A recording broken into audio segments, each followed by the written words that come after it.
Neil Gaiman reflects on his friendship with Terry Pratchett, peeling back the layers of the public persona to reveal a man far more complex than the cheerful, hat-wearing figure fans imagined. Conventions often painted Terry as a whimsical character, like the time a starry-eyed handler from a Texas event gushed about escorting a jolly old elf between panels. But Gaiman knew better. Back in 1991, during their Good Omens book tour, they found themselves in San Francisco after a quick bookstore signing. Glancing at the schedule, Terry suggested walking to their next stop, a live radio interview, assuming it was just a short stroll away. This was before smartphones, before GPS, before the luxury of summoning a ride with a tap. Reality hit hard. The station wasn't just down the street. It was miles uphill through a park with time ticking away. They scrambled, stopping at pay phones to update the station, breathlessly promising they were on their way. Gaiman tried to lighten the mood with forced optimism. Terry's silence spoke volumes. Every step felt heavier, the unspoken truth hanging between them. They should have taken a cab. By the time they arrived, drenched in sweat and 40 minutes late, the station was already covering breaking news. A shooting at a nearby McDonald's. Not exactly the ideal segue into a light-hearted chat about the apocalypse. The hosts were furious, the mood was tense, and their rushed segment fell painfully flat. Gaiman leaves it at that, no punchline, no silver lining. Just the raw, unfiltered truth of a day that went sideways, a glimpse of the real Terry behind the legend. Not an elf. Just a man who, like anyone else, could have really used a taxi. The fallout from our radio disaster in San Francisco lingered longer than expected. Apparently, leaving hosts stranded mid-show for 40 minutes of dead air wasn't something the industry forgave easily. Terry and I found ourselves unofficially banned from that station for years, a fact delivered to us later with the dry amusement of hindsight. By the time the clock struck the next hour, we were done. We grabbed a cab back to the hotel, the kind of tense ride where silence weighs more than words. Terry sat beside me, rigid with frustration, his anger simmering like a storm trapped in a jar. Mostly, I think he was mad at himself, and maybe at the universe for tricking him into thinking the bookstore was just a quick stroll from the station. I tried to lighten the mood, offering some half-hearted reassurance that it wasn't the catastrophe he thought. He cut me off with a look. "Don't dismiss this anger," he said. "It's the engine that powered Good Omens." And he was right. Terry's writing wasn't just clever or funny. It burned with a quiet, relentless fury. That same fire built Discworld, fueled by every slight, every dismissal, every smug critic who mistook wit for frivolity. It was there in the way he remembered the headmaster who wrote him off at 6, in his disdain for publishers who fumbled his early U.S. releases. Even later, when Alzheimer's rewrote the rules of his life, his rage didn't fade, it just shifted, sharpening into outrage at a system that denied people the dignity of choice. But here's the thing about Terry's anger. It wasn't just heat. It was a compass, pointing unerringly toward what he saw as fair. That same instinct guided him from journalism to the electricity board to becoming one of the most beloved authors alive. And it's why, even in the margins of this book, he'd pause to tip his hat to influences like Alan Coren or Brewer's Dictionary of Phrase and Fable, because fairness meant giving credit where it was due. I'll never forget the way he'd call me, giddy over stumbling upon some obscure Brewer edition. "Oi, check this out," he'd crow as if he'd struck gold. That joy, that relentless curiosity, it was all part of the same engine. And it never stopped running. Have you ever picked up Brewer's Dictionary of Miracles? The one that covers everything from the imitative to the dogmatic. The essays in this collection span Terry Pratchett's entire career, from his early schoolboy scribbles to his later days as a literary knight. Remarkably, they still feel cohesive. Nothing feels outdated, aside from the occasional nostalgic nod to ancient tech. Let's be real, if Terry still has that Atari portfolio tucked away somewhere, he could probably tell you the exact price of that custom memory upgrade that once blew minds with its whopping 1 megabyte of space. His voice in these pieces is unmistakable, warm, sharp, and laced with quiet humor. At first glance, you might mistake it for light-hearted charm, but underneath lies something fiercer. Terry wasn't the type to fade quietly into the night. No, he'd go out swinging against ignorance, against injustice, against the sheer absurdity of human nature. And sure, he'd rage at the dying of the light, but that wasn't the half of it. Woven through that anger was something deeper. Love. Love for flawed, ridiculous people, for stories, for the stubborn dignity of humanity. Or to put it another way, his fury was the fuel, but his heart was the compass, steering it toward something meaningful. Let's be clear, Terry Pratchett was no cheerful old storyteller. He was far more than that. And as he stepped into the dark far too soon, I found myself furious. Not just for the books we'd never get, another shelf of wit, wisdom, and orangutan librarians, but for the conversations, the rants, the sheer presence of him. Yet as much as it stings, I can't stay angry, because every book he left behind is its own small miracle, and we're lucky to have them. So what would Terry do with that anger? He'd pick up a pen. And so I do the same. New York, June 2014, a scribbling intruder on bookshops, dragons, fan mail, sandwiches, and the chaotic reality of being a writer. Thought Progress. 2020 Magazine, May 1989. Here's a little meta-musing on writing itself. Sharp-eyed readers might catch the early stirrings of small gods in these words. It's a brutally honest snapshot of the creative process.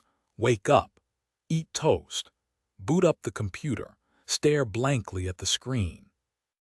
Repeat the morning stretches out with the same dull rhythm, eyes glued to the screen, waiting for the mailman like he's delivering salvation. Maybe today's haul will be thick enough to drown out the emptiness left by sending off the last novel, but no such luck. Just one letter scrawled on Holly Hobby stationery begging for an autograph. Fine. Time to dig into research. The next Discworld story needs a tortoise, specifically, a talking one. No clue why, but the idea clawed its way up from some deep reptilian corner of the brain. Probably because my own tortoises just woke up from hibernation and are now lounging in the greenhouse, looking like they've absorbed too much philosophy.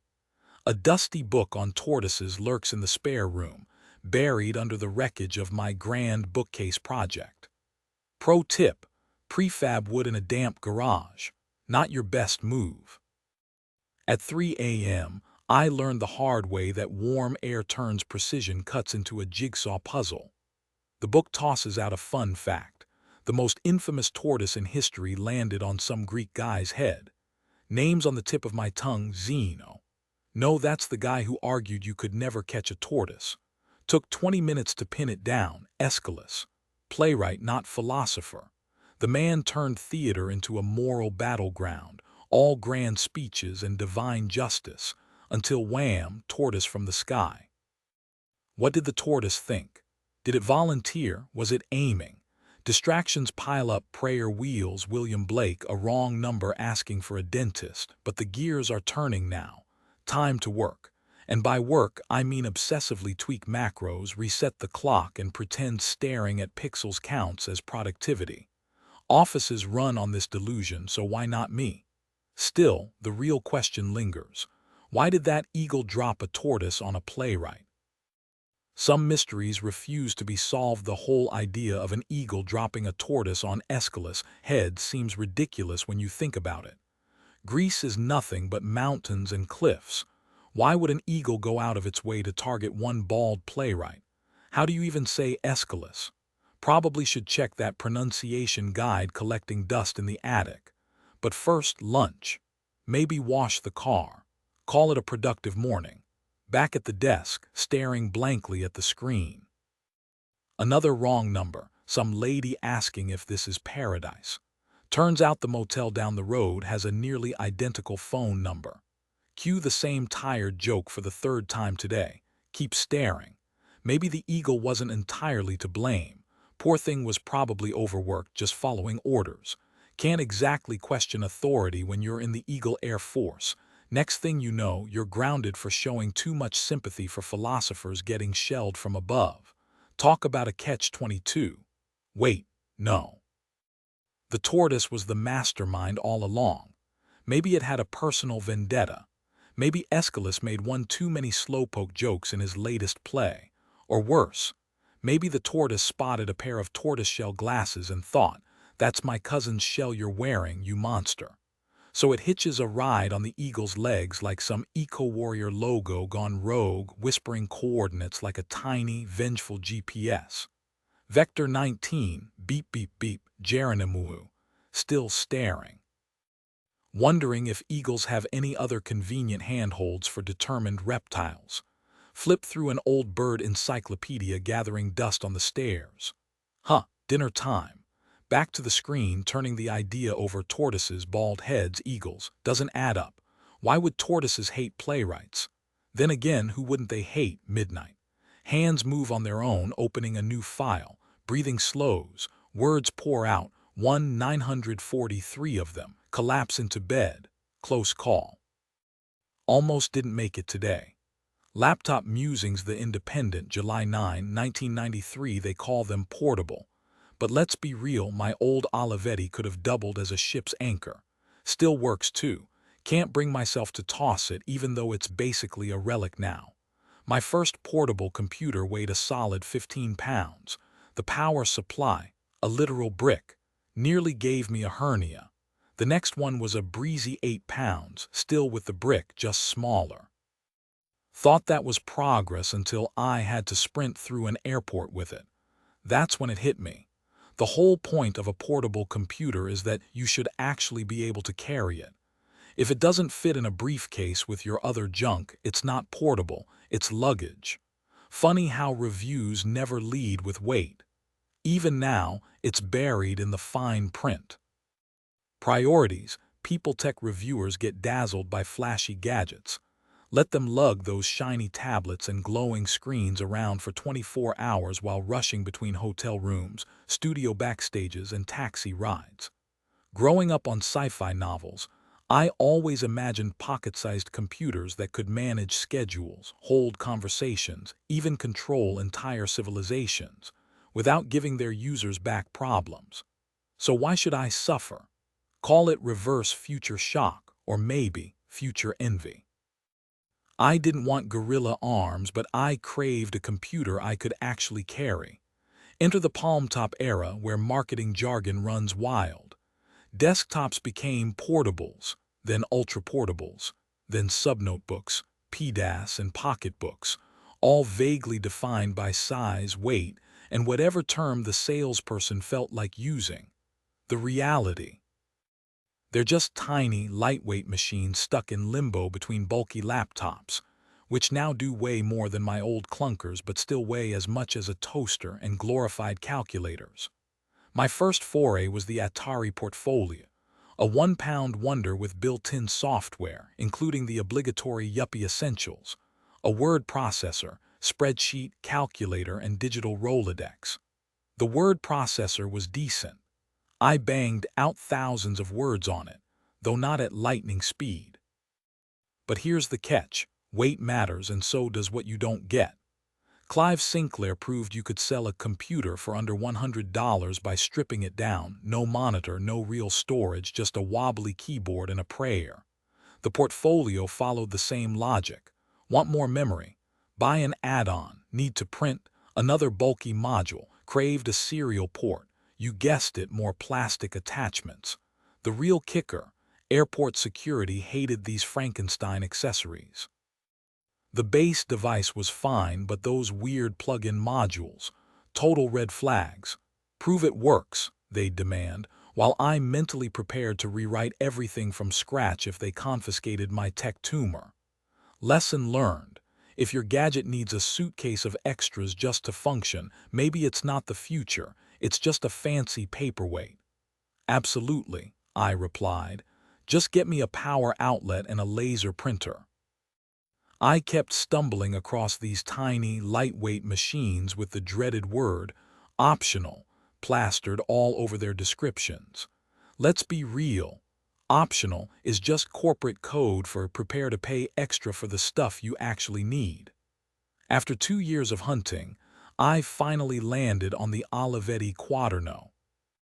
This thing set me back nearly $800. Yeah, early adopters always get hit hardest.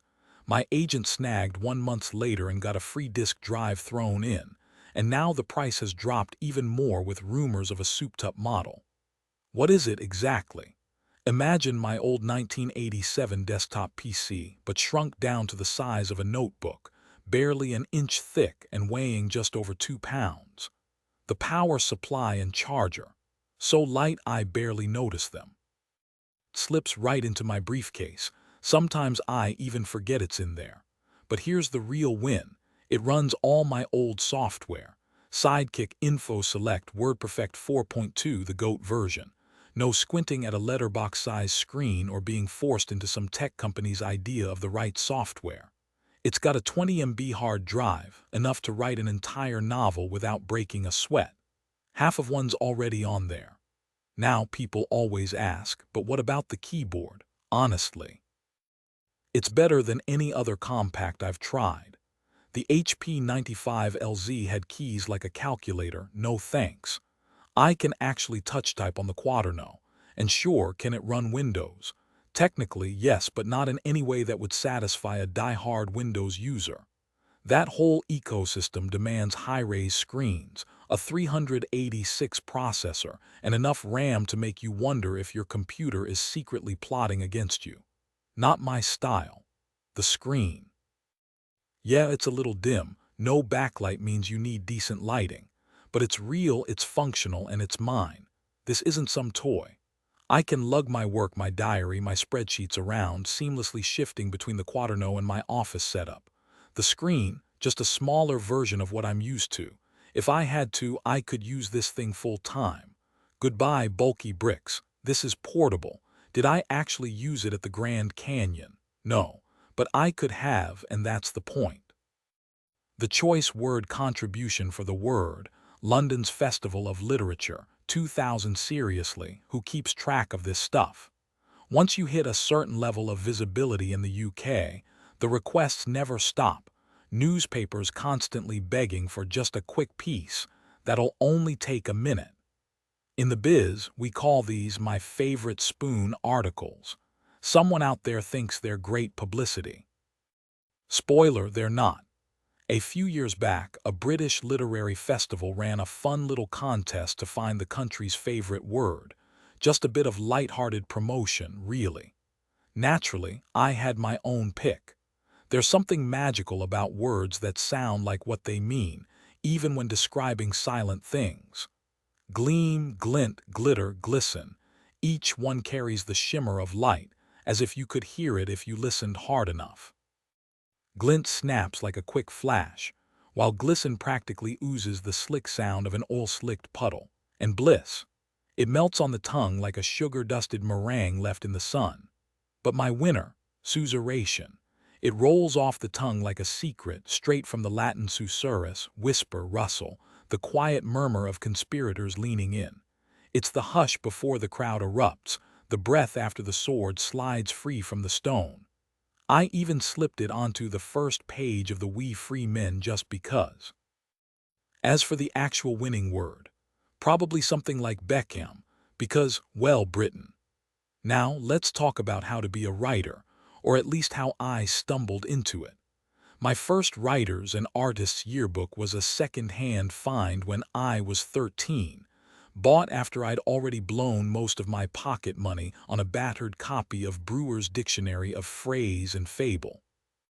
Back then, I figured owning these books was some kind of writer's rite of passage, as if professionalism could seep into me by osmosis. Did it help? Sure, but honestly, I'd already picked up the essentials from sci-fi fandom.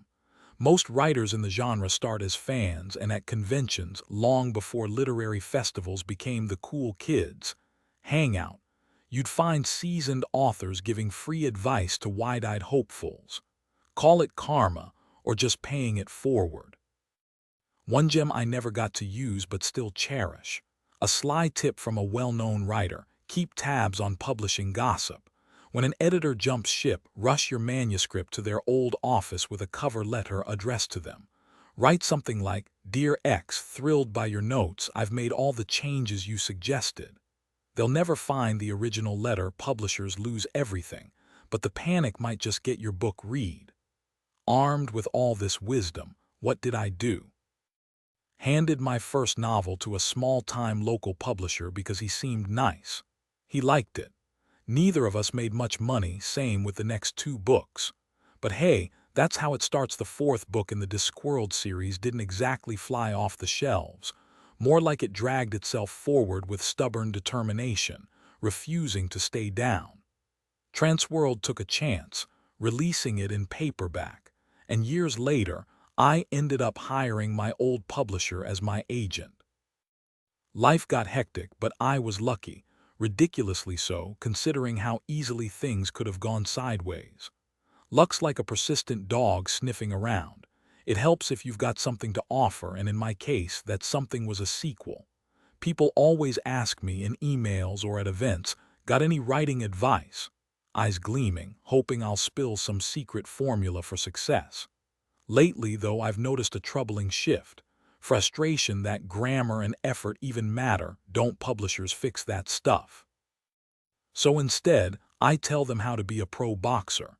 Eat right, train daily, perfect your footwork, study the greats, even the ones who mess up. Sound familiar? Writing's the same, minus the punching. Then there's Brewer's Dictionary of Phrase and Fable. Being asked to write its foreword felt like coming full circle. My shelves are packed with editions now, but my first was a battered second-hand copy I got at 12. That book was my gateway not just to myths and history, but to the joy of stumbling upon things I never knew I needed. Brewers doesn't just give answers, it hands you better questions. And yes, my original copy, still holding up right next to the dictionary where it belongs. Fun detail: once, while flipping through it, I found a pressed 4-leaf clover tucked inside, some previous owner's forgotten luck. Maybe that's why it survived my endless abuse. Opening Brewer's Dictionary of Phrase and Fable is like tearing into a bag of chips. Good luck stopping at just one entry. Sure, there are plenty of reference books out there, but Brewer's is the gateway drug. Describing it isn't easy. You could call it a treasure trove of myths, forgotten history, quirky slang, and obscure trivia, though my old edition didn't have compendium. It did have Complutensian polyglot, so hey, not a total loss. But even that doesn't capture its magic.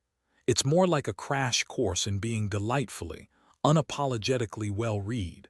The kind of book that thrived in an era before trivia games convinced people that random facts were just for winning bar bets. This Millennium edition keeps up with the times, swapping out some dusty nymphs and ancient footnotes to make room for modern gems like Hit the Ground Running, and all dressed up and nowhere to go. Getting cut from Brewers. That's the ultimate sign you've faded into oblivion. A part of me hopes Cassell will someday release a museum edition just to preserve these forgotten fragments before they vanish forever. But let's face it, today's pop culture is tomorrow's archaeological dig. The Beatles. Give it a few decades and they'll be as niche as Roman senators debating mythical centaurs. Brewers isn't just a book, it's the first and last stop when every other reference fails. A world without it, incomplete, unthinkable. Now shifting gears, ever notice how people ask writers where they get their ideas, like there's some secret vault of inspiration? Spoiler, there isn't. Most authors recycle the same tired cliches because, well, they're true. You'll hear variations of write what you know or just start typing and watch the disappointment flash across the asker's face.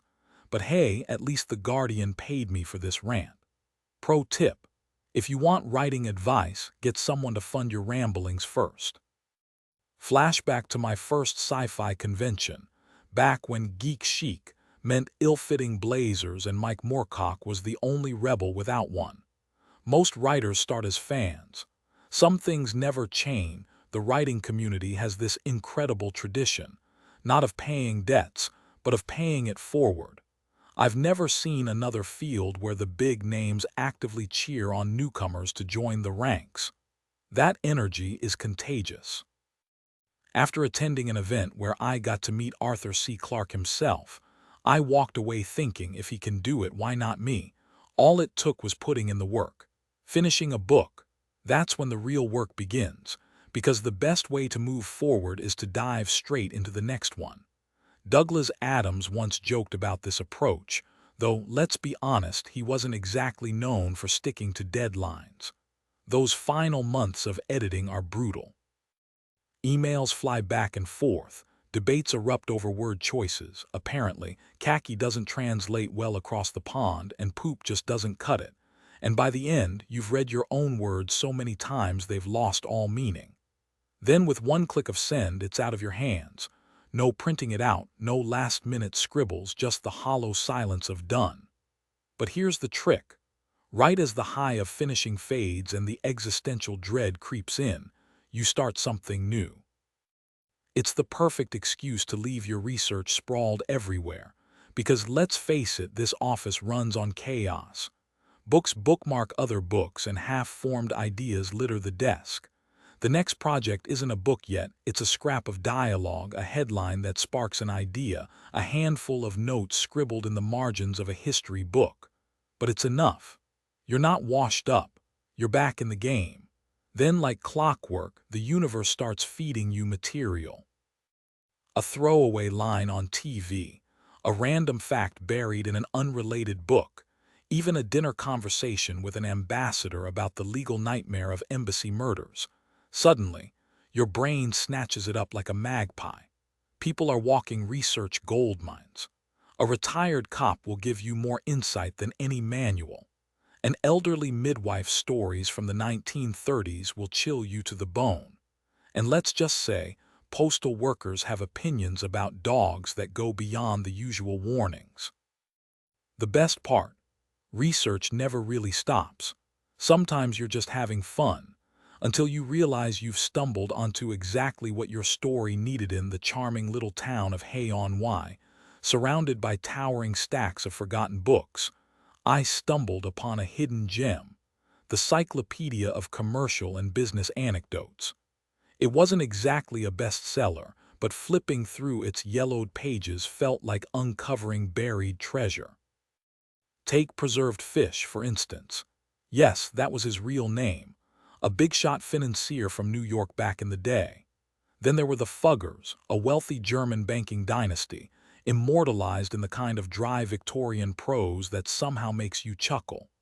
The real kicker, though, was realizing how some people don't just chase money, they swim in it like fish in the ocean. Now, here's a trick I've picked up. The best ideas strike right after waking up, when your brain's still half dreaming. Keep a notebook handy, though admittedly mine sometimes ends up with cryptic scribbles like megapt scrawled on a scrap of paper. No clue what it means, but it feels important. And if you're working on a book, try drafting the back cover blurb early. Condensing your whole story into 100 words forces you to sharpen the heart of it. Writing isn't just about putting words down, it's about luring the story out of your own head. Back in 1999, I jotted down some advice for booksellers, never meant for print, just for the good folks at Audiobook's RIP. Here's the thing about book signings, they're brutal. Whether it's a packed house or just you and the store cat, you'll leave drained. They don't magically boost sales nationwide. Bookwatch tweaks the numbers to keep things fair. Mostly you're just shuffling sales from one shop to another. You'll eat weird airport food, live out of a suitcase, and forget what day it is. The real winners. The bookstore cha-ching and the publisher networking points. The author. Mostly just heartburn. But hey, at least you get to scribble your name a few hundred times. Sometimes we do book signings because we feel pressured, because we crave attention, or simply out of habit, like it's some unspoken obligation. A handful of us might even enjoy it in a weird, masochistic way. And let's be real, it's like touring with a band. No matter how polished your work is in the studio, the real magic happens when you're out there facing the crowd. So, what should you expect from an author at a signing? Punctuality, basic manners, though let's be honest, some writers test that rule and sticking around for the full scheduled time. But then things get murky. Should they scribble their name in every backlist title, personalize every copy, sign stacks of phone orders or books for other stores in the chain? And if the line's still snaking around the shelves when the clock runs out, should they stay until the last fan gets their moment? Ideally, sure, but let's not pretend these tours aren't grueling. They're basically literary marathons, minus the athleticism but with all the exhaustion. A little advanced negotiation with the publicist goes a long way. Now, flip it. What should the author expect from the bookstore? After over a year of my life spent on the road, here's my survival guide. Before the event first, the basics. Are there actually books? Sounds obvious, but you'd be shocked. Some stores still think ordering 25 extra copies counts as preparation. It's also nice if the staff recognizes the author, or at least doesn't greet them with, "Wait, was that today?" Pro tip. Even the most composed writer is secretly a bundle of nerves. A warm welcome and a quick escape from the public eye, preferably to a chair in a back office. Not a wobbly stool by the stockroom, works wonders. Offer tea, let them decompress, and maybe share some juicy industry gossip. Nothing soothes an author's ego like hearing about another writer's disastrous event. Though if you really want to mess with them, casually mention how fantastic their biggest rival's last signing was. Watch their smile turn to plaster. Hilarious, but maybe don't. As for pre-orders, I skip personal dedications unless it's a special case. Time's tight, and it's better to set expectations early. A polite "we can't guarantee dedications due to demand" works, but if the tour's packed, just say no up front. Saves everyone the disappointment later. Bonus detail. Once, at a signing in Chicago, a fan handed me a dog-eared copy of my first book, with a coffee stain shaped like Florida on the cover. I signed it to the only person who truly drowned in this story. They laughed. I cringed. The barista got a free shout-out. The key: flexibility, a sense of humor, and remembering that everyone, authors, booksellers, fans, is just trying to make it through the chaos. With a little grace, getting books signed for other stores in your chain might seem like a great idea, but don't push it. Most authors are happy to oblige if there's time. Just don't act like those 600 copies are all for your shop alone. Yes, people have tried that. Be honest. And if the local news or radio station reaches out for an interview, for the love of all things literary, tell the publicist immediately. Forward the request straight to them. They might actually fit it into the schedule if they know ahead of time. Nothing's worse than a reporter showing up unannounced, muttering, "Someone said it was fine," while a line of fans taps their feet impatiently. Rude. Oh, and make sure you actually advertise the event before it happens. You'd think that's obvious, but here we are. Also, and I can't believe I have to say this, check if there's a table and chair. No, seriously. One store completely blanked on that once, and I've spent signings perched on everything from display stands to wobbly stools with zero legroom. Give the author an actual workspace, not a tortured device. Location matters too. I like having my back to a wall so I don't feel like I'm being watched by that one kid with the sniffles and intense stare. There's always one. Some stores shove authors near the entrance, which is great if you enjoy hypothermia on winter tour. Mall signings. Unless you're a celebrity, prepare for chaos, background noise, random bystanders muttering judgmental commentary, and zero personal space. Flowers on the table. Sweet, but they will get knocked over. Have backup pens ready. Some authors bring their own, but a fresh marker for glossy covers is a lifesaver. And please, no chewed-up ballpoints. Most authors can handle flipping to the right page, but a little staff support, like keeping an eye out for overly enthusiastic fans, goes a long way. Finally, manage the line. Nobody wants to wait outside in a downpour. Unless you're going for dramatic effect, in which case carry on. New detail.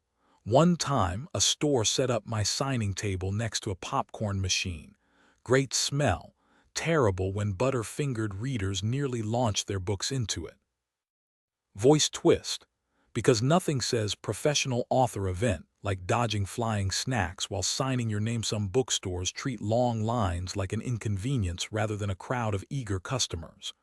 But I'll always return to the shop that, on a freezing November day, bought 250 warm mince pies from the bakery next door to hand out to everyone waiting outside. Now that's class and smart business.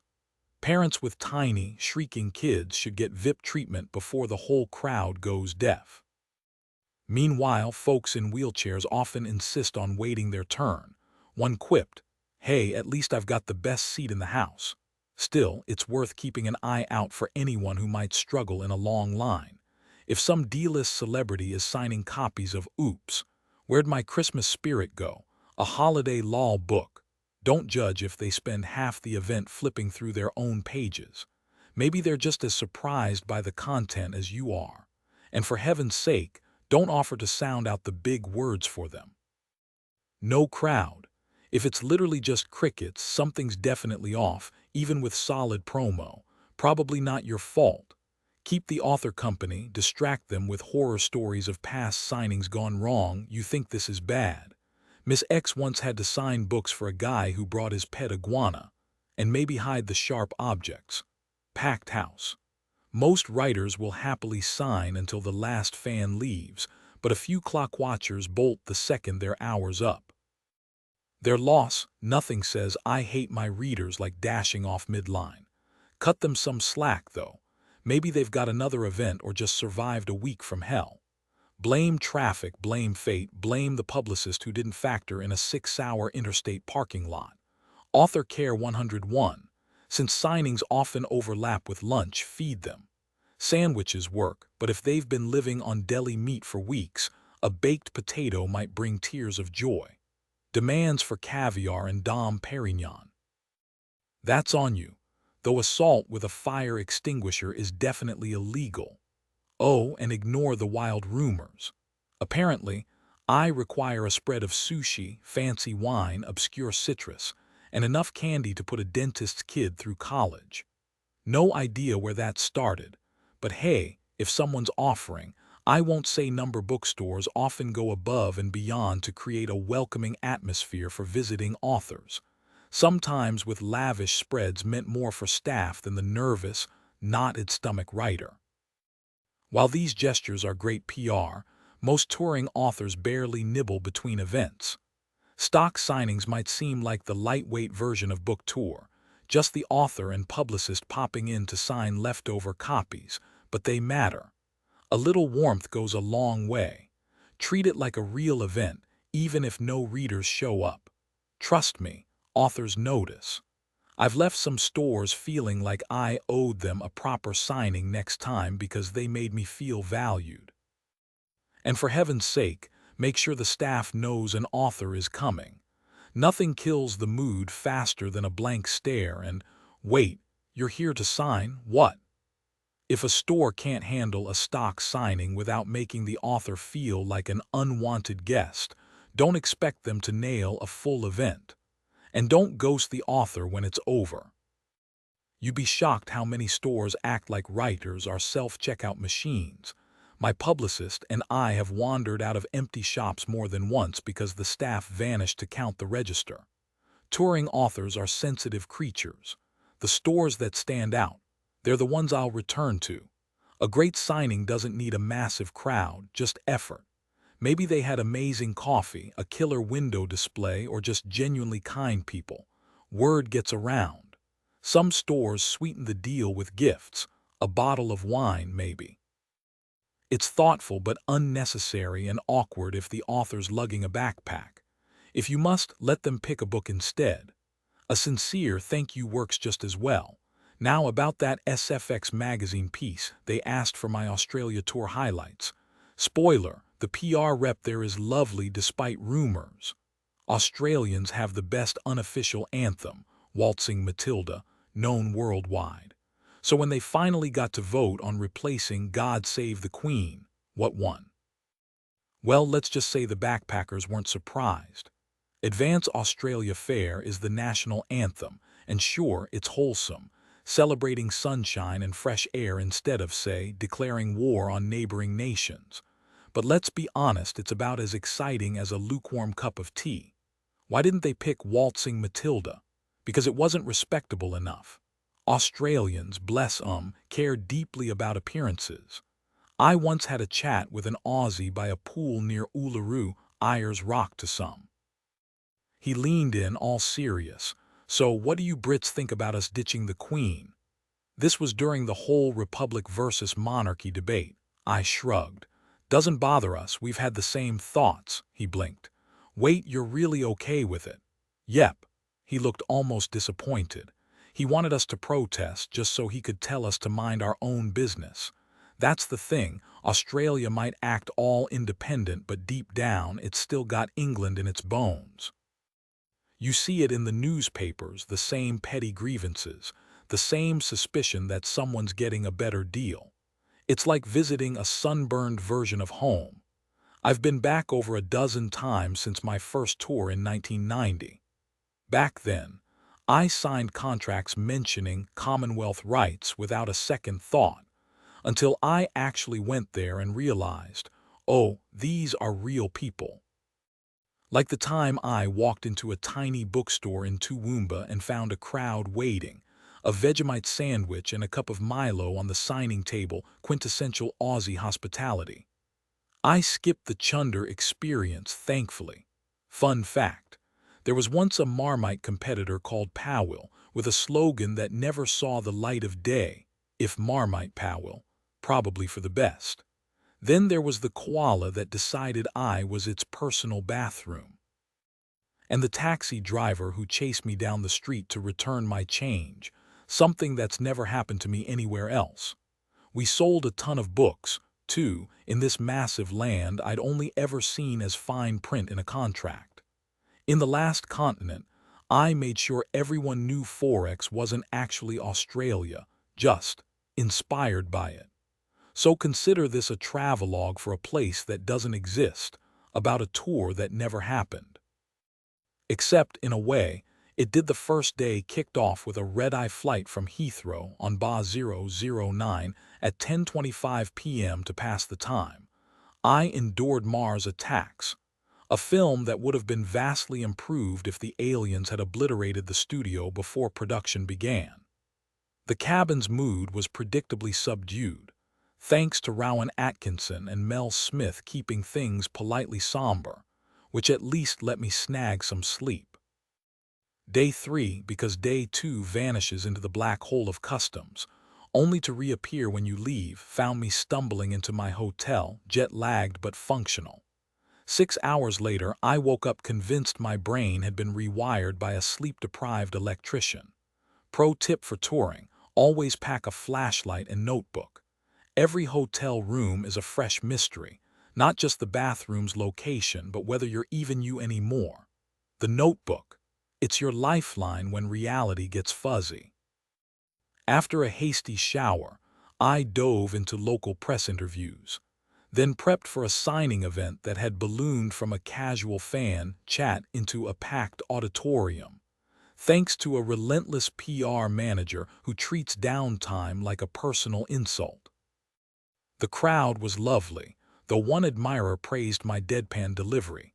Little did they know my body was still convinced it was 5 a.m. Day 4 was a media gauntlet, including an interviewer who didn't realize his recorder's mic was plugged into an outlet. I let him figure it out on his own, politeness over efficiency. Next stop, a charming indie bookstore so tiny, maybe 250 sq.ft, that the line of friendly regulars filled the entire 90-minute slot. The owners clearly knew everyone by name, and someone even handed me an unsolicited banana daiquiri. Then came the University of Bananabandin, where a wallaby and a bag of dried bush tomatoes, a personal favorite, made appearances. Oh, and another daiquiri, and a baby kangaroo. A phone interview with a clueless journalist followed. She'd never read my books but lived with someone who quoted them at her. The day wrapped at a cozy family-owned shop where we held the event in their lush backyard. As possums or wombats, who knows, swung overhead, I sipped yet another banana concoction, marveling at the surreal charm of it all. Escaping the shop was a challenge. The owner was one of those generous souls who insists you take half the store with you, but I managed to slip away eventually. Day 5 hits with a curveball. My laptop's cooling fan gives out. A quick call to Wasabi Computer's local branch offers hope. They might fix it tomorrow. Except, of course, tomorrow we're miles away. The tech suggests it could be a software glitch, pointing me to a patch on their forum. But time's ticking, and patience isn't exactly my strong suit. By 10 a.m., I'm at a mall bookstore in Suburba, greeted by a long line of eager readers. Spotting a familiar face in the crowd, I mention the laptop issue. Next thing I know, he's vanished.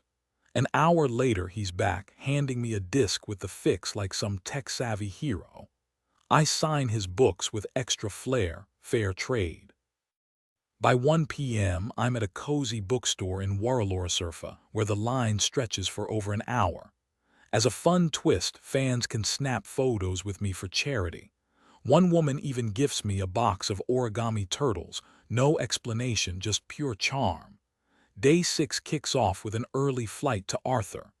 By 11 a.m., I'm facing a radio interview with a big-name journalist, someone I expected to clash with. Surprise, we actually click. He dodges the usual cringeworthy fan questions, and we end up with a solid 20-minute chat. Pro tip: nothing kills radio vibes faster than a host asking, "So, is Rincewind coming back?" While listeners collectively groan, "Who?" Next stop: a tiny but fiercely dedicated bookstore in Nasuburb. These folks live for Discworld, selling Clarecraft figures, imported DVDs, you name it. The crowd's a blur of excitement, especially when actors in Weird Sisters costumes crash the party. Highlight: getting to kiss Granny Weatherwax. Try that at your next book signing. The final stretch lands me at a massive specialty bookstore where the line rivals Forbidden Planet on Free Comic Book Day. One fan smuggles in a banana daiquiri, classy, while another unveils a scythe blade from her violin case, begging for an autograph. Obviously, I sign it. What else would you do? The line spills into the street, merging with another queue at a mainstream shop. Among the crowd, Ruby, self-proclaimed biggest fan, and a woman with books for her psychiatrist. I sign them, adding, "Maybe get a second opinion." Back at the specialty shop to sign stock, we catch a young fan sneaking off with my empty beer can. Some mysteries are best left unsolved. Finally, I collapse into a ridiculously fancy boutique hotel. Wondering how any of this is real life, the hotel manager left a note in my room promising his undivided attention, which, honestly, felt a little excessive.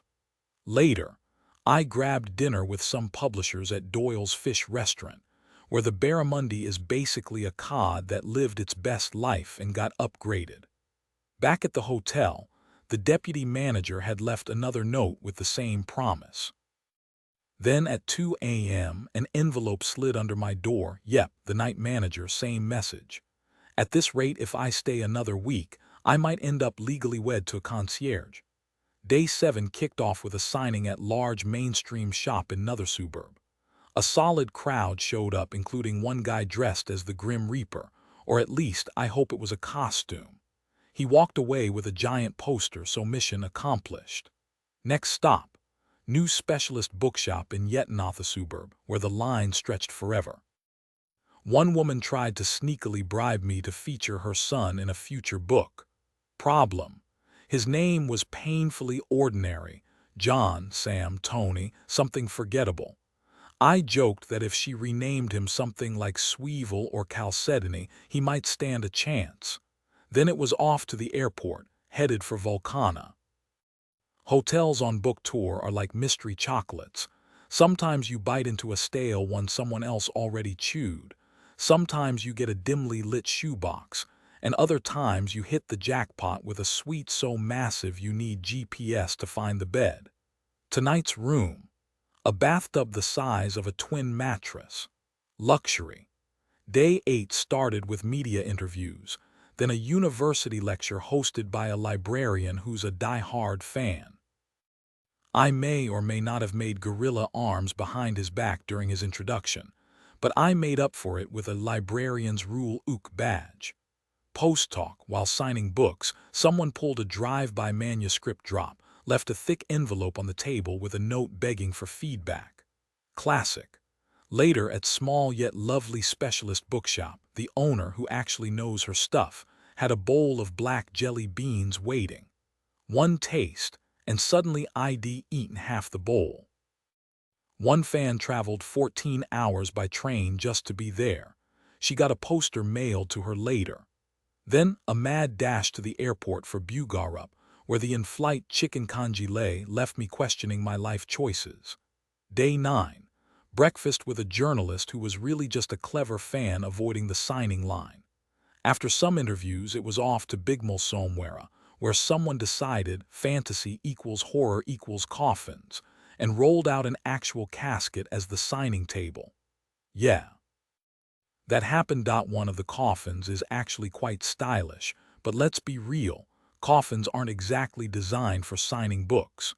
This one's on wheels, so every time I lean in to autograph something, it slowly rolls away like it's trying to escape. Eventually, we ditch the dramatic aesthetic for a plain old table, far less poetic, but at least it stays put. The coffin can wait for Anne Rice. She'd probably appreciate the vibe more anyway. Next stop: another big specialist bookshop in Siddisanta. I've been here on every tour, and somehow the place is still packed with backlist titles. Oh, and there's a banana daiquiri, whatever that is, plus a goth. Forex seems to have a solid goth scene, if solid is the right word. Personally, I love goths. A signing line just isn't complete without at least one. Over in Waralora they've even got surf goths. Now that's commitment. Back at the hotel, I finally get a suite with a killer view, so good you can practically see the curve of the earth. Day 10 rolls around, and because my day off clearly needs more work, a set of proofs arrives from the UK. The plan: read, mark up 3 pages of corrections, then use the hotel's business center to print and fax them back. Except, surprise, the one person who knows how the printer system works is out today. After an hour of wrestling with cables, I finally realize the switch box is wired backward. Oh, and the default printer, not the one next to me. Nope. It's the one in the manager's office, where someone soon calls down to ask, who's Captain Vim's mate? Day 11, off to Purday Island. The signing at the general bookshop is packed. Foreign authors don't make it out here often, so everyone shows up with their entire collection. Then it's a scenic drive down the island for an evening talk at the Country Comfort Hotel, great name by the way. Early night because day 12, up at 4:30 a.m. for a flight to Croton. There was a reasonable flight, but of course it got cancelled. This isn't living in the fast lane, it's playing chicken with oncoming traffic. Crash at the hotel for an hour, then dive into 4 signings crammed between media bits. We split the crowd between 2 shops a few doors apart, then grab sushi at the mall. Ekians love the stuff. It's surreal watching little old ladies stabbing California rolls with forks like it's totally normal. Last stop: a small specialist bookstore that always goes all out. For soul music, they had a guy ride his Harley right into the shop. For Feet of Clay, they built a 400-pound golem. This owner gets it. He even brought a bucket of ice for my signing hand. 6 p.m. A packed-out evening talk, more signing, and somehow I'm still standing. Barely a handful of manuscript collectors showed up, but one guy really stole the show by bringing a flask of Wow Wow sauce, whipped up using the recipe straight from the Discworld companion. After that, the shop manager dragged me to a food truck famous for its meat pie floaters, a local specialty. I skipped the fancy gourmet pie floater, which, let's be honest, probably contained mystery meat at $3.60 and went for the basic version at $3.30. Surprisingly tasty, no regrets. Day 13 was a marathon flight to Sand City. The hotel suite was impressive, if a little bizarre. The place was massive, but the furniture was clustered together like it was a tiny studio apartment, leaving acres of empty carpet stretching into the distance. Later, I did a signing at a shopping mall. People always assume travel means seeing the world, but the reality, mostly malls. This one was decent, though. The store hyped up a massive crowd, but we breezed through the signing in under 45 minutes. Back at the hotel, I did an interview. The journalist and I practically needed a taxi to cross the vast expanse of carpet just to reach the sofa. The evening event was one of the highlights of the tour. A packed room of about 250 people, and for once, I wasn't a nervous wreck. Everyone showed up with books in hand, and the energy was great. On the flight home, the captain came over the intercom with, "Good evening, I'm your captain, Roger Rogers." Naturally, in a cabin full of tipsy business travelers, I was the only one who caught the absurdity of that name. Conventional wisdom. The 2011 Australian Discworld convention was something special. Not huge, but packed with energy and unforgettable moments. It set the standard for every con that followed. But nothing beats the nostalgia of the very first Discworld convention back in '95, held in a poorly converted Manchester department store. Watching fans walk in, wide-eyed, realizing they weren't the only ones obsessed with this world, it was magic. These folks drink like rugby players but argue like chess nerds, and I love them for it. Welcome to the third Australian Discworld convention. For some of you, this might be your first con ever, just like half the attendees at the UK events. The inaugural convention in Manchester drew nearly 1,000 people, each half expecting to be the only one there. Somehow that scrappy little event managed to pull off panels, an epic costume contest, a gala dinner, featuring what might have been the last authentic British curry, questionable ingredients included, and of course, plenty of drinking. By the end, people were genuinely emotional about leaving, and lifelong friendships were forged, something rare in the world of fandom. Discworld conventions have grown so popular that they're now capped by the largest venues available. In the US and UK, that means around 1,000 fans packing the halls. My first trip to a convention in New Zealand happened just a couple of years after my initial signing tour there back in August 1990, and I made sure to return often. The publishers were thrilled I didn't mind the grueling 24-hour flights, so for a while, I was popping in every other year. Sometimes my wife tagged along, and on one occasion, I even had a pair of pants tailored in Perth, only to pick them up 3 months later during my next visit. Let's be honest, though, the flights got a lot more enjoyable once I started treating myself to first class. And conventions, pure joy. I could chat with fans all day if they didn't drag me away for scheduled events. Just say the magic words, "What'll you have to drink?" and you've got my full attention. Now a word of caution. I'm past 60, and when people keep handing me drinks, nature calls urgently. If you spot me making a beeline for the restroom, do not try to stop me unless you've got a death wish. True story. Once, mid-communing with nature, someone actually slid a book under the stall door for an autograph. Speaking of signings, my hand's not what it used to be after decades of scribbling, but it's still steady enough for a good whiskey. Looking forward to seeing everyone, no joke. Best, Terry Pratchett, Wiltshire, UK, February 2011, straight from the heart via the bladder, Noriscan 2004. Worldkin speech. I had this grand, polished speech ready on my laptop until it refused to open. So here's the raw, unfiltered version. Pro tip: nail that first laugh and the crowd's yours. Name's Terry Pratchett. If that's news to you, there's still time to bolt. 6 months ago, I drafted a dignified lecture for today. Then life happened. Instead, let's talk about my recent adventure with high blood pressure. 3 months of pills that did squat except spike my numbers higher. Fun times. And yes, that's your cue to laugh. Work with me here. For 3 months, I battled low blood pressure with the strongest beta blockers available. Let me tell you, those things are like wrapping your brain in a scorching washcloth. Once they finally figured things out, the doctors hit me with the irony of the century. Despite having zero family history of heart disease, perfect cholesterol, no smoking, minimal drinking, a healthy weight, and regular workouts, guess what? I still ended up with heart issues. When I protested, they shrugged and said, "Life's unfair, even action figures get zapped by lightning." Then they weighed my wallet, declared it suspiciously heavy for someone my age, and sent me off for an angiogram. Now I get that the heart and groin have their connections, but threading a camera up there felt like taking the scenic route.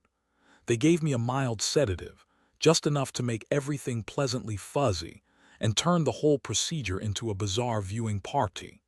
"Want some music?" they asked. Half dazed, I mumbled, got any Jim Steinman?" Next thing I knew, Bat Out of Hell was blasting while my heart flickered on the screen like some avant-garde art film. The last thing I remember before drifting off was thinking, man, this is metal. My heart's still kicking and I'm watching it live. Then came the stents. You've heard the horror stories, but mine were supposedly the good kind. The surgeon, all casual confidence, assured me, "Piece of cake, you'll be home tomorrow. Oh, and sign this." I skimmed the form. "What's this for?" "Just in case we need to crack your chest open. By the way, my kid loves your books." I grinned. "Then maybe don't turn me into a plot twist tomorrow, yeah." Back on the table, blissfully numb, I woke up hours later to a nurse elbow deep in my groin. My first groggy thought, missed opportunity at 18. Instead, I croaked, "Did it work?" "Stents are in," she said, "but we had to patch up an artery." And let me tell you, artery bleeds aren't your average ooze. It's less drip-drip and more Jackson Pollock on the ceiling. The surgeon walked in with a forced smile, saying, "Everything went perfectly fine." But his tone had that telltale wobble of someone trying to downplay disaster. I raised an eyebrow and asked, "So no complications at all?" in a way that made it clear I wasn't buying it. He sighed and admitted, "Well, let's just say there were a few unexpected twists." I shot back, "How long was I out cold?" He replied, "About 90 minutes, and for the love of medicine, stop calling it the slab." I smirked. "Ah, so twists is doctor speak for we almost lost you," he nodded. "You had a nasty reaction to the dye we used to map your heart. We had to pump you full of some drug I can't recall, but it sounded explosive. And well, here you are, alive. Mostly. Turns out, under stress, my brain likes to play a fun little game of close the arteries and see what happens. How my ancestors survived natural selection with this glitch is beyond me, but they switched my meds, so now I'm just fine." Then, with the air of a man who's seen too much, the doctor added, "The real mystery is why you kept yelling about sandwiches. You kept trying to bolt upright on the operating table, not the slab, shouting, 'There he is, the sandwich guy.'" I grinned. "Oh, I remember him.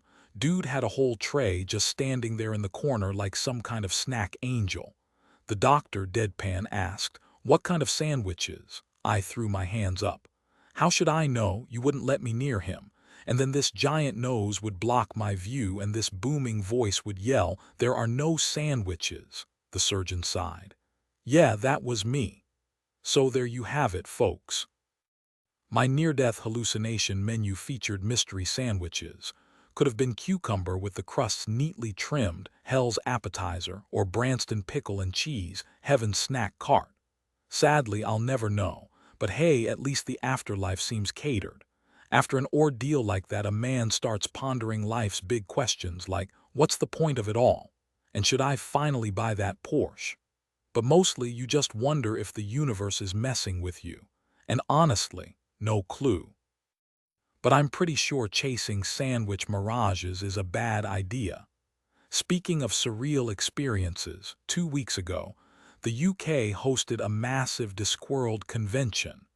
Americans showed up in droves, easy to spot, since they were the ones belting out "Roll Me Over in the Clover" in the bar. Clearly, they'd escaped California, where even thinking about rowdy pub songs is probably a misdemeanor. The convention was absolutely incredible. A vibrant international gathering capped at 750 attendees, which is massive for a UK event. On Sunday night, I stood there, looking down at the bustling hall filled with laughter, elaborate costumes, and this living, breathing recreation of Discworld. It was something special. As an experiment, they'd set up a guild system where rival factions competed for points, and let me tell you, things got intense. At one point, this tiny kid, decked out in full Assassin's Guild regalia, marched up to me, grinned, and chirped, "Stabbity, stabbity, stab, that'll be $2." I had to break it to her. "Sweetheart, you don't bill the victim. That's not how assassinations work."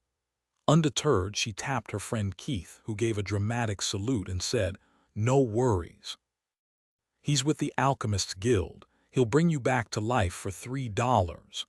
With my limbs already stiffening, I fished out some fake convention cash, only for her to hit me with the ultimate upsell. "And for $5, I won't kill you again." The whole thing spiraled into pure Ankh-Morpork chaos.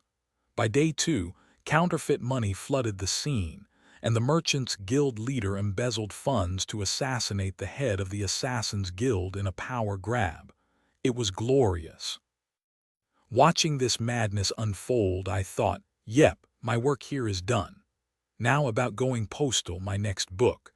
It follows a swindler who stumbles into redemption, convincing everyone, including himself, he's not a total scoundrel. A buddy who read the draft joked, "Every book's a little autobiographical, huh? Only real friends call you out like that." And honestly, I am a fraud. Here I am, a guest of honor, standing 5'7" in a world where legends like Arthur C. Clarke once loomed like titans. When I started Discworld, I had no grand plan, just a desire to poke fun at the flood of generic fantasy tropes in the 80s. Too many dark lords, or differently pigmented lords as we say now. The color of magic and the light fantastic were pure satire. Then, shockingly, they sold. So I kept going. Equal rights practically wrote itself in a weekend. Turns out, chaos pays the bills. Working as a press officer for a nuclear power plant wasn't exactly a walk in the park, especially after one of our facilities had a minor incident. Okay, fine, it didn't explode. More like, it burped a little radiation. Barely noticeable, really. No casualties, no headlines, just a lot of awkward questions and me sweating through my suit. Then there was the time a guy showed up for a public tour and set off the radiation detector, the one that's supposed to stay silent unless you're leaving. Imagine the panic when it binged on his way in. Turns out, he'd spent the night before tinkering with a WW2 aircraft altimeter on his kitchen table because, classic British hobby, coating himself in radium like it was glitter. We had to decontaminate him, and his poor table ended up in the low-level waste facility. Not exactly the usual fate for IKEA furniture. And let's talk about engineers, specifically the mythical Fred factor. Picture this. A nuclear plant is designed by brilliant minds, broken down into flawless subsystems, then handed off to subcontractors who hand it off again, until it lands on Fred's desk. Fred isn't incompetent, he's just practical. Why drill 3 holes when one will do? So he bundles all the fail-safe wires through a single gap, right under a shelf known for gouging cables, in a room where forklifts play bumper cars. And then, surprise, all 3 systems fail at once. Fred's not the villain here. He's just the guy holding the drill when the universe decides to laugh. And trust me, after years in the industry, you learn to laugh too, especially when someone says completely independent fail-safe systems with a straight face. You'd think dumping nuclear waste down a toilet would be unthinkable, right? Not for Fred. After finishing a shift cleaning the reactor, he casually tossed a bucket of what he assumed was just dirty water into the facility's restroom. Minutes later, health physicists outside heard their Geiger counter scream. Turns out that dirty water had left a tiny radioactive speck in the sewage sump. The real kicker: a tanker had already hauled most of that sludge to a nearby treatment plant. Now picture this: a room full of sewage workers and nuclear engineers staring at 80,000 gallons of sludge, debating whose job was scarier. The nuclear team shrugged off radiation like it was nothing but recoiled at the sewage. Meanwhile, the sewage crew, unfazed by the muck, eyed the radioactive bits like they were handling live grenades. The solution: pure ingenuity. They shipped the whole mess to a coal plant, burned it to ash, and ran the remains under a Geiger counter. 3 tiny radioactive flecks later, crisis averted. The best part: the tanker driver wasn't even sweating the nuclear cargo. His real nightmare: a previous haul of expired prawns. Now that was risky, he deadpanned. Everyone involved got a tongue-in-cheek certificate, printed on brown paper, because engineers have a flair for dark humor. As for me, after a chaotic day fielding press calls, I came home wired, fired up my computer, and banged out the final third of Equal Rights in one manic weekend. My wife finally rescued me, saving my draft and shoving me into bed. That was the moment I knew it was time to leave the nuclear game behind. The constant media frenzy was overwhelming. It felt like my brain was stuck in a washing machine. Meanwhile, the early Discworld novels were selling well enough that quitting my day job suddenly seemed like a real option. I handed in my notice, and my coworkers sent me off with a surprisingly touching goodbye gift: a sleek little statuette made of brushed metal. It sits on my nightstand to this day, doubling as both a keepsake and a makeshift reading light. Then came the real grind. I dove headfirst into writing, churning out words like my life depended on it, which in my mind it did. I became obsessed with the idea that if I wasn't actively working on something, I wasn't a real writer, just some guy pretending. So I set a brutal daily quota: 400 words, no exceptions. Funeral: 400 words. Christmas dinner: sneak away: 400 words. For years I kept this up, terrified that if I stopped, the magic would vanish. And hey, it worked. The books took off. Mort hit #2, Sorcery snagged the top spot and stayed there for months. Sales skyrocketed, translations piled up, and before I knew it, I'd lost track of the numbers. Some say 50 million copies, but I'll conservatively claim 45 million. Then there was America. Oh, the mess. Last night you might have seen me shamelessly groveling for a Hugo. What can I say? I'll do anything for a laugh. But the truth is, early U.S. publishing was a disaster. Books released out of order, typos galore, my name misspelled, you name it. By 1998, I was so fed up I nearly handed over U.S. rights to a UK publisher. Meanwhile, fans were smuggling in British hardcovers like contraband, lining up at cons for me to sign them. You'd think the publishers would have noticed something was off, but nope. And here's a new detail. One time, a fan handed me a bootleg copy with a post-it note that read, "Sorry, but yours was cheaper." I laughed so hard I almost forgave the whole mess. The irony: the very chaos that made me ineligible for awards was the same thing that built a cult following.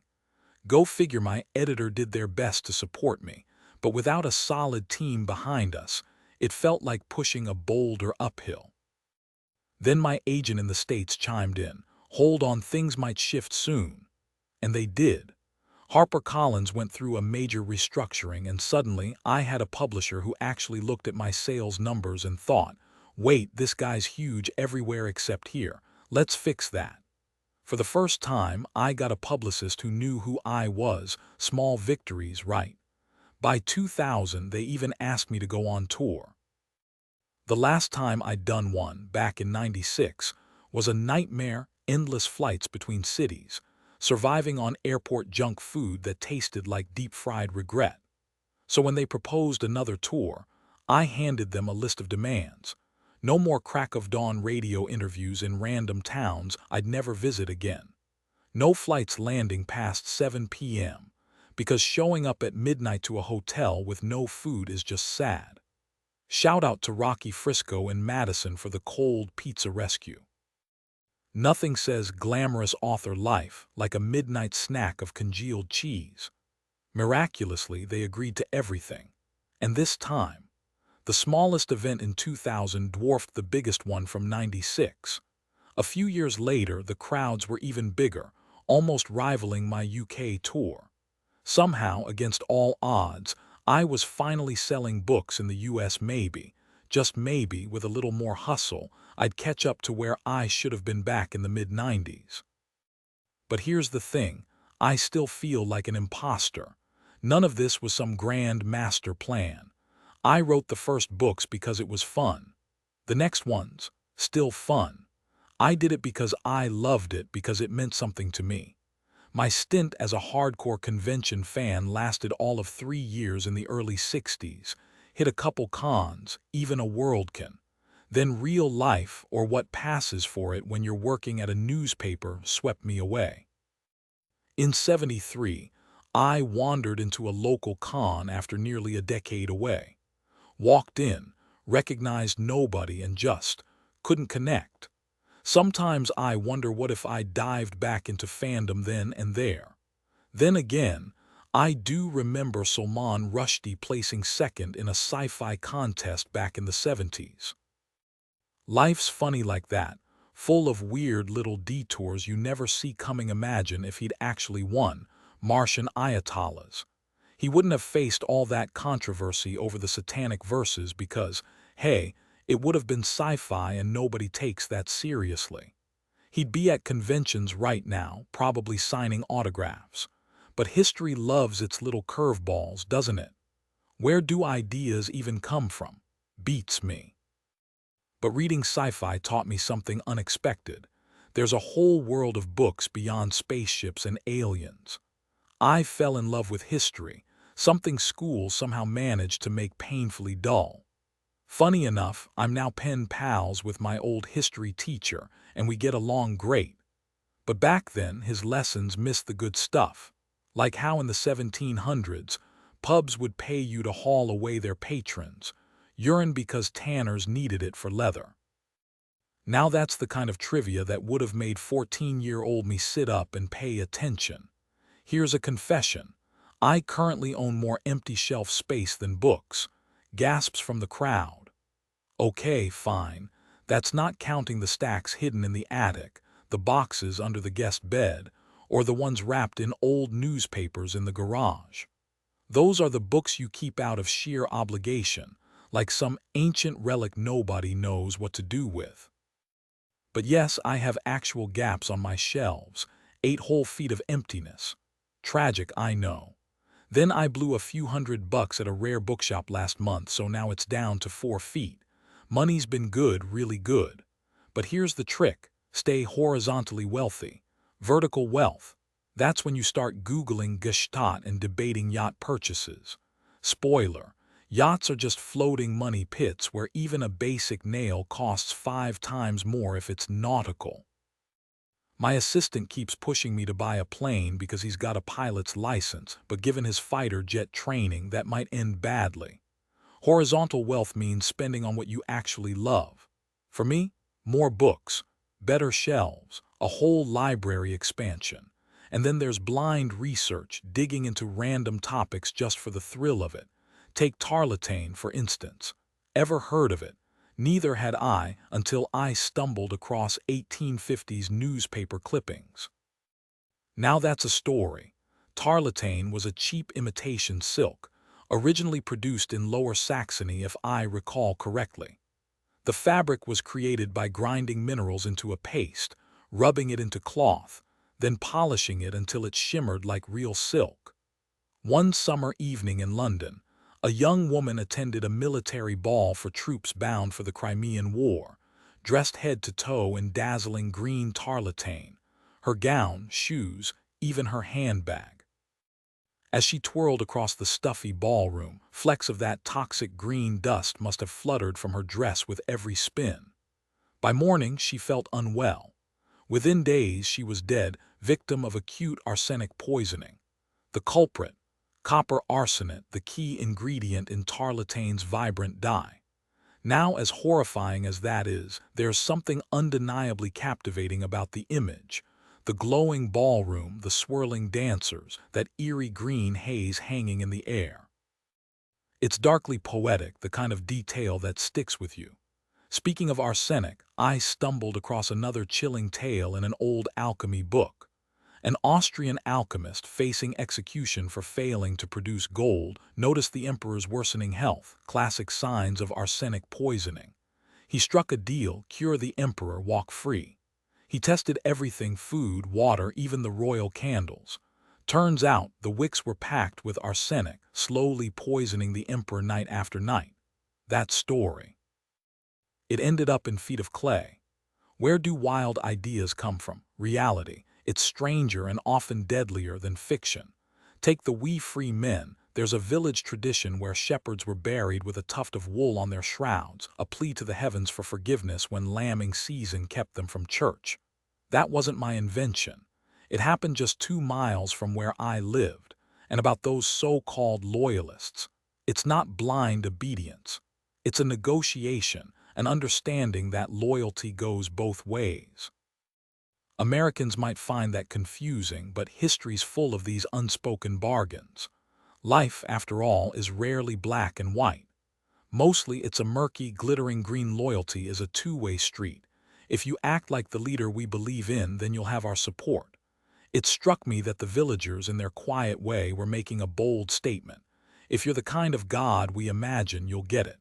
If not, well, tough luck. That's the kind of moment that shaped Discworld, those unexpected flashes of insight. Growing up just before TV took over, I was a kid who lived in libraries and bookshops, devouring everything I could get my hands on. Knowledge wasn't just facts. It was this thrilling treasure hunt, and I soaked it up like a sponge. My first real purchase, Brewer's Dictionary of Phrase and Fable. That book became my Bible, so much so that years later, I got to write the intro for its Millennium Edition. Every fantasy writer should have a copy. Need to know how to build a flower clock. Boom, there it was, right in Brewer's. People always ask where ideas come from. The truth. You fake it till you make it. Every writer I've talked to, when no one's listening, admits the same thing. We just have very creative definitions of making it up as we go. Right now I'm working on the next Discworld novel. The title's set, Where's My Cow? It's about Commander Vim's reading to his toddler Sam every night at 6, no matter what chaos is unfolding in the city. The book's simple, chewed edges, farm animals making all the wrong noises. But Vims can't help thinking, this kid's never seen a sheep. He lives in a city where animals mostly end up on a grill. The nursery's full of cutesy wallpaper with foxes in waistcoats, and he wonders, what would a real city kid's book sound like? Blaff. That's the noise a beggar makes, right? Added detail. One night, Vims gets so distracted by this thought that he absent-mindedly reads the wrong page 3 times in a row, and little Sam, who usually babbles along, just stares at him like, "Dad, get it together." The world's full of stories. You just have to know where to look and sometimes where to pretend you looked. You think I'd follow you home for a few bucks? Think again. I can already picture it, Commander Vims, flipping through this battered, drool-stained book for the 100th time while his kid snoozes with a corner of it still in his mouth. And then, bam! That chewed-up little book suddenly clicks into place, solving some ridiculously tangled crime I haven't even figured out yet. How? No clue, but it's gonna happen. Neil Gaiman and I were chatting about this exact thing recently. How sometimes you stumble onto this perfect little nugget of plot, like an oasis in the desert, and you just know it's gold, even if you don't see the path to it yet.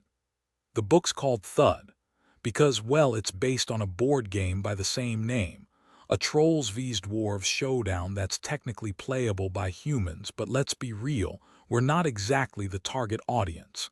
It's also a cheeky nod to classic noir. Thud. That's the sound the body made when it hit the pavement. Instant mystery setup. Meanwhile, I'm juggling two books, thud, and the next We Free Men installment, which is about as healthy as mainlining espresso while riding a unicycle. My doctor's got me on enough meds to bloat a hippo, but hey, bouncing between projects keeps things fresh. Stuck on one, switch to the other, genius. Maybe. Insane. Definitely. I call my process the valley filled with clouds method. You see bits of the landscape, a steeple here, a boulder there, but the rest is fog. You know there's a path connecting them, so you start walking. No outlines, no postcards like Larry Niven's meticulous system, though props to him. We once tried collaborating and quickly realized our brains just don't mesh. Nobody taught me how to do this. No workshops, no mentors. My first novel, sent it out once and bam, published. Maybe that's why my process is chaos, but hey, it works. Mostly. Yes, somewhere in all this, a random but crucial detail. Vim's kid once tried to eat a bookmark shaped like a tiny sword. It did not end well. It's funny how things change as you grow into your craft. Looking back, I cringe a little when new readers jump into the Discworld series with the color of magic and the light fantastic. Honestly, they're not the strongest starting points, and I'm the one saying that. Skip the beginning, dive in deeper. What really makes me proud, though, are the children's books. That hit me hard today while chatting with some kids. They wouldn't stop asking about the turtles. I finally had to cut them off. No more turtle questions. Of course, they pivoted immediately. Fine, what about the elephants? Kids force you to be sharper as a writer. You can't dodge their questions or leave gaps. They demand answers. But here's the thing, they're also ridiculously sharp when it comes to storytelling. They get plot structure. I remember my daughter, maybe 8 or 9 at the time, watching an action movie. A third of the way in, she called it, "That black guy's gonna live." I asked how she knew. Because the other black guy already died and that woman's making it to the end. She was wrong, but her logic, flawless. Kids today dissect narratives like prose, which keeps me on my toes when writing for them. You've got to stay 3 steps ahead. Somehow, I've accidentally become a postmodern fantasy writer. Apparently, people are writing dissertations about my work. Maybe it's because Ankh-Morpork has a condom factory. Try finding that in Middle-earth. The troll-packing big boys still doesn't get why the women giggle, but hey, Ankh-Morpork thrives on chaos. It survives everything, even the idea of me getting a coat of arms with hippos. Only cities or the queen can do that, they told me. I'm no city, but rules were made to be bent, right? So, what's the worst that could happen if I go through with it? I asked. We wouldn't be thrilled, came the reply. Honestly, it was 2004. I could handle their disapproval. But let me tell you, the guy was not a fan of Ankh-Morpork's official slogan, Quanti canicula alle in finestra. Sure, it sounds fancy in Latin, but let's be real. It just means, how much is that doggy in the window? Classic. Now here's a fun little secret. Once the shuttle's back in action, there's a plan to sneak the mission patch from the last hero on board somewhere. My guess? The Latin motto probably translates to "We who are about to die would really rather not." And from what I hear, the astronauts would be totally on board with that. Writing all this has been an absolute blast, and yeah, it's paid the bills. But sometimes I wish I were a real author, you know. The kind who agonizes over every word, me. I just write what feels right. Then I stumble across these deep analyses of my work like, oh, the brilliant symbolism, the masterful prose. And I'm sitting there thinking, nah, I just put it there because it fit. And yet somehow they made me a guest of honor. Listen, there are way better writers out there. But hey, thanks for sticking with me. Next month, Discworld turns 21, which, in England, used to mean you could finally drink legally. These days, kids are practically sipping cocktails by age 8. Meanwhile, in the US, you've got to wait till you're 30. Still, it's a milestone. Health-wise, I'm doing great, but I'm cutting back to one book a year. Problem is that leaves me with free time, and last time that happened, I cranked out a quarter of a novel in 2 weeks on vacation. Australia will do that to you. Waking up at dawn, birds chirping, fridge stocked with cold beer by 6 a.m., sunshine pouring in, perfect writing conditions. Our go-to spot is this little rainforest lodge near the ocean. No kids, no dogs. Why? Because between the sharks, saltwater crocs, and box jellyfish, it's basically nature's death trap. Come on in, the water's lovely, the best part. No tennis courts, no golf courses, just pure, untamed wilderness. First time we hiked there, we turned a corner and bam, spider the size of my hand, bouncing in its web like whoaing. Naturally, we took the scenic detour, like half a mile out of the way. Then climbing a cliff in the rain, gripping a rope, watching every step, only to spot a massive snake wrestling a goanna. Just another day in paradise, I shouted down to the guide, "Snake, there's a snake up here," he called back. "What kind?" I snapped. "I'm dangling off a cliff in a downpour, barely hanging onto this rope, and you want me to play reptile trivia? Pretty sure it's a python." "Why a python?" he asked. I groaned, because the iguana's eyes are bulging like this, moi. He scrambled up, took one look, and shrugged. "No big deal, just nudge it into the bushes." So we did, and that was my thrilling introduction to Australia's rainforest. That moment, it sparked the last continent. I'll never forget my first flight to Australia, staring out the window at those massive Pacific clouds glowing under moonlight, like Marge Simpson's hair had taken over the sky. Savoring a brandy, first-class perks, obviously, everything felt surreal. Then brushing my teeth later, I caught my reflection and muttered, "How the heck did I end up here? Life's weirdly unfair, thank goodness." Fast forward to now, and Discworld's still rolling. Once a book's done, it's not mine anymore, I move on. But sometimes I glance back. Granny Weatherwax, still kicking. Moist von Lipwig, popping up everywhere since going postal. Love the guy, but I might need someone new soon. Characters evolve, Vim's changed after becoming a dad, and now I'm eyeing fresh faces for the stage. 21 years, why that number? We could have waited for the 50 millionth sale or my 50th Discworld book, terrifying thought. Fans who grew up on these books now have kids of their own. Once a headmaster told me he'd lined up for a signing as a teen. Unnerving, absolutely. Time's a sneaky thing, stay alive long enough and suddenly you're a legacy. But here we are, stuck with 21 like some old rule about short pants and shaving. Wild ride though. No kids harmed, minimal screaming. Not bad. At 21, I'd already written close to 3 million words, though honestly most of it's a blur. People say I had a blast, but what sticks with me is that moment in the first-class cabin of a 747, cruising over the Pacific in 1990. Everyone else was asleep, but I was wide awake, staring at the storm clouds glowing under the moonlight. Ahead of me lay my first tour of Australia and New Zealand, and all I could think as I glanced at the orchid in the airplane bathroom was, this can't actually be my life, can it? That surreal feeling never faded. It trailed me into Buckingham Palace, lecture halls, the Library of Congress, and countless bookstores.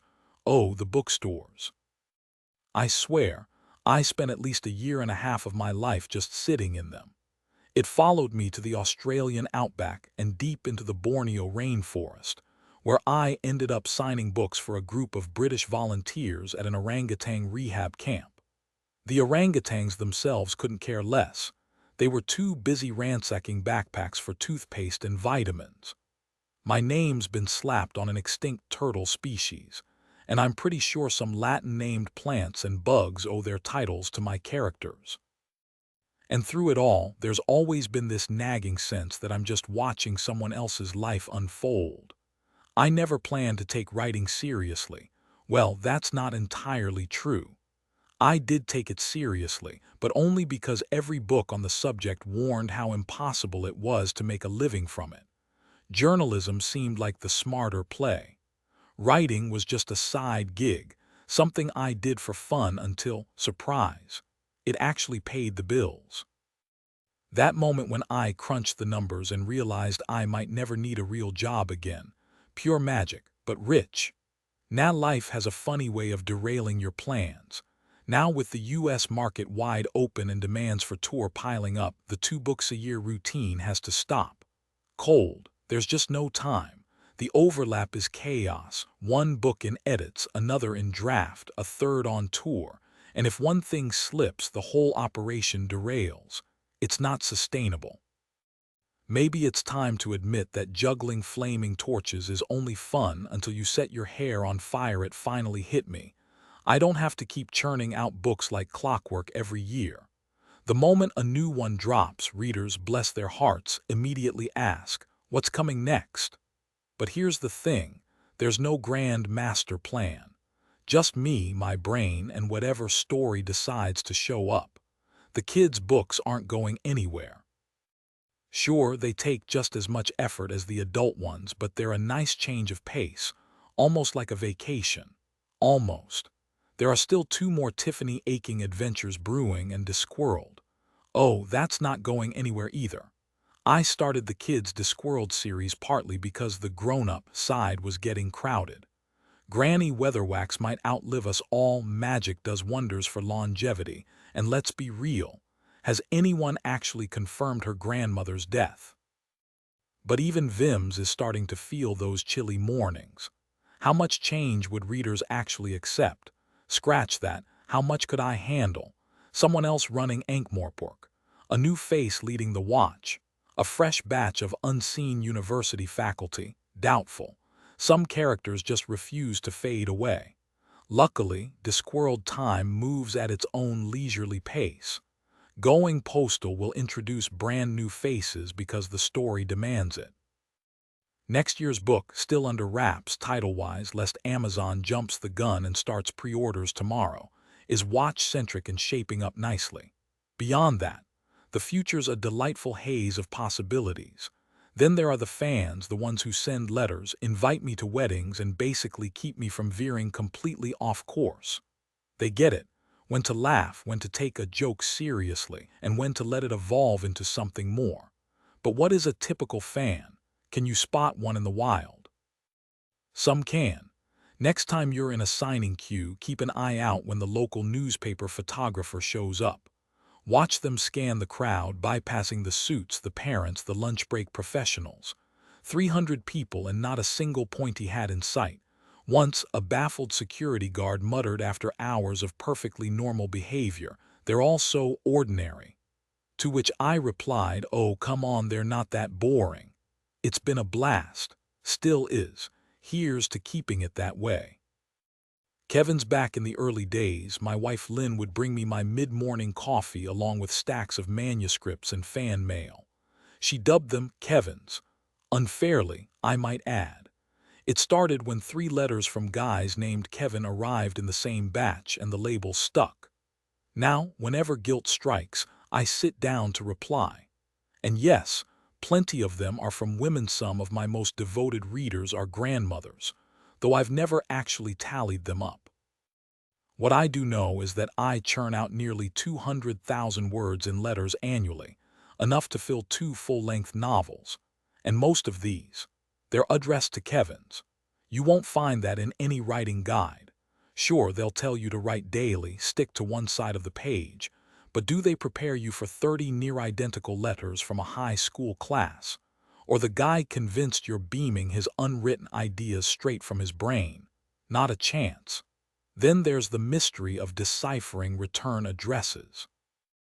I've gotten pretty good at decoding British towns like Newsquiggle-upon-Tyne, but New Zealand. Unless it's Auckland or Wellington, every other place seems to be called Rangiwangi, or at least looks like it was scribbled by someone mid-earthquake. Fan mail is its own beast. As a genre writer, my readers feel a personal stake in my work, more so than, say, Martin Ames's fans do. One critic snidely called it a snug mindfit between us, typical Sunday Times condescension. So they don't hold back. Requests for sequels, autographs, even signed photos. Honestly, who wants a picture of an author? You finish a book, your imagination blazing with vivid scenes, then flip to the back flap and find a middle-aged guy squinting at the camera like he forgot where he left his coffee. Why do people write? Some are aspiring writers, convinced there's a secret handshake to getting published beyond, writing well and submitting. Others demand to know where ideas come from. A warehouse in Croydon gets old fast. Then there are the encouragers, like the librarian who praised my work for luring kids into libraries so they could discover real books. Ouch. And the critics. One teacher scolded me for the grammar of an 80-year-old witch who'd never seen a classroom. Meanwhile, a French academic once dragged me into a months-long debate on the proper use of Korean. You never know what the next envelope will bring. Maybe another Kevin, maybe a conspiracy theorist. Either way, it keeps life interesting. Young students working on their school projects don't hold back when they write to me. Some of them practically send a novel in the form of a single breathless sentence. Dear Mr. Pratchett, I love all your books, you're my favorite author, and I'm doing a report on you. Could you answer these 400 questions by Friday? It's due Monday. To handle these, I pick the top 20 most interesting questions and have my computer print out a tiny font fact sheet, updated every few months. I've got a hunch that more than a few passing grades have been scraped by some very selective copying. You can always spot a letter from a teenager. They love numbered lists. Dear Mr. Pratchett, I want to be a writer someday. Can you tell me? 1. Do you work flexible hours? 2. What's your salary? And like clockwork, every year at least one asks if they can shadow me for work experience. I can't help imagining it like a scene from a Victorian novel. Ah yes, 'twas the year 1993 when young Master Pratchett took me on as his apprentice for a farthing a week. The younger kids, their letters are shorter, written in crayon, and usually come with drawings. If you've ever written for children, you know exactly what I mean. Sometimes they hit you with the hardest questions, plus a full inventory of their pets' names. Then there are the Kevins, the ones who start with, bet you don't get many letters from 75-year-old grandmas. Turns out, I do. Plenty of adults read my books but don't always admit it. It's like those end-of-year book surveys where celebrities pretend they spent the year reading highbrow literature instead of the page-turners they actually enjoyed. A surprising number of readers write to say they spotted someone with one of my books on a tiny Greek island. Maybe it's the same person every time. But what really gets me is how many assume I'll never read their letters, let alone reply. It's like tossing a message in a bottle into the ocean and hoping. When I was young, I wrote to J.R.R. Tolkien, right as he was becoming a literary legend. Smith of Wootton Major had blown me away. I'm sure my letter was one of thousands he got that week. But he replied. Maybe it was a form letter. Maybe his assistant typed it, but it was signed. That meant something. He must have been drowning in letters from fans who'd later named their kids after his characters. My note wasn't long, no numbered demands, just a simple "I loved your book." And he took the time to say thank you. That stuck with me for a brief moment. It captured something profoundly human.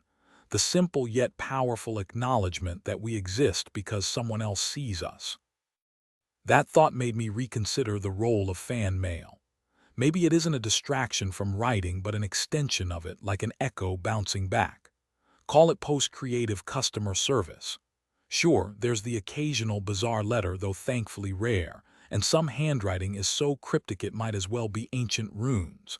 And yes, some fans want endless back-and-forth conversations, but time, that cruel, unyielding force, has other plans.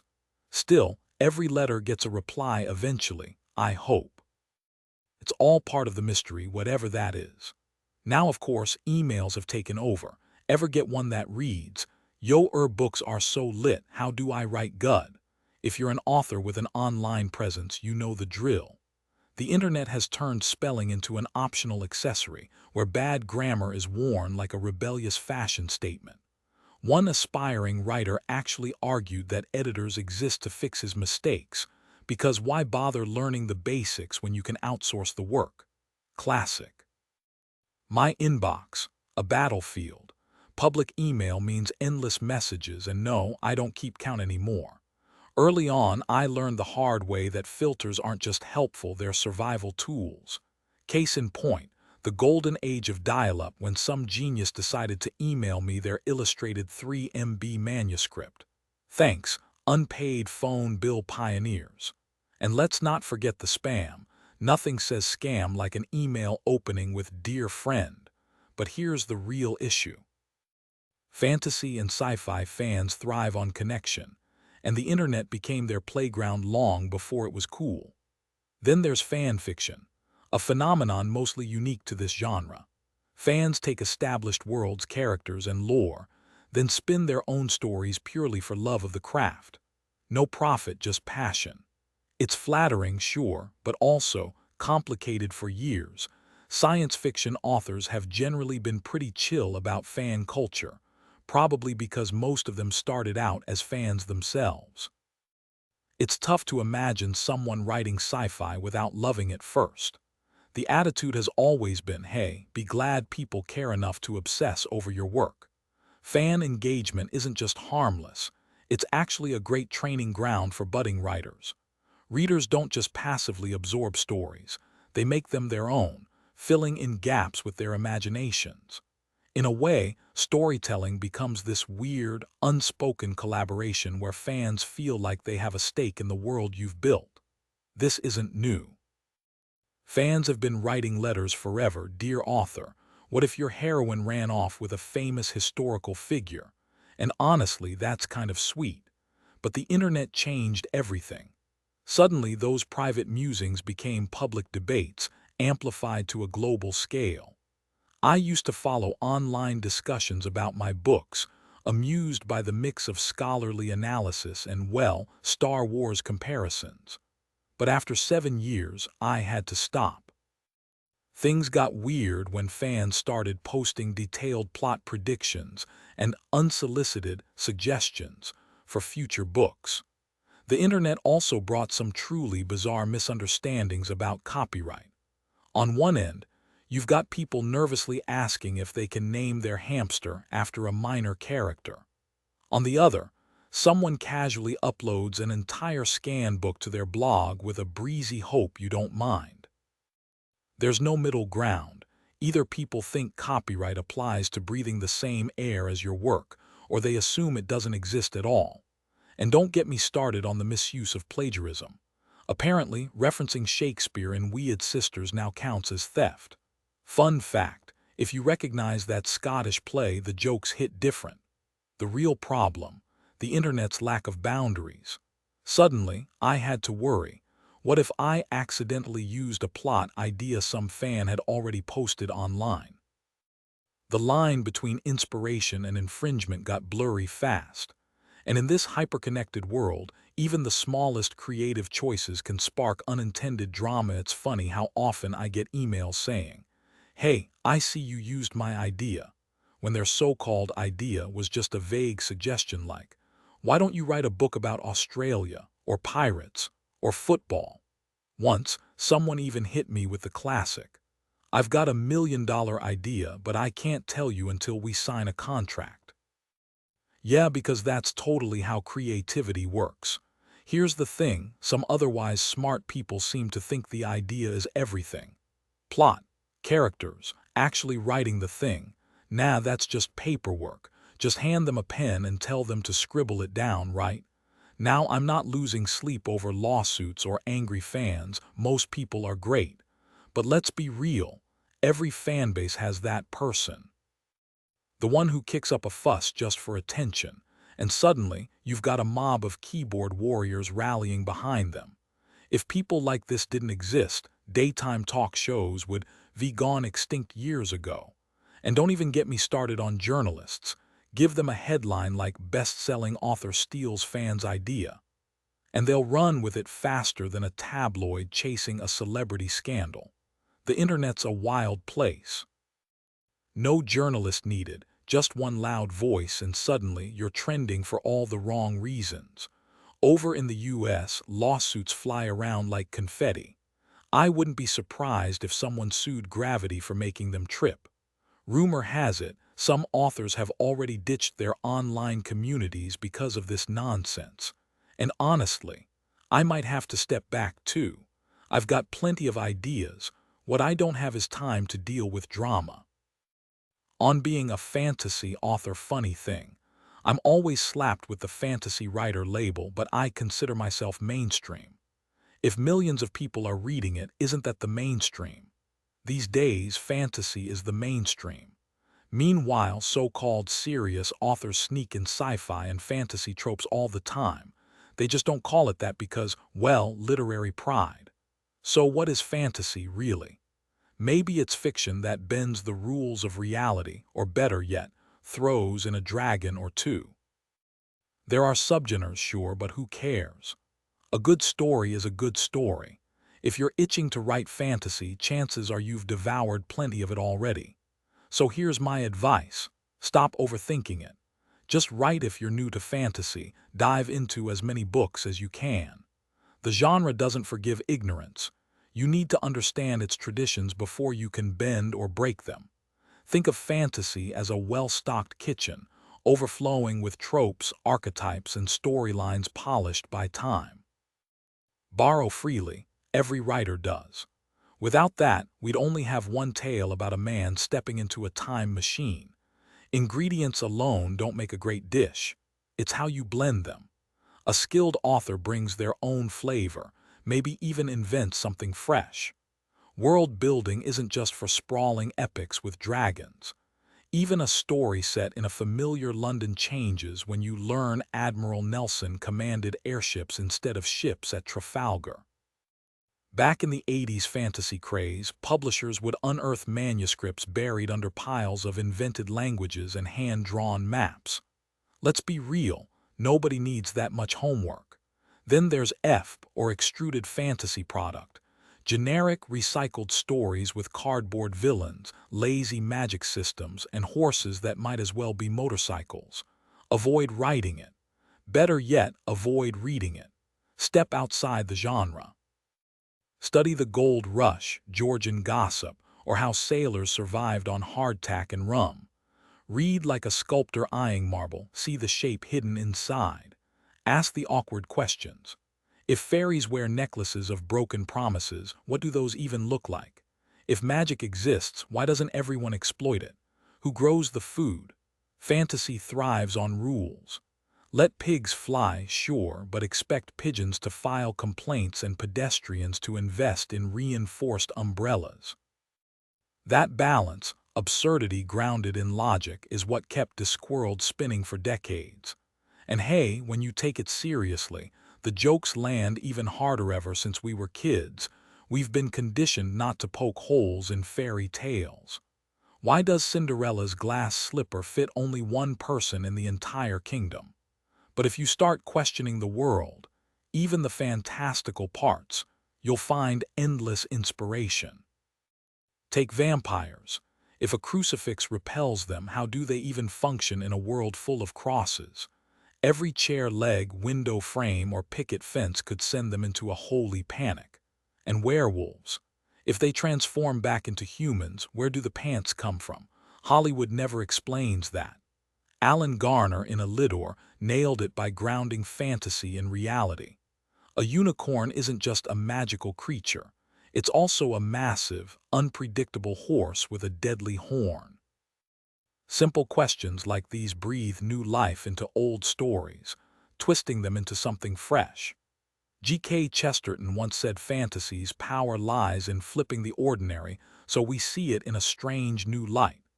Imagine a tiny civilization where a staircase is a mountain range, or beings so slow they don't even register humans zipping past. Or picture a werewolf navigating a room by scent alone, reconstructing who was there hours before. Here's the thing. Just because it's fantasy doesn't mean you get a free pass on storytelling basics. Characters still need depth, dialogue has to sound real, and world building can't be lazy. The genre isn't an excuse for sloppy writing. It's an invitation to play with infinite possibilities. A single tweak can reshape everything. So, whose fantasy are you living in? Here's one for you. Imagine a species clinging to a thin layer of rock between scorching magma and the void of space. They exist in a tiny window between ice ages, dodging extinction-level asteroids. As far as they know, the rest of the universe would kill them instantly. And what do they call this fragile existence? Reality. Oh, and a pro tip, skip the thee and thou unless you're Shakespeare, and go easy on the adjectives, they're like overpriced accessories. Use them sparingly, or your writing will sound like a bad Renaissance fair. In a cosmos where entire galaxies can vanish in cosmic fireworks, people still cling to ideas like fairness and fate. Some even put faith in democracy. Now that's a stretch. And here I am, a fantasy author, raising an eyebrow at it all. My stories unfold on the Discworld, a flat planet cruising through space on the shell of a cosmic turtle. Readers tell me they love the absurdity. Letters pour in. Because despite the bizarre setting, the characters fret over the same mundane nightmares we do: bills, mortality, and the very real fear of tumbling off the edge. The humor. It's in their unshakable conviction that their reality is the only one. Though, let's be honest, with physicists theorizing hidden dimensions curled up like forgotten socks, who's to say a turtle isn't lugging us around right now? You won't find enchanted blades or epic prophecies here. Just folks in pointy hats navigating life's chaos, same as us. Humans love crafting tidy little worlds where justice prevails and heroes ride into sunsets. Take Agatha Christie. No one labels her a fantasist, yet her stories unfold in snow globe settings. A manor, an island, a train. No loose ends, no unpunished villains. Poirot's little gray cells never fail. Or westerns, glorifying a code that often meant shooting first and asking questions never. But we'd rather idolize Clint Eastwood's squint than messy history. Face it, every writer spins fantasies. Some just admit it. And every reader, they're chasing escapism, whether between dragon-filled pages or courtroom dramas. Now about Gandalf's bachelor status. This rant first took shape at Noviken in '85, around the time equal rights introduced Esk, the girl who shattered wizardry's boys' club. Funny how the cultural tide soon echoed those ideas. Witches like Granny Weatherwax and Tiffany Aching elbowed their way into the narrative. Even Petulia, the pig-whispering witch, stole scenes. But let's dissect magic's portrayal in fantasy.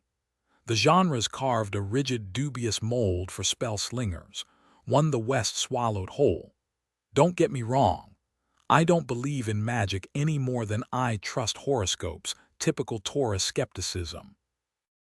Yet in The Color of Magic, I aim to skewer fantasy tropes with the same glee-blazing saddles torched Western cliches. Because sometimes, the most magical thing is laughing at the absurdity of it all. This was my love letter to 25 years of devouring fantasy novels. A journey that kicked off at 13 when I tore through The Lord of the Rings in a single, sleepless marathon. That book didn't just change my life. It was like hitting a brick wall at full speed. Suddenly, I was ravenous for anything with swords, sorcery, or mythical creatures. And let's be honest, my childhood was painfully normal.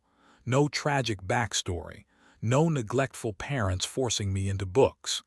Just a kid with too much energy and nowhere to channel it, until Tolkien showed up like a literary lightning bolt. From there, it was a full-blown obsession. I scoured libraries for anything with a dragon on the spine, even suffering through dusty Norse epics and Victorian fairy tales that read like homework. Back then, fantasy wasn't exactly lining the shelves of every bookstore. It was like hunting for contraband. You had to dig through the most unlikely places, hoping for a glimpse of something magical. I'd loiter in the kids' section like a weirdo, coaxing battered paperbacks about elves into my backpack. At one point, I binged the entire Chronicles of Narnia in a weekend, which left me feeling like I'd odd on sugar-coated allegory. Eventually, reality caught up. I got rehabilitated, dosed with sci-fi until I could walk past a Dungeons & Dragons manual without breaking into a sweat. But deep down, part of me never left that shared fantasy universe we all know. You've seen it. The one stitched together by Tolkien, Disney, and a handful of geniuses who turned folklore into a playground. It's got all the greatest hits: dragons, wizards, cursed artifacts, and landscapes so epic they'd bankrupt a Hollywood CGI budget. And yeah, it's cliché as hell. Elves are basically glamorous tree huggers.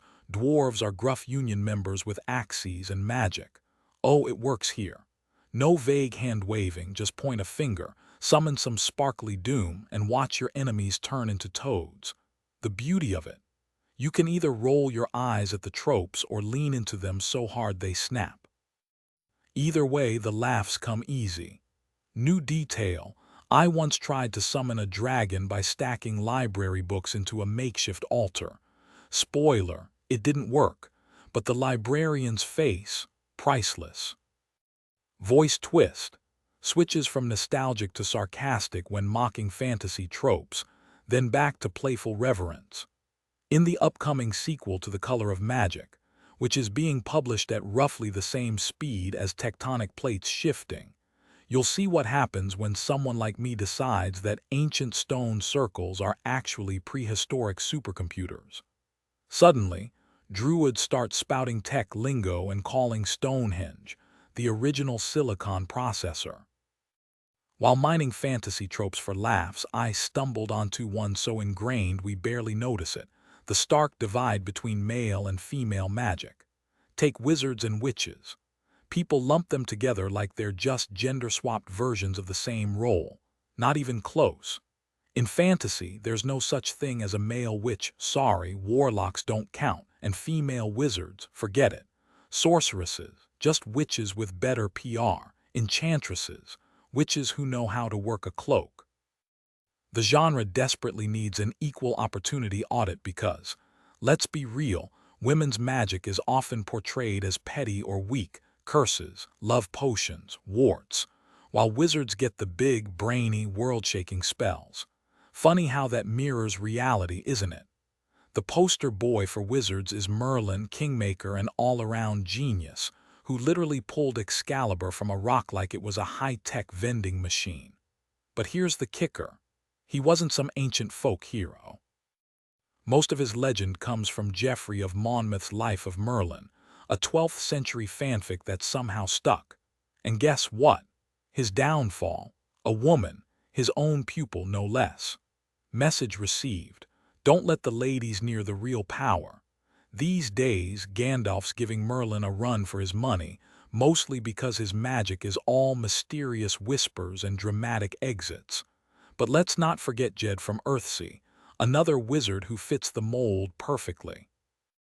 Ursula Le Guin's books nail the fantasy blueprint: magic with rules, hierarchies, and, surprise, male dominance. It's almost like we've all agreed without saying it that magic has a gender. And that, my friends, is a spell worth breaking. New detail: imagine a scene where a modern witch tries to apply for a wizard's license, only to be handed a broom and a cauldron with a wink. Stick to what you're good at, sweetheart. In fantasy lore, wizards are often depicted as solitary figures, sworn to celibacy, a trope echoed in many magical texts that insist a true sorcerer must remain chaste. Oddly enough, this rule never seems to apply to witches, who can indulge freely without their powers waning.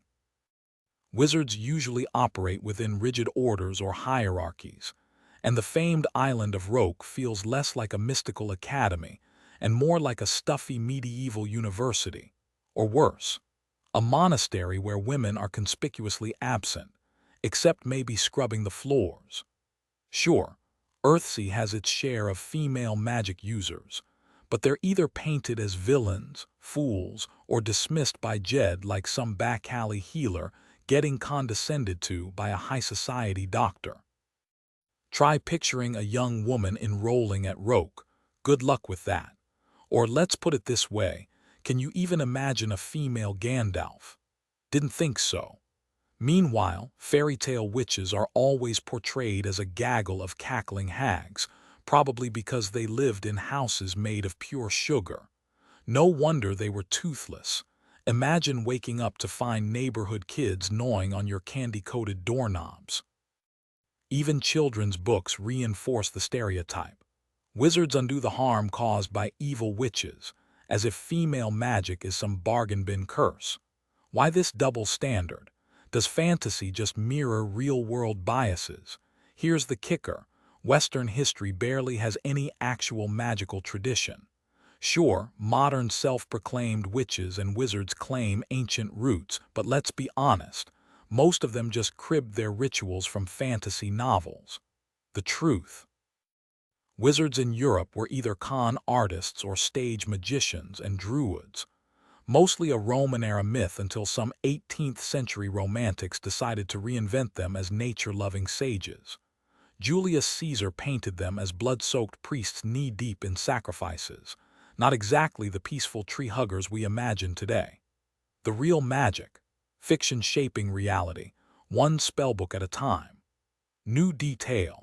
Ever notice how fantasy witches always live in the woods, while wizards get towering castles? Even their real estate is unequal. Tone shift, from sarcastic to reflective, but maybe there's something deeper here. Why do we cling to these tropes? Maybe because deep down, we're still uncomfortable with women holding power, even in make-believe worlds. Or maybe we just really like the idea of a wise old man with a beard. Either way, fantasy doesn't just reflect reality. It rewrites it. History has a funny way of turning things into legends, and witches are no exception. They've been painted as mystical shamans, or is it shaman? Peaceful potion brewers with a touch of the supernatural. You'll hear claims that 9 million people were executed for witchcraft in Europe between 1400 and 1700, a number tossed around in occult books like confetti. But let's be real, it's about as reliable as a horoscope. Finding solid proof of an actual witchcraft cult. Good luck with that. I've met plenty of self-proclaimed witches, scratch that, they are witches. Who am I to doubt them? Their beliefs might be a little hazy, but they're harmless, like environmental activists with a spiritual twist. Modern witchcraft. Think of it as The Lord of the Rings meets a 1960s hippie commune, with a dash of herbal remedies and Gerald Gardner's nudist colony vibes. But here's the thing, witches exist because people believe they exist. It's the flying saucer effect. Someone sees a weird light in the sky, remembers UFO lore, and suddenly, boom, another sighting for the conspiracy theorists. Same deal with witches. Folklore says they're lonely old hags, so the village outcast gets the label. A few misfortunes later, and suddenly she's the reason your cow stopped giving milk. The myth rolls on, snowballing with every whispered rumor. Now, where are all the wizards? Funny how they're in short supply. A few sketchy alchemists, some secretive fraternities like the Horseman's Word, hardly the stuff of Gandalf-level legends. Maybe it's just another case of history favoring men. My wife, fresh from her feminist book club, would say it's obvious. Women's magic gets dismissed because patriarchy can't handle powerful women. Witches. Just ambitious ladies in a world that burned them for stepping out of line. Is that the whole truth? Who knows?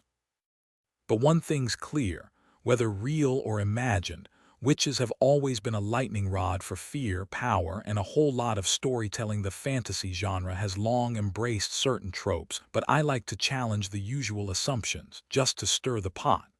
The whole wizard versus witch debate, it's more symbolic than people think. Gender doesn't define magical ability. Wizards embody our aspirations, what we'd hope to be with unlimited power. Witches, though. They're the cautionary tale, the dark reflection of what we might actually become if given the chance. Not exactly thesis material, I know, but thanks to children's books, wizards will keep casting grand spells while witches stir their spiteful little brews. Equal footing in magic. Don't hold your breath. Now about those power plant legends, some are stranger than fiction. Construction sites become graveyards for heavy machinery. When a bulldozer gives out, what do? Bury it in a mound along with a few excavators like some industrial afterlife. Tourists mistake it for the famous Pixie Mound, but that's actually a smaller, less dramatic pile across the street. Still, imagine a stormy night when lightning strikes both mounds at once, the kind of eerie, slow-burning electricity you only see in films. Then, in the silence afterward, the unmistakable rumble of a diesel engine roaring to life.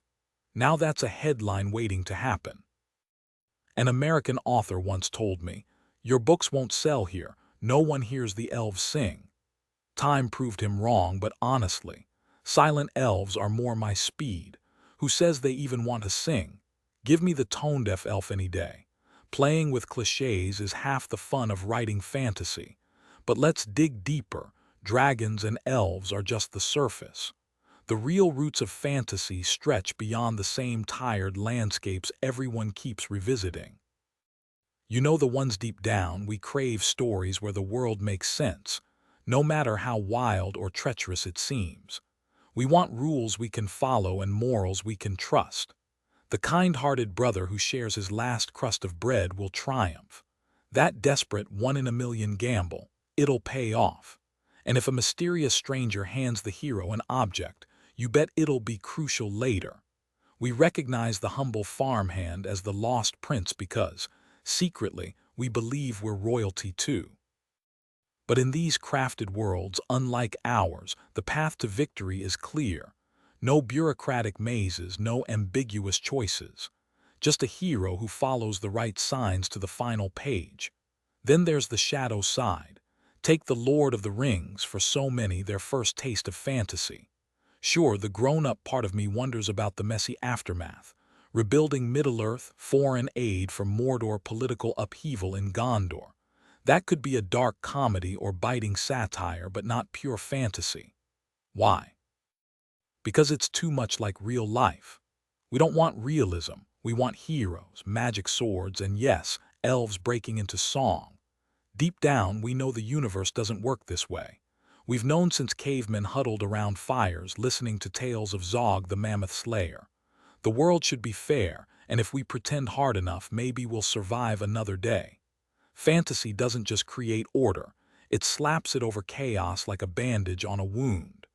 Reality says we're specks in a freezing, indifferent void. Fantasy says we matter. It fills the unknown with something. Dragons, demons, lost continents, anything but emptiness. Naming the darkness gives us the illusion of control, and sometimes that's enough. Even now, with our smartphones and satellite TV, we still build these elaborate fictions. Take road trips. Reality means stopping at a sketchy gas station and gambling on a bargain bin mixtape. 9 times out of 10, it's some generic pop rock that won't make you gag. So your glove box becomes a graveyard of mediocre compilations. That's life. But fantasy says the next tape might just be a treasure map. I've somehow convinced myself that if you leave a cassette tape in your car for 2 weeks, it magically transforms into a greatest hits of Queen album. My friends think I'm nuts. They swear theirs turn into Bruce Springsteen collections. Obviously, it's a joke. I don't actually believe it. There's always a logical explanation for these things. Take the eerie whispers in my old house. Turns out, it was just starlings nesting under the roof. If you've ever wondered what susurration means, it's basically the sound of birds rustling at night. Then there was the time I was reading, and I could have sworn a massive, breathing monster was looming behind me. My heart nearly stopped, until I realized it was just my neighbor mowing his lawn with one of those ancient push mowers.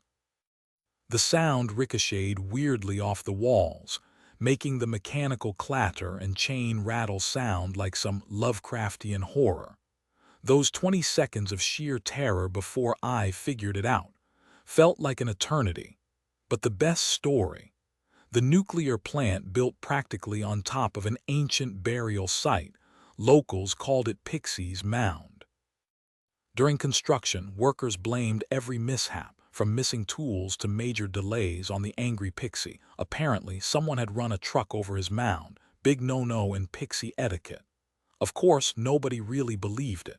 It was all a running joke until the contractors gifted the first station manager a garden gnome, dubbed the pixie, as a gag. They stuck it in the trophy case, and legend had it that moving it would bring disaster. Then one day, someone stuffed it in a closet. 3 weeks later, a freak storm flooded the pump house, knocking out 4 reactors. When the news crews showed up, a worker casually mentioned the pixie's curse. Cue the dramatic gnome resurrection for the cameras. Back then, you could still laugh about nuclear mishaps. It made for a great human interest story. But somewhere along the way, the punchline got lost. Suddenly, we were getting letters from all over, especially West Germany, demanding details about the supernatural entity that crippled a power plant. My job: drafting a response explaining that every industry has its gremlins, just harmless workplace superstitions. Funny how a joke can spiral into international folklore, isn't it? Working as the PR guy for the facility, I quickly realized not everyone shared my upbeat messaging about how, of course, nobody here actually believes in that stuff. The engineers, practical Murphy's Law types, weren't about to risk angering any mythical beings. One conversation with a senior engineer in the gleaming, high-tech power station stuck with me. "You can't claim nobody here believes it. So you want me to say they do?" "No, just call it a story." Later, another engineer mused, "Imagine the legends this place will spawn in 1,000 years when it's just ruins. Villagers will swear they see ghostly physicists patrolling at midnight." We joked that a buried nuclear reactor would make the ultimate cursed tomb, break in, and you'd drop dead mysteriously. That surprised me. I hadn't pegged engineers for that kind of imagination. The sterile machinery was already gathering a thin layer of whimsy, fantasy with its sleeves rolled up. It got me thinking, if we ever colonize the moon or Mars, we'll decorate those barren landscapes with recycled myths. Shadowy figures lurking in the support beams, stealing power. Tiny maintenance gremlins sneaking out of control panels to polish your helmet if you leave out a bowl of nutrient paste. We mark new territory with legends like dogs marking fire hydrants. Once we invent our gods and monsters, we can worship or banish them, hang ribbons on the haunted tree, or bulldoze it and call ourselves rational. Elves Were Bastards, Hilken Program Book, 1992. 12 years later, I reread that and winced. Damn, was I in a mood that day. But yeah, I still stand by it mostly. Back in '92, fantasy was everywhere, riding the wave of its late '80s boom. Some of it was brilliant. A lot, not so much. Not poorly written, just empty. I remember a Locus issue hawking 3 separate books featuring a Dark Lord. No, not that one. Dark Lords should come with a warning label. Conventions were drowning in identical covers: unicorns, dragons, quests, elves. Heroic fantasy was eating its own tail. Bad for the genre, great for satire, target-rich environment. But hey, that was then. These days, I've mellowed. Mostly maybe I should take a break from Disney World for a bit. People label me as a fantasy writer, but honestly that term's starting to grate on me. Not because fantasy itself is bad. When done right, it's incredible. But because so much of what's out there is lazy, recycled nonsense. Endless regurgitation of the same tired tropes, wrapped in faux medieval gibberish that sounds like a bad Shakespeare parody. He will grow wroth. Seriously. That's not storytelling. That's a thesaurus having a meltdown. Fantasy should be more than just dragons and damsels. Take Star Wars, it took the hero's journey and made it fresh. RoboCop, a modern myth with bite. But then you get sequels and knockoffs that miss the point entirely, churning out soulless spectacle. And don't get me started on elves. Noble, please. Original folklore painted them as capricious tricksters, not sparkly do-gooders. Heroes, overrated. Kings, Historically, half of them were just lucky sociopaths with crowns. And wizards. I've met their real-world counterparts. Trust me, wisdom isn't their strong suit. Good fantasy isn't about escaping reality, it's about reflecting it sideways. That's what I aim for with Discworld. It's satire in a pointy hat holding up a funhouse mirror to the absurdity of our world. Yet some critics still dismiss the genre as trash, which is hilarious considering fantasy is the bedrock of storytelling.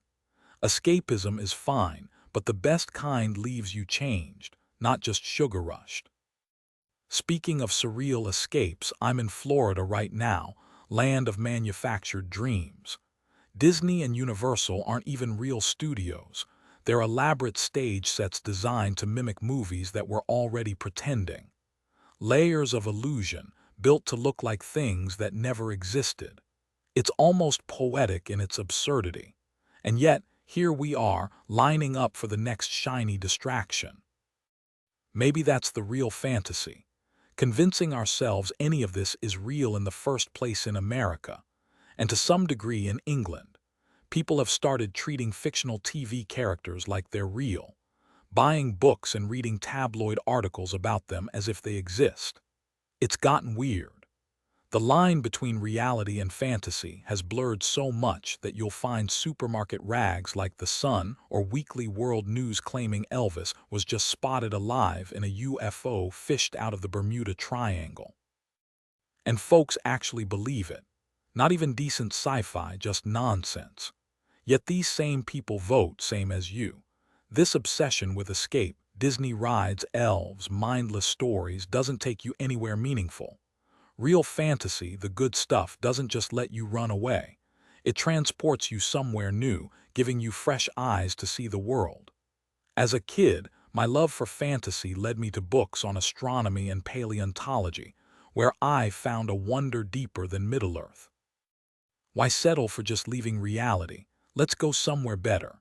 And if we have to stomp over a few elves to get there, well, no great loss. I still have the first book that truly gripped me, The Wind in the Willows.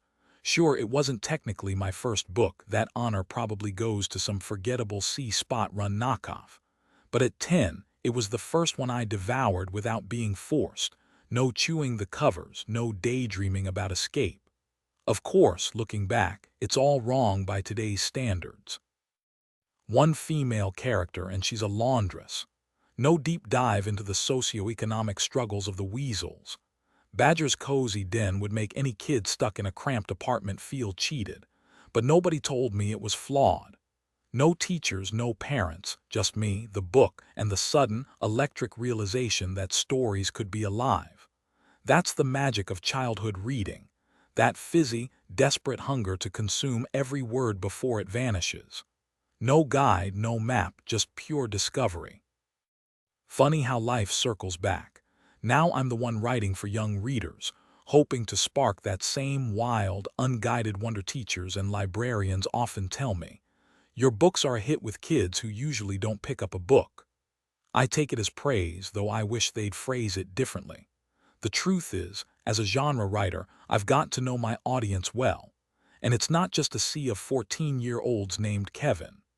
Plenty of my readers are old enough to vote, pay taxes, or even collect Social Security.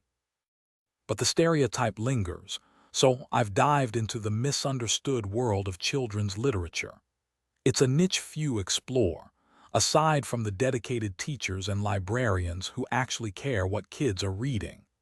These folks are like undercover agents in a battle against flashy video game heroes and pixelated distractions. You'd think with the endless stream of books aimed at adults, children's literature would get more attention. But my Sunday paper barely reviews kids' books, maybe a token handful every few months, slapped with a teddy bear graphic to make it seem whimsical. Honestly, kids don't care about reviews anyway.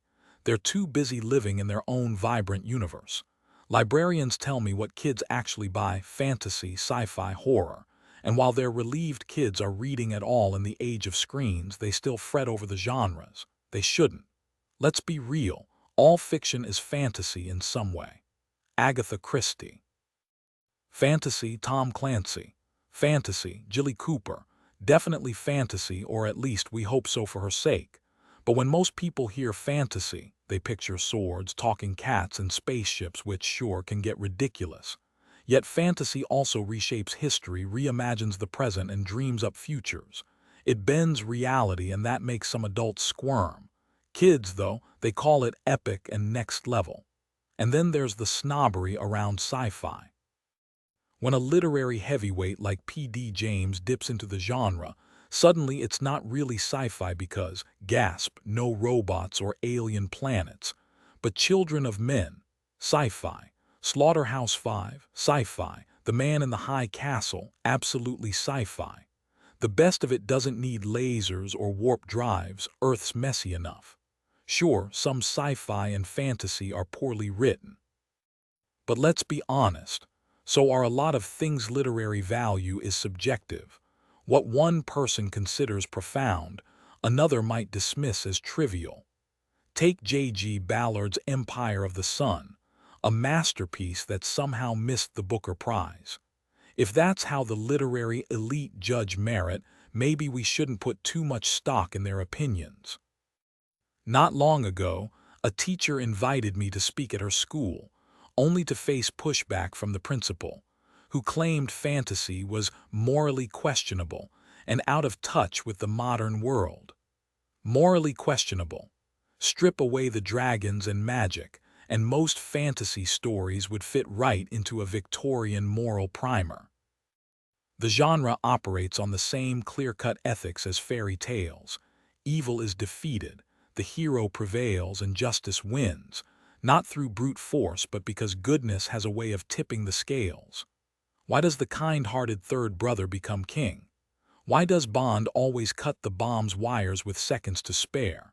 Because without that glimmer of hope, the world would feel like a cruel joke. Sure, unleash the goblin armies, the toxic wastelands, the mutant slugs, but balance it with something brighter. Even if it's just a flicker, like Excalibur vanishing into the lake at dusk, we need to believe our struggles matter. Fantasy isn't just escapism, it's survival. As Edward Pierce once put it, sometimes you need to narrow your focus, find a pocket of order in the chaos, even if it's just for the length of a novel.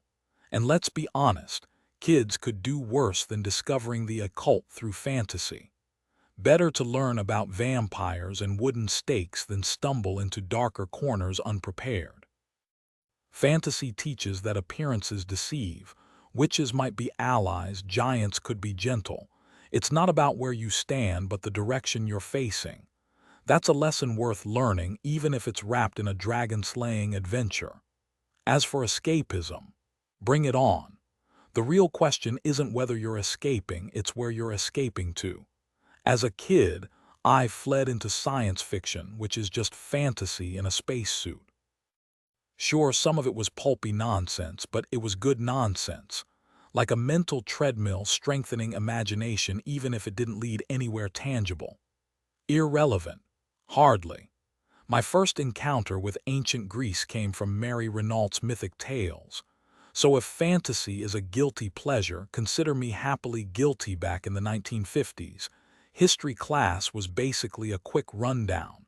The Romans took baths, built roads, then vanished.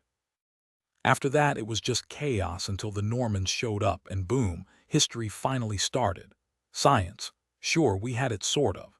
While Yuri Gagarin was orbiting Earth, not a single teacher pointed up and said, "Hey, look at that." Nobody explained that science wasn't just mixing weird liquids or playing with magnets. It was a whole way of seeing the universe. Meanwhile, science fiction was doing exactly that, and I'll never apologize for loving it. Because let's face it, we live in a sci-fi world. Go 2 miles underground and you'd cook alive. 2 miles up and you'd suffocate. Oh, and there's a solid chance a giant space rock could slam into Earth in the next 1,000 years. Realizing that at 13, yeah, it puts your awkward teenage phase into perspective. Suddenly, pimples don't seem so tragic. Sci-fi didn't just make me dream about other planets, it made me obsessed with this one. Time travel stories led me to dinosaurs, and fantasy epics dragged me into mythology. Turns out, reality is weirder than fiction. Nothing in made-up tales fascinated me more than tracing human evolution from primordial goo to brainy apes with degrees. I stumbled on words like ecologist and overpopulation in sci-fi books long before they were buzzwords. Sure, Malthus probably said it first, but what kid reads Malthus at 11? Give me a book with a cool spaceship on the cover any day. Then there was neoteny, staying young.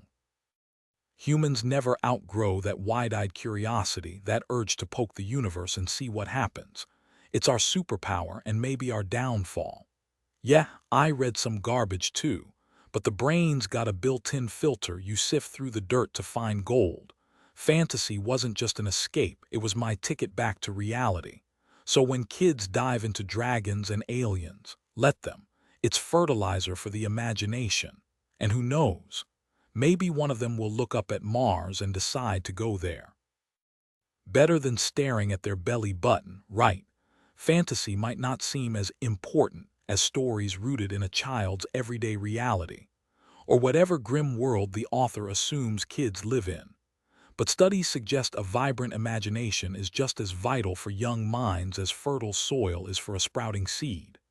Sure, some folks never venture beyond sci-fi and fantasy, though in my experience, die-hard fans often devour all kinds of books. Grown-up fantasy enthusiasts might raise eyebrows when they stroll into bookstores. Some even sport plastic elf ears. But let's be honest, they're no odder than folks who spend weekends whacking little white balls across a manicured lawn. At least they're keeping publishers in business and fueling a love of reading. Here's to fantasy as soul food for the young and restless. It's got everything: ethics, structure, and occasionally, giant-fanged monsters the color of overcooked broccoli. Of course, there's a whole world of literature beyond wizards and dragons, and I hope fantasy-loving kids explore it. I did, but everyone's got to start somewhere, and let's call it what it is: fantasy. None of this magical realism nonsense. That's just fantasy dressed up for a faculty meeting, a pretentious label slapped on by people who went to college with the author. Fantasy, like the fairy tales before it, doesn't need defending. Take G.K. Chesterton, one of the early 1900s most beloved storytellers. Back when fairy tales were under fire, much like how certain schools quietly yank books with the word witch from shelves, he argued. People complain fairy tales teach children that dragons exist, but kids already know dragons exist. Fairy tales teach them dragons can be beaten. Fast forward to 1999. When Harry Potter and the Prisoner of Azkaban hit shelves, the Sunday Times asked me on a very tight deadline why Brits churn out so much fantasy. The published piece, titled Fantasy Kingdom, had one hilarious hiccup. Some editor fixed my use of numinous to luminous. Classic. I'll never forget this one backyard I'd spot from the train. Wedged between roaring tracks, a peeling billboard, and a crumbling factory, it was a postage stamp of defiance. A Frenchman might have settled for a sad little terrace with a couple of geraniums, but this was an Englishman's patch. So instead of surrendering to urban decay, he went full-on Eden. Well, Eden if it were designed by a guy with a pile of broken concrete. His rock garden was a masterpiece of repurposed rubble. Honestly, the British concrete lump rockery deserves its own exhibit someday. Tucked away in the corner of the yard was a pond so small the fish probably needed a map just to swim in circles. Roses climbed the fence, and a rickety greenhouse, built from salvaged window frames, stood like a testament to British ingenuity. Every inch of that cramped, cat-ridden patch had been meticulously tended, as if the gardener had declared war on neglect. The towering factories loomed in the distance, but the runner beans didn't seem to mind, or maybe they just pretended not to notice. To the gardener, those smokestacks might as well have been on another planet. The British have always had a knack for crafting imaginary worlds, so much so that we've practically turned it into an export business. J.K. Rowling's leading the charge these days, selling more books than if Harry Potter had been raised by a pack of literary wolves. Why are we so obsessed with fantasy? Maybe it's in the air, or maybe it's because the early church decided to play nice with pagan traditions instead of stamping them out. They slapped a Christian label on old festivals, accidentally preserving myths that should have faded into history. Instead, we ended up with a patchwork of borrowed gods and legends, a magpie's nest of stories that eventually birthed the Arthurian saga. Now every hill is Camelot, every cave hides Merlin, because why let geography get in the way of a good tale? Take Robin Hood, probably just a thief with great PR. But give a man a minstrel and suddenly he's a folk hero. A sword keeps you alive, but a catchy tune makes you immortal. Then came the Industrial Revolution, shoving all that folklore into a pressure cooker until it burst out as escapism. Fantasy's always been there, lurking in the shadows of religion, born from the same primal urge. If we tell the right stories, maybe we can control the chaos. Heroes. Just mortals who outsmarted gods and lived to brag about it. But in the last century, fantasy became more than myth. It was a lifeline, a way to ditch the soot and steel of factories for enchanted forests. Funny how that same impulse gave us the English love of gardens, those tiny kingdoms where a person could vanish for an afternoon. And when The Lord of the Rings topped a best books poll a few years back, you'd think someone had declared war on literature. But really, it just proved what we've known all along. Give people a choice between reality and dragons, and they'll pick dragons every time some critics grumbled that readers were shockingly ungrateful after everything they'd done for them. How dare they? But it didn't matter. The book had already slipped from their grasp, untouchable. Trying to tear it down was like hurling rocks at Everest, pointless, and honestly just adding to its majesty. The Lord of the Rings is a classic now, and real classics aren't made by decree. Tolkien himself became a literary landmark, looming over fantasy the way Mount Fuji dominates Japanese art, sometimes front and center, sometimes a distant silhouette, sometimes conspicuously absent, which only makes you wonder, did the artist reject it on purpose, or are they standing right on its peak? Fantasy worlds pull us in because they make sense. In our messy, complicated reality, they offer clear rules. Evil has an address, a weakness, find the sword, return the grail, toss the ring into the fire. The path is brutal, but at least it's marked. If the heroes dig deep, show courage, and cling to what's right, they'll triumph, though not without scars. And for a while, they'll get their happy ending until the next battle. Yet The Lord of the Rings wasn't your typical British fantasy. It wasn't part of the mainstream, it became the mainstream, carving out its own path and reshaping the genre forever. What set it apart? It began and ended in a world almost like ours, but not quite. One with its own laws, painstakingly crafted and utterly unreachable.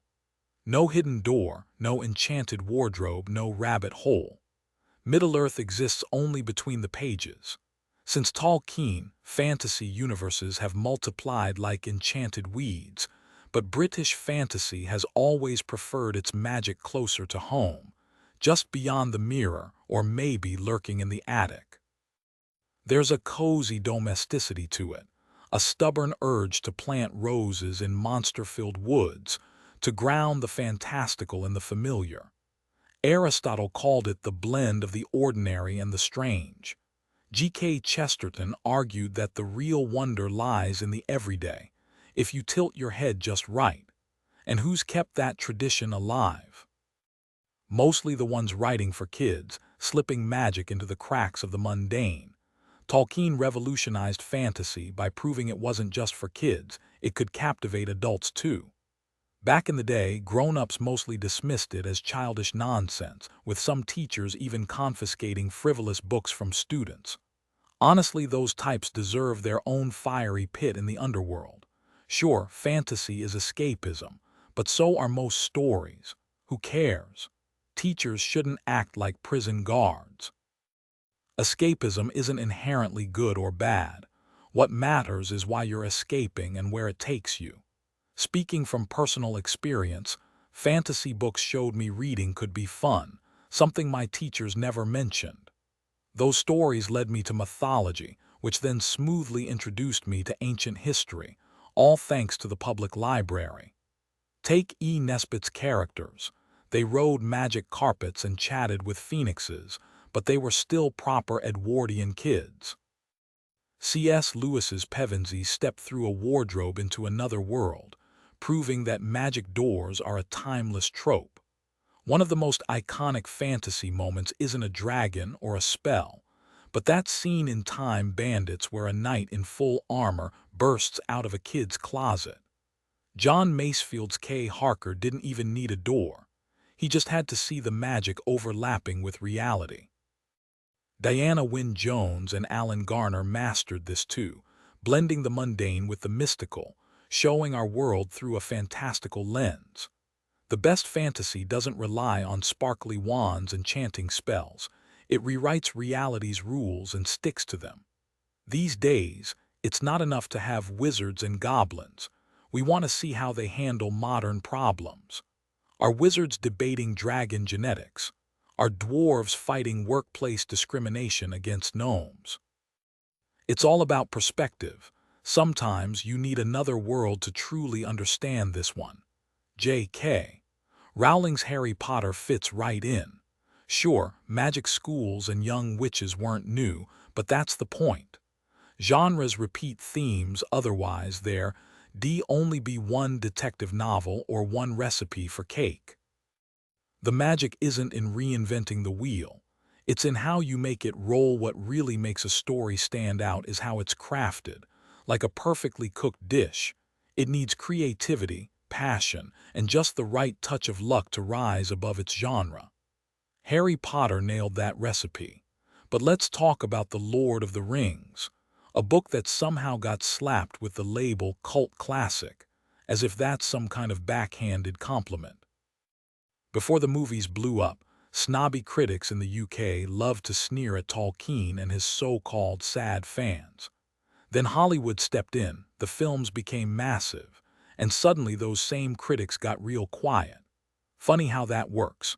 But here's the thing, calling something a cult classic is just a fancy way of saying, we don't get why people love this, but we're too cool to admit it.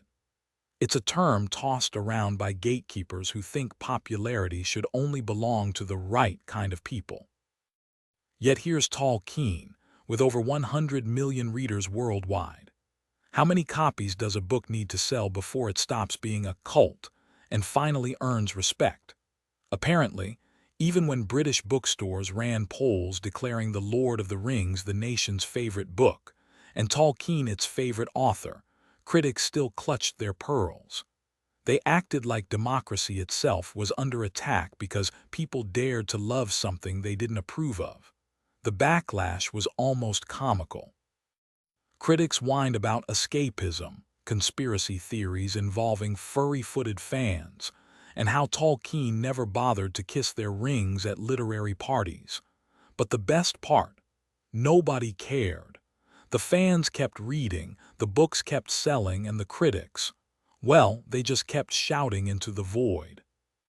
Some things never change. A few years later, a major newspaper's Millennium Masterworks poll listed 5 works of narrative fiction among the top 50 greatest creations of the past 1,000 years.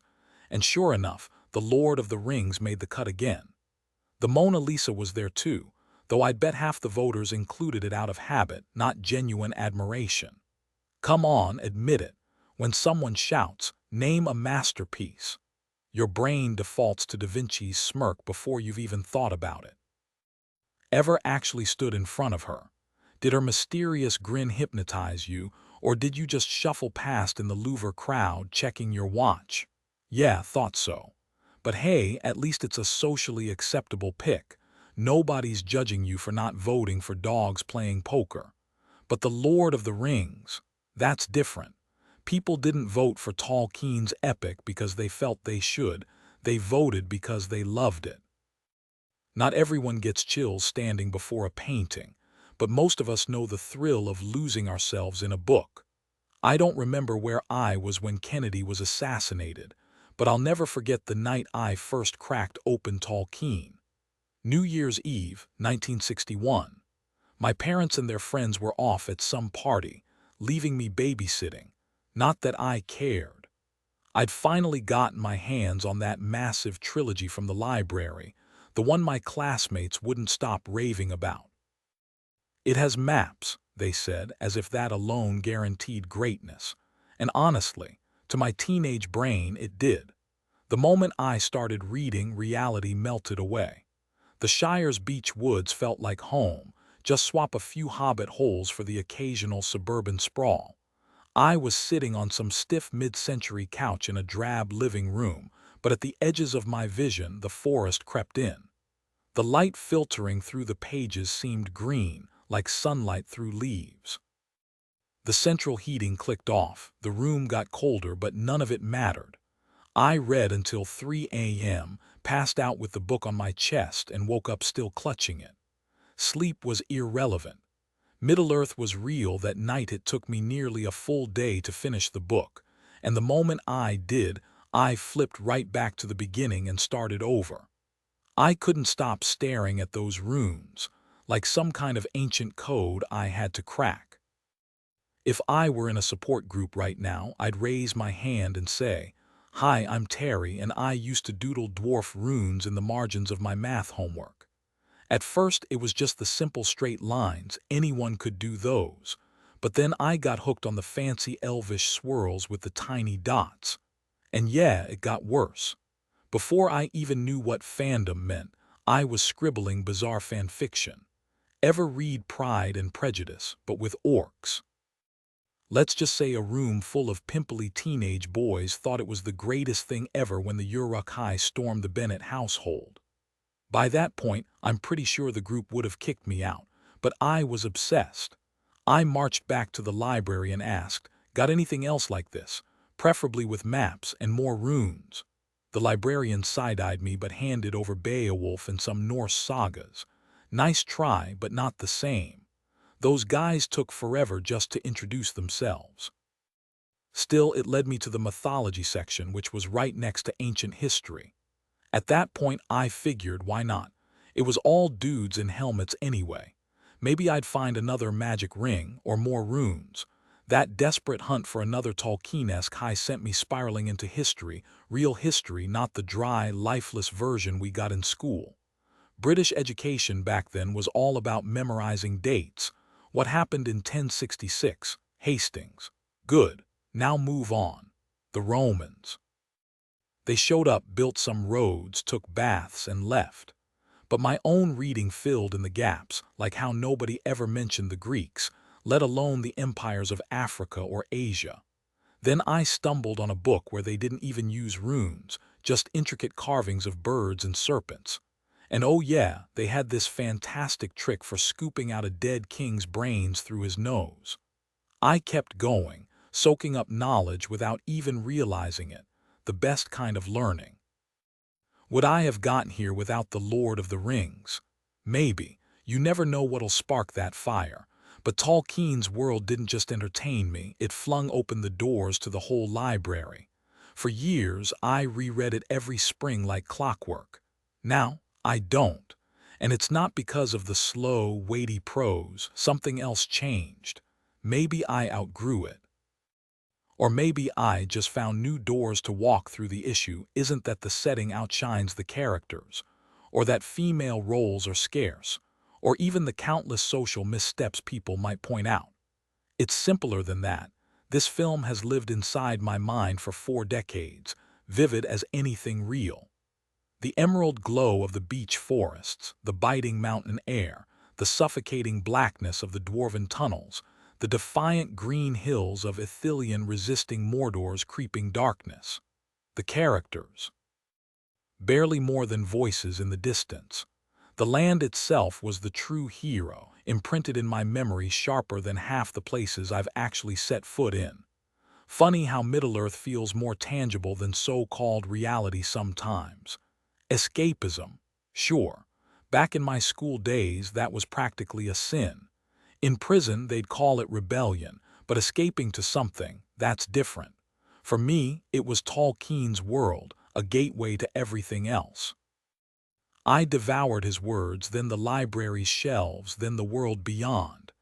Did I believe at 13 that Tolkien was the greatest writer alive? Absolutely.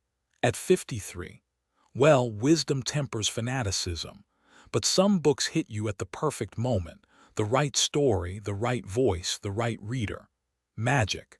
And that magic led me to writing, to overflowing with stories of my own. Years later, at a London book signing, a woman in an 80s power suit, sadly lacking any futuristic weaponry, slid a book toward me. I asked her name. A murmur. I leaned in crowded shop after all. Another indistinct mumble. Before I could ask a third time, she snapped, "It's Galadriel, all right." "Let me guess," I said. "Born in a Welsh hemp field." Her smile was thin. "Close. A camper van in Cornwall.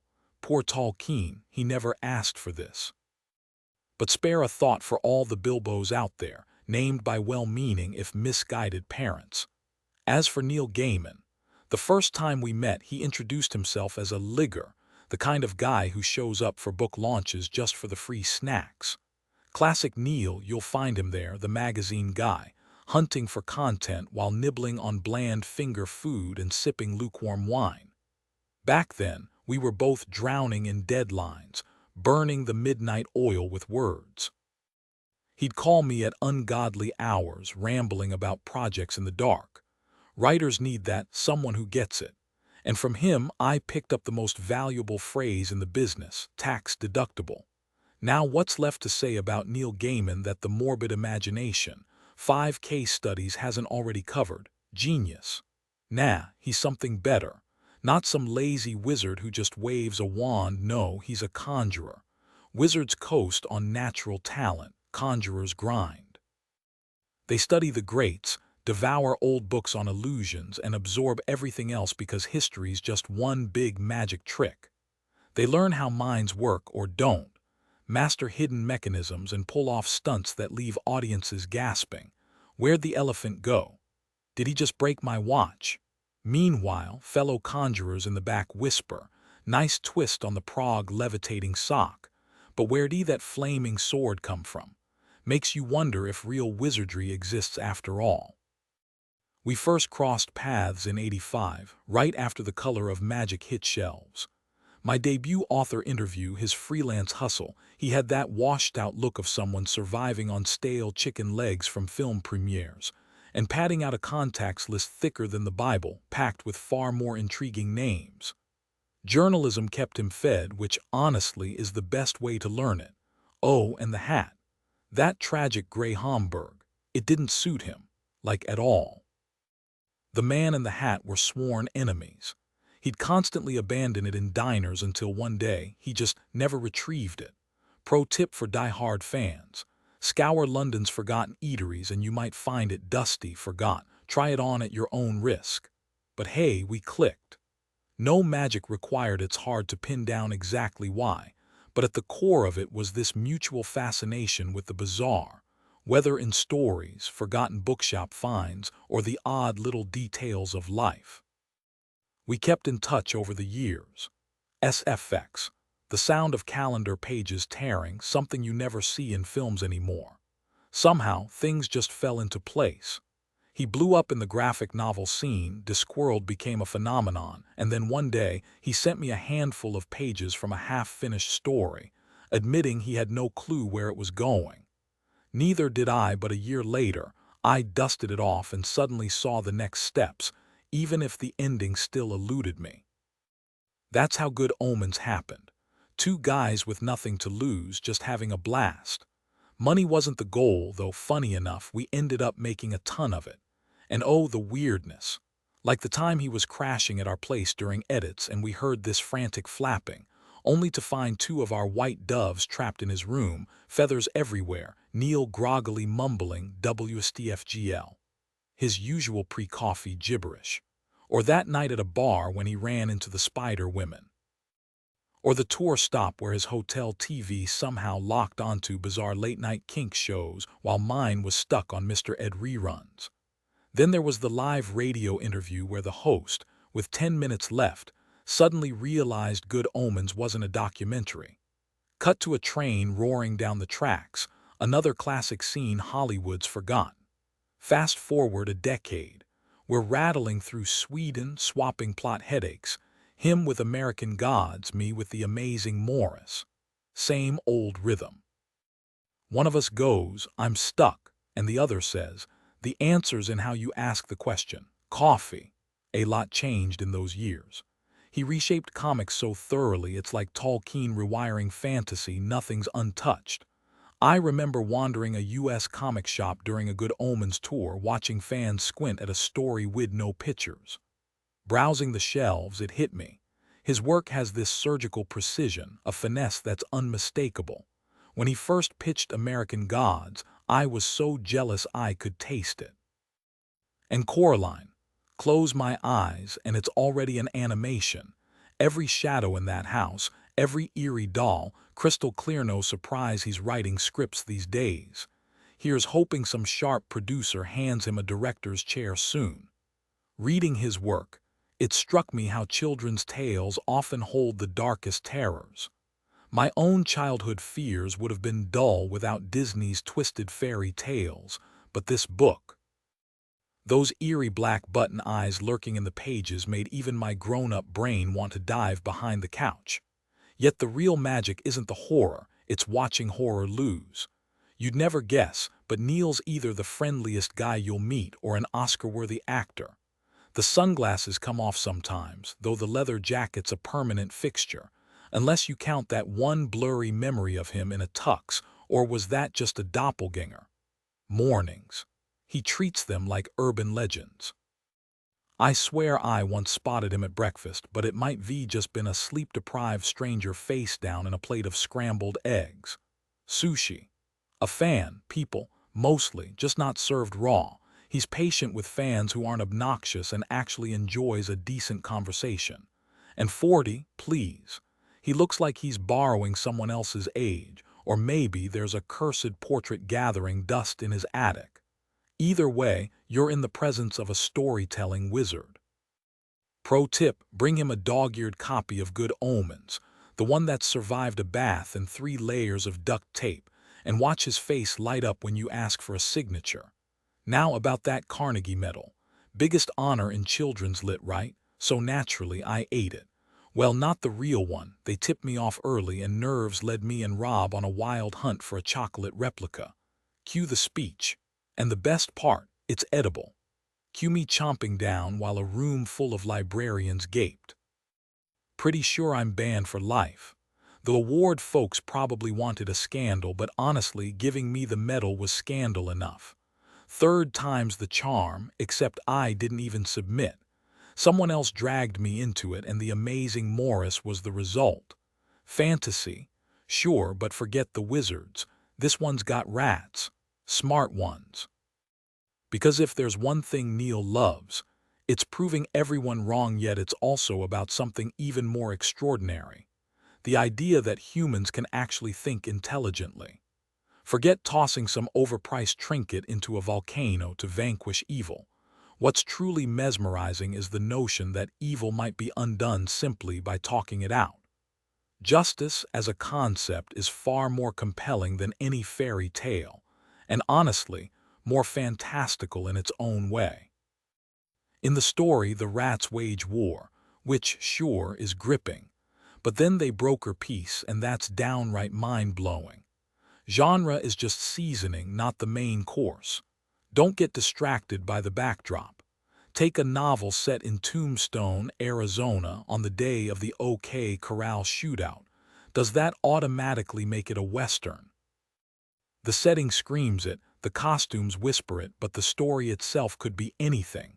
Alternate history, biting social commentary, gothic horror, or even a love story, though good luck hearing the sweet nothings over the gunfire. We slap labels on things based on flimsy assumptions. If Brian Aldiss pens a literary novel, it's still sci-fi because of his reputation, but if Margaret Atwood writes sci-fi, suddenly it's literature. The Discworld books tackle everything from faith to press freedom, but toss in one mediocre dragon and bam, you're pigeonholed as fantasy. Not that I'm complaining, but let's be real, dragons aren't the heart of fantasy. True fantasy is a lone printer standing up to an oppressive regime because he clings to the radical idea that truth exists. Not that fantasy needs defending anymore, it's practically mainstream now. Or at least it's profitable, which is basically the same thing these days. When you can snag a Gandalf action figure with a rocket launcher attachment, you know the genre's made it. But here's the real kicker, humor's the tricky part. Take Morris. U.S. critics dissected it with solemn, scholarly precision, while back home, reviews leaned into another zany romp from that funny guy Terry Pratchett. Thing is, Morris isn't zany. It's dead serious, just wrapped in absurdity. We've got it backward. The opposite of funny isn't serious, it's just not funny. And the opposite of serious, well, that's just not taking things seriously. Chesterton nailed it. Benny Hill brought pure silliness, while Rory Bremner mixed humor with sharp wit. Most politicians, sadly, deliver neither. Laughter slips through barriers before seriousness even gets its shoes on. A well-timed joke can sneak in fresh perspectives or sharpen old ones. Take Chesterton. His writing feels dated now, like stepping into a musty pub where everyone shouts, "Barkeep, your best ale." But just when the old-timey tone wears thin, you stumble on a brilliant insight. He argued fairy tales don't teach kids about monsters. Kids already know monsters exist. The tales teach them monsters can be defeated. Today's monsters aren't just scaly beasts under mountains, they lurk in our minds. In Morris, the rats face real terrors, some with too many legs, others with just two. But the worst, the ones they imagine. These rats are smart, the first in history to fear the dark, filling shadows with figments. Lighting a flame becomes revolutionary. People ask if I wrote the book as commentary on global chaos. Nope. Rats deserve better than being cheap metaphors. It's just tragic how the world keeps recycling the same old conflicts. Revenge for revenge for revenge, like a broken record stuck on self-destruction. Dinosaurs, dense as bricks, lasted eons until an asteroid wiped them out. Maybe intelligence is its own asteroid. As a writer of absurd fantasy, I entertain wild notions like talking rats, but my most outrageous idea, that humans might think rationally someday, worth a shot since we've botched everything else. Writing for kids, harder than adults if you're doing it right. They demand honesty wrapped in wonder, no shortcuts. And hey, maybe that's the lesson. Even in darkness, light a match. The monsters might just flinch. What started as a whimsical idea, a cunning cat orchestrating a scam inspired by the Pied Piper, somehow snowballed into something far bigger. I owe a huge debt to Philippa Dickinson and Sue Coates at Doubleday, or whatever corporate rebranding they're under this month, who kept me motivated when I doubted myself. Then there's Ann Hopp from HarperCollins in New York, who literally cornered me in a Manhattan alley and wouldn't take no for an answer. She vowed to publish the book and, more heroically, shield me from the dreaded American copy editor, a creature more feared than any plot hole. To the judges, I offer my gratitude, along with the sincere hope that you regain your senses soon. And to the rest, the ever-present army of editors, teachers, and librarians I affectionately call the Dirndl Mafia, thank you for keeping the literary torch burning. Boston Globe, Horn Book Award Speech for Nation, read by Ann Hopp, October 2, 2009. Nation didn't just come to me, it ambushed me. 1 minute my brain was its usual chaotic mess. The next, there it was, fully formed, demanding to be written. Strangely, I barely needed research. The story just handed me what I needed, like some kind of cosmic gift. Then, while Lynn and I were vacationing in far north Queensland, Australia, I stumbled down a path that every map swore was real, but I knew was part of Nation. Standing there, staring at the ocean, I saw it all. those towering trees scraping the sky. The place wasn't just in my head anymore. I was in it. Now I'm sure there are real writers out there, the kind with pristine glass desks, not mouse-infested Victorian relics like mine, who outline their novels on color-coded index cards. They research properly without getting derailed by obscure books about 18th century ice trade routes. Me, my process looks less like writing and more like a man desperately pretending he knows what he's doing, which honestly is fair. I usually don't. For me, writing isn't about having answers, it's about stumbling into them. And yes, Patch the office cat wages a noble but futile war against the mice. Poisons off the table. I refuse to imagine tiny skeletons nestled between forgotten treasure maps and unsigned wills. Most of the time, my writing process is a slow, messy exploration, tinkering with ideas, shaping characters, testing out snippets of conversation until something clicks and the story reveals itself. But Nation was different. It hit me like a tidal wave, overwhelming and unstoppable. This was months before the devastating 2004 tsunami in Asia, and when that tragedy struck, I told my publishers there was no way I could write the book then. It felt wrong. Yet the story refused to leave me alone, pounding at my mind until I had no choice but to surrender. The first thing that came to me was the song. I'd always been haunted by the image of a steamship flung miles inland by the eruption of Krakatoa, stranded in the middle of a rainforest. And then there was that word, calenture, a sailor's delirium, where the ocean turns to rolling green fields in their fevered minds. I imagined Captain Roberts of the Sweet Judy, clinging to the wheel as his ship crashed through the jungle canopy, birds scattering in panic. So I added a verse for those in peril on the sea, because here was a man no longer threatened by the waves but by the terrifying solidity of land. But there was another vision just as vivid, a boy standing on the shore screaming at the ocean, his whole world ripped away. And of course there had to be a girl, not some fragile Victorian doll but a proper steel-spined young woman hiding beneath those stiff, proper clothes. My characters never stay weak for long, they either toughen up or get left behind. The whole thing nearly drowned me. The force of it, the sheer weight of the story, was relentless. And yet, I couldn't let go. The story unfolds in my mind like a vivid film reel, flashes of imagery rather than words, scenes from a movie that might never exist, and honestly, probably won't.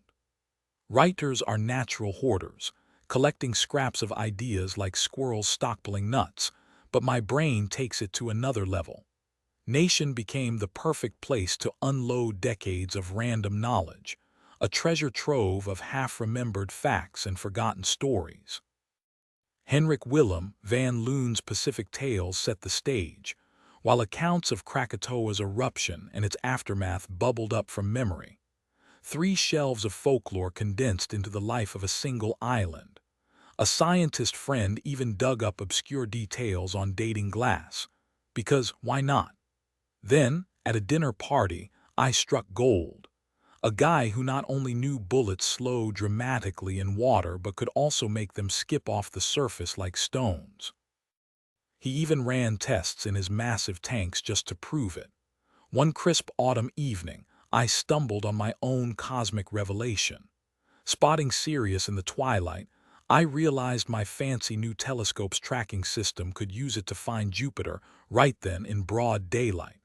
And there it was, a pale blue orb with 3 moons, hanging defiantly in the sunlit sky. The universe doesn't clock out just because we do. It was a moment of pure awe, though I couldn't tell you where it came from or why.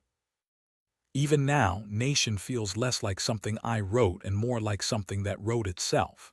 Sure, my so-called comic writer reputation sneaks in. There are laughs, sometimes against the book's will. But it opens with a boy digging graves for everyone he's ever loved. Mao's struggle, wrestling with gods he both curses and needs, felt eerily real. By the end, I barely remembered creating him. he just showed up and took over. People assume Alzheimer's shaped the story. After all, I was diagnosed while finishing it. But here's the twist. The first draft was already done. My condition, posterior cortical atrophy, is so subtle even specialists miss it. So no, the disease didn't write this book. If anything, the book outran it looking back. The illness had likely been creeping in unnoticed for years before I even suspected a thing. Every writer questions where inspiration comes from, where Daphne's resilience or Mao's raw fury emerged from. But I'm certain Nation is the finest work I've ever done or ever will. And let's not forget my editors, those relentless champions of pain who squeezed brilliance out of me with the precision of medieval torturers. I'm only half joking, thank you sincerely. Funny how things change. Back in the 90s, I was practically invisible in the US, even as my books flew off shelves everywhere else. The American editions. One had my name misspelled on half the pages, classic. Yet at sci-fi conventions, fans showed up clutching imported UK hardcovers, their arms straining under the weight. My agent crunched the numbers, proving how much money laziness was costing the publisher. Then, like some cosmic publishing merger, because let's face it, the industry operates like colliding galaxies, things shifted. Suddenly, I had editors who got me, publicists who could spell my name, a rare and beautiful thing. The surreal part, royalties, crowds. One signing emptied an indie bookstore so fast fans stampeded to the nearest Barnes and Noble and cleaned them out too. Me proud, please, I'm British, sir, and therefore contractually obligated to downplay success. Cue manic laughter. But between us, the Amelia Bloomer nod was priceless. A bearded guy winning feminist praise, delightful. And now this. The Boston Globe Horn Book Award, voted by librarians or their cunning allies. Honestly, I'm floored. Who'd have thought? A while back, a librarian invited me to some event, proudly declaring, "We see ourselves as information providers." I was horrified by such a lack of imagination. I politely declined. Honestly, if you're going to label yourselves, why not go all out? Call yourselves guardians of the sacred flame of knowledge in a world drowning in noise. Too long for a name tag. Fine, just stick with librarian. For a couple of years, I volunteered at a library myself. Weekends spent shelving books, rewarded only with weak tea, stale cookies, and the unspoken rule that I could borrow half the collection. Even then, I knew librarians weren't just handing out facts. We're buried under endless data these days, but real librarians. They're the ones who quietly hand you the right book at the right time. Like the day one slid 3 battered volumes tied with twine across the counter and said, "Thought you might enjoy these." It was The Lord of the Rings. That's what a librarian does. Speaking of books, Nation has bounced around Hollywood, but apparently it's not marketable enough because, shockingly, it lacks wisecracking CGI sidekicks. Small blessings, I suppose. Stage adaptations usually go off the rails when some genius decides they're smarter than the original writer. But sometimes, against all odds, they nail it. Last year, a scrappy amateur theater group staged Going Postal. No big budgets, just passion, and they absolutely crushed it. The music, the tone, everything. Maybe I should stick with community theater. At least if they butcher my work, I can yell at them. Which brings me to Nation, my best book, hands down, and the one that nearly killed me to write. Quick summary. Alternate 1800s, a tsunami wipes out an island, leaving Mao, a native boy, and Daphne, a proper Victorian girl, stranded together. Their uneasy bond becomes the heart of a struggle to survive, rebuild, and uncover a world-changing secret hidden in the island's past. But here's the thing. When the Nation play premiered, critics weren't exactly kind. Funny how that works. The production received mixed reactions. Some praised the staging, but others slammed it with labels like racist, politically correct, and even fascist. Honestly, I think those critics were just confused. It's ironic considering the book version won the Prince Medal last year, the highest honor in young adult literature from the American Library Association. Pretty impressive for a British author. And trust me, those librarians don't mess around. If there was any real racism or fascism in the story, they'd have called it out. The backlash hit me hard, but fellow writers quickly rallied around me like a literary support group, reminding me not to take the critics too seriously. The blame never falls on the author, they said. I hadn't even seen the previews. The National Theatre team insisted I wait until they'd fine-tuned everything. They also made it crystal clear I had zero creative control. Their reasoning. Writing a play isn't like writing a book.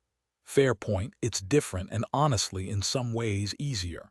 Playwrights get lighting, sound, movement, and an entire crew to bring their vision to life. Meanwhile, novelists are stuck with 26 letters and a prayer when they hit send. Reports from early showings weren't great.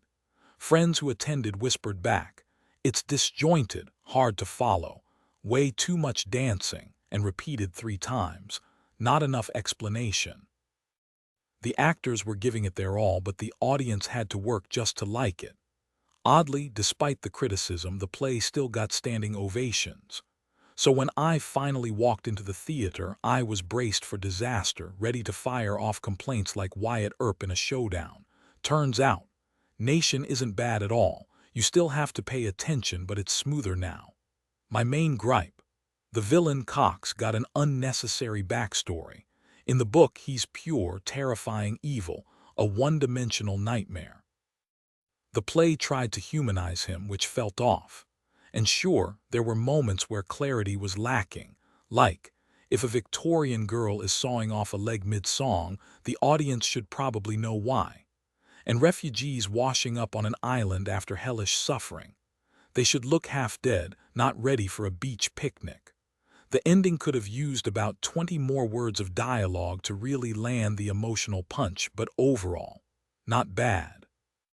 Not bad at all, I have to admit. Despite my initial reservations, I ended up loving it. It's not my story, but the shift from page to stage transforms everything. The novel version of Nation speaks softly, letting details unfold in quiet moments, while the play has to project, literally, to reach the farthest seat. What takes a page of introspective narration in the book has to be delivered in a quick burst of dialogue on stage. Subtle distinctions, like the difference between the tribe's ancestors and the scavenger birds called grandfathers, get blurred in the rush, but surprisingly it works. Honestly, adapting Nation for theater would be a massive undertaking, something on the scale of a Wagner opera, so cuts were inevitable. Yet even with its rough edges, the production charmed me. The audience, 2/3 full on a Wednesday night, which isn't bad. People gasped, cried, even cheered at all the right moments.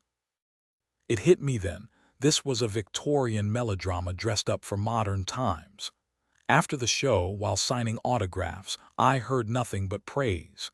Even the older couple who admitted they didn't fully grasp one scene still seemed pleased it was there to puzzle over. And the standing ovation. Any theater would have been proud.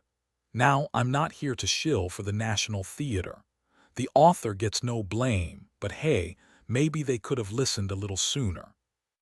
Still, we had a friendly chat afterward about tightening a few scenes for clarity, so maybe I wasn't completely useless. The cast was fantastic, and even if the play felt a little breathless, it was unmistakably Nation. I'll definitely see it again, probably more than once. Doctor Who. Speaking of unexpected honors, British universities have now awarded me 9 honorary Doctor of Letters degrees, moments of temporary insanity, I assume. My tradition. Returning the favor by granting a faculty member a degree from unseen university, complete with a snazzy scarf and badge. It's good for a laugh, a photo op, and everyone leaves happy back in the day. I deliver speeches in Latin. Or at least the Discworld version, which, let's be honest, was just Latin butchered so badly even scholars winced.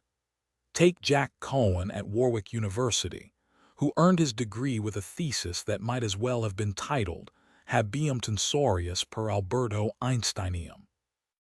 But today, standing in Portsmouth, I was speaking plain English to a crowd of caps and gowns. Ladies and gentlemen, esteemed faculty, proud graduates, let's be real for a second. What we're celebrating here isn't just knowledge, it's ignorance. And before you protest, hear me out. Humans are the only species that truly excels at not knowing things. A few thousand years ago, we had it all figured out: creation myths, cosmic purpose, our exact spot in the universe. No mysteries, just campfire stories and holy texts. Fast forward to now, and universities have made it their mission to remind us how little we actually know. You show up fresh out of high school, thinking you've cracked the code of life. Then after they point you toward the bathrooms, they drop the real truth. What you've learned so far isn't the truth, it's just a truth. 3 years later, you're handed a diploma and shoved into the real world, now painfully aware of how much you don't know. And that's the magic. Ignorance isn't failure, it's the starting line. Now, about this honorary doctorate, I'm flattered, but let's be honest.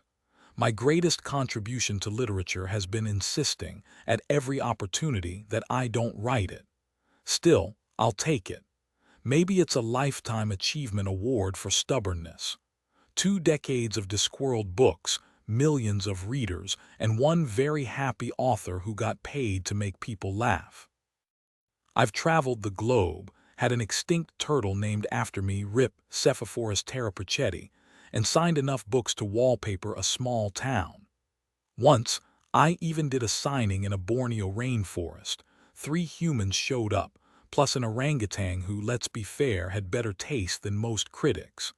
But sometimes I wonder, what if I'd skipped journalism and gone to university instead? Sure, I'd have missed out on all this. But hey, at least I would have enjoyed the cheap beera, the late 60s, when college was less about textbooks and more about mastering the art of not inhaling. Maybe skipping university was the right call after all. Now, armed with a degree, I can finally fulfill my lifelong dream of tossing my cap in the air like a proper graduate. So, thank you, all of you, from all of me. But here's a twist. While I never attended university, I've since made up for it by owning one. Unseen University, the premier institution for wizards, sprang to life in the first Discworld novel nearly 2 decades ago, and somehow feels more real with each passing day. And since I've got a bit of sway there, I convinced the Arch-Chancellor to let me return the favor, celebrating the bond between our 2 esteemed halls of learning. Enter Professor Michael Page. Now, he's far too slim to pass for a proper wizard, but he's managed the impossible, being an accountant with a sense of humor. That's a feat worthy of an honorary degree in magic. So, to officially welcome him into Unseen University, he'll need the full regalia: the official hat, the scarf bearing the university crest, and the octagonal badge worn by every alumnus. There, by the power of causa's diabolici volentis, you are now an honorary bachelor of fluency. Sure, the initials BF might raise a few eyebrows, but greatness demands sacrifice, right? Now about hats. I adore them, especially those wide-brimmed black numbers most folks call fedoras. In my family, the men lose their hair by 25, so a hat isn't just fashion. It's a necessary barrier between my brain and the elements.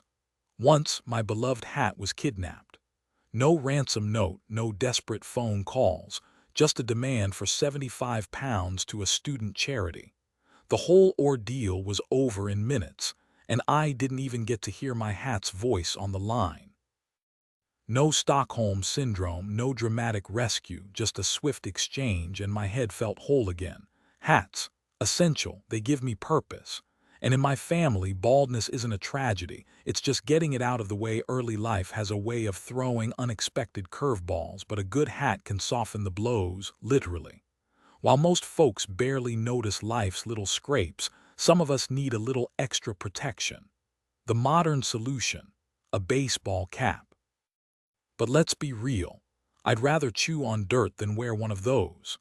My love affair with hats began in the late '80s at a quirky little shop called Billie Jean in Bath's Walcott Street. There it was, perched on a shelf like destiny waiting to happen, a wide-brimmed black beauty, sturdy yet flexible, just begging to be shaped with a steaming kettle. I hadn't even known I needed a hat until that moment, but some things just click. Since then, I've owned at least 10, all nearly identical to the untrained eye. Confession time. As a kid, I was mesmerized by the Avengers' John Steed and his endless wardrobe of bowler hats. Lesson learned: if you're serious about hats, one just won't cut it. Over the years, some of mine have found new homes, auctioned for charity, given as prizes, win Terry Pratchett's hat, or even gifted to my Czech translator. One of my all-time favorites. A sleek, velvety felt number that fit like a glove, until it finally gave up the ghost. Took me a year to break it in and two to wear it out. Every hat has its own personality. My collection includes a rugged stunt hat for school visits because kids will try it on, a classy one for special events, and a trusty Akabra territory for Australia, complete with a faint, koala souvenir stain. Somehow, the black hat became my unofficial trademark. Photographers loved it, one with the hat, please. And before I knew it, the hat, capital H now, was in every PR shot. Fans expect it too. "Where's your hat?" they ask at signings, as if I'm not really me without it. And sure, I'll humor them for photos, but the second the camera lifts, someone always gasps, "Oh, with the hat, of course." Oh, and let's just say a few overzealous fans have tried to walk off with it. Nice try, folks. A man's hat is sacred. Last year, I bought a new hat for a book tour, only to realize it was uncomfortably tight. Naturally, I'd forgotten to pack a backup, but luck was on my side when I stumbled into a charming bookstore in St. Neots, which, back in the day, had been a proper gentleman's tailor. Lo and behold, tucked away on a high shelf was an antique Victorian hat stretcher. Honestly, every bookstore should have one. The staff even let me use it right there in front of the crowd while I signed books. Some folks probably thought it was a sneaky way to keep me from bolting. People love asking if I feel exposed without my hat. The answer: not really. Now, if I forgot my pants, that'd be a different story, but walk around hatless and the cops won't bat an eye. Still, over the years, that hat's become a part of me. Cue the armchair psychologists. "Ah, so it's a prop, right? A magic mask. You think the hat makes you real?" Please save the bad movie logic, the truth. The hat doesn't make me real, it makes me unreal. Underneath it is just a guy who's written too many books, endured too many hotel rooms, and signed too many autographs. The hat's not a disguise, it's the opposite. Take it off and I vanish into the sea of bald, bespectacled men. No double takes, no "hey, aren't you?" No scrambling for a pen I don't have. Sometimes a man just wants to buy duct tape and wrenches in peace. Now, let's rewind. Picture a kid with scraped knees, wide-eyed in a world before TV. My first trip to a real department store, Gamages in London, was like stepping into a dream. I grew up in a tiny village with no electricity, sharing a water tap with the neighbors. Then suddenly, Christmas lights, towering shelves of toys, colors so vivid they burned into my memory. That moment, it sparked truckers before I even knew how to spell it. Magic doesn't always wear a hat. Sometimes, it's just the glow of childhood wonder, still shining decades later. Closing my eyes, I can still hear the flapping of those fake canvas clouds as they wobbled past the toy airplane display in the department store.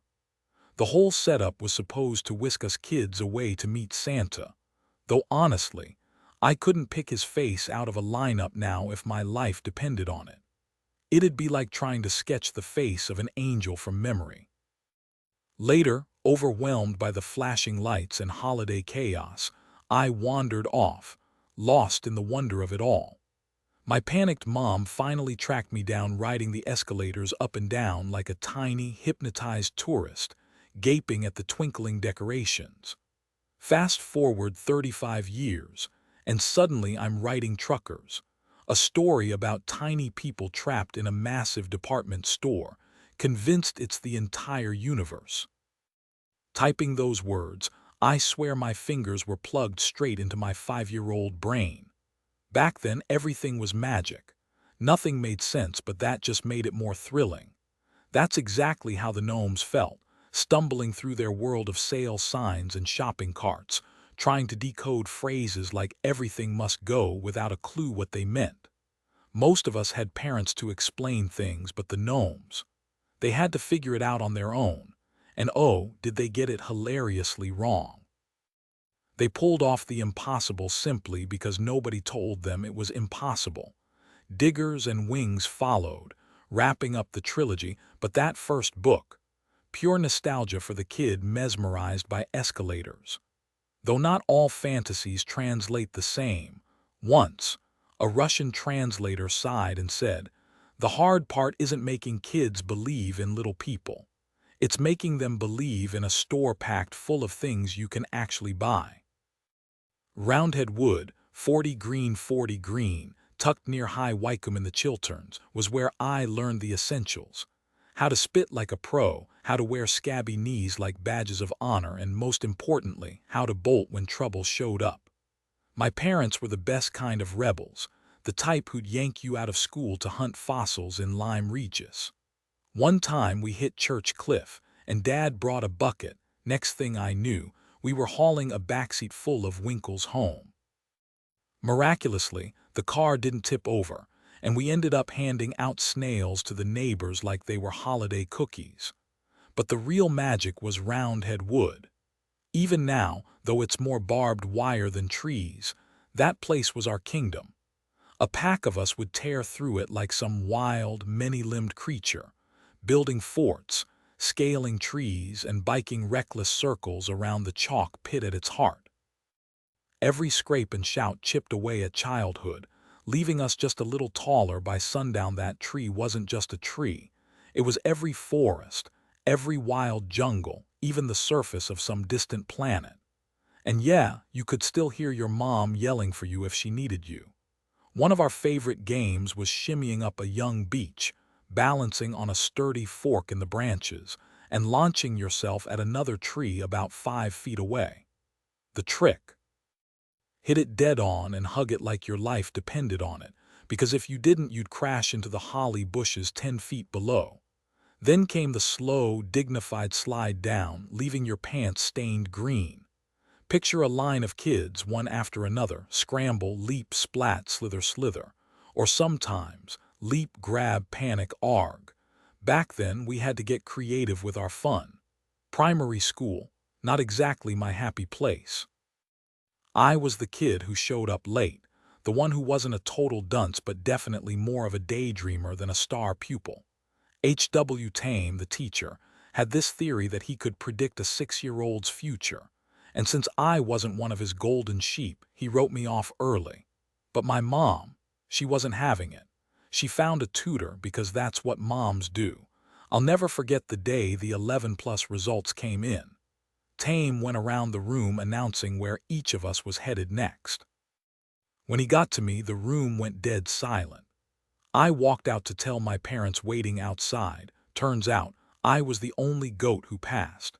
There's even a book about Tame called Selected at 6, but if my mom had been a teacher, she'd have run the place. Tame was a towering figure, literally in my memory, about 600 feet tall.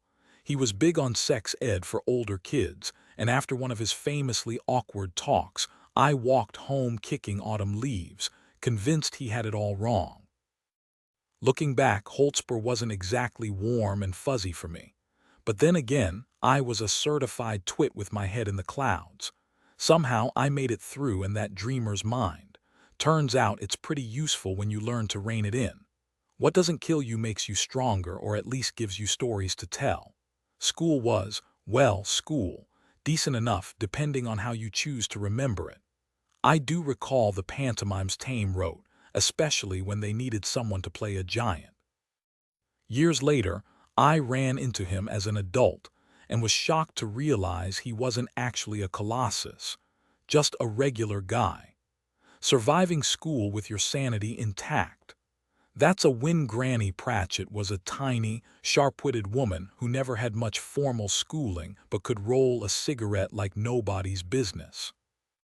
She'd meticulously pick apart old cigarette butts, saving the scraps in a rusted tobacco tin to reuse later, sometimes mixing in fresh tobacco, but never enough to fully replace the ancient shreds.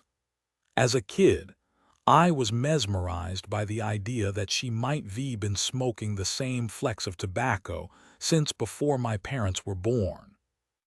She spoke fluent French, a skill she picked up while working as a lady's maid in France before World War I. That's also where she met Grandad Pratchett, through a wartime pen pal program meant to cheer up lonely soldiers. To me, their marriage just was like grandparents are supposed to be, but looking back, I think she might have been happier with someone who shared her love of books. She had a small, cherished collection of classics, though when I hit 12, I started sneaking her my sci-fi paperbacks. She claimed to devour them, but with Granny, you could never be entirely sure. Sharp as a tack, she was. If life had dealt her different cards, she'd have been running boardrooms instead of rolling cigarettes. Then there's the stuff that sticks with you, like my lifelong obsession with astronomy. The same day I found out I had PCA, a condition that messes with how my brain processes what my eyes see, I'd just gotten a fancy new telescope lens. Now I mostly just sip a beer while my buddy Rob handles the stargazing, but hey, it's still a good time. I've got no complaints. I've read more books than I can count, and some of those old beat-up comics that started it all are still tucked away in my libraries. My first Worldkin, London, 1965. Back then, crossing the Atlantic was something only Americans or the filthy rich did, and let's be honest, those were basically the same thing. Brian Aldiss was guest of honor, and Arthur C. Clarke gave this grand speech at the banquet, waving around a nail from the Mayflower and a scrap from some space capsule. But the real highlight, James Blish, the James Blish, author of Cities in Flight, grumbling to me over breakfast about the tragic lack of waffles. Me, some kid. That's when I knew the world was full of giants, or at least people taller than MEIT. All began with a borrowed Superman comic during a summer vacation when I was 9. By the time we packed up to leave, I had a red towel permanently knotted around my neck like a cape, though honestly Batman was always my favorite. Most kids in my neighborhood agreed. Batman was the achievable dream. Eat your veggies, drink your milk, and maybe, just maybe, you could grow up to be him. Superman, you had to be from another planet. My buddy Nipsey, a die-hard Superman fan, argued that if Earth exploded and your dad was smart enough to build you a rocket, you could kind of be Superman. He even said I had a shot because my dad knew how to weld. I wasn't convinced. Schoolyard debates over whether Batman could fly got heated. The no crowd was outnumbered, which meant we got shoved around by the kids who thought shouting Batman mid-jump would defy gravity. Spoiler, it didn't. A few broken arms later, the lesson was clear. Wishful thinking doesn't beat physics. Then something shifted.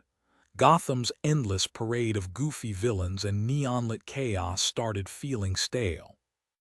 Around that time, Brooke Bond T dropped these collectible space cards in every box, out into space. Forget Proust's Madeline. My nostalgia trigger is card 9, planets and their moons. The artwork was tacky, the facts occasionally wrong, looking at you, Martian canals. But my family chugged tea like their lives depended on it, so I could complete the set. Memorize those cards and you'd outknow most adults on astronomy, flaws and all. That obsession led to a cheap telescope, the kind well-meaning parents buy without research. Jupiter looked like a melted disco ball, but I mapped the moon's craters like a pro. Suddenly, astronomy seemed like the perfect career. No bedtime curfews, just infinite stars. Then I stumbled onto Real Space Stories, the Holy Grail, a proper sci-fi bookstore, the kind run by a fan who lets regulars ring up their own purchases. Naturally, it was wedged between a tattoo parlor and an adult bookstore. my literary haven, tucked inside the latter, run by a sweet old woman who knitted between selling magazines.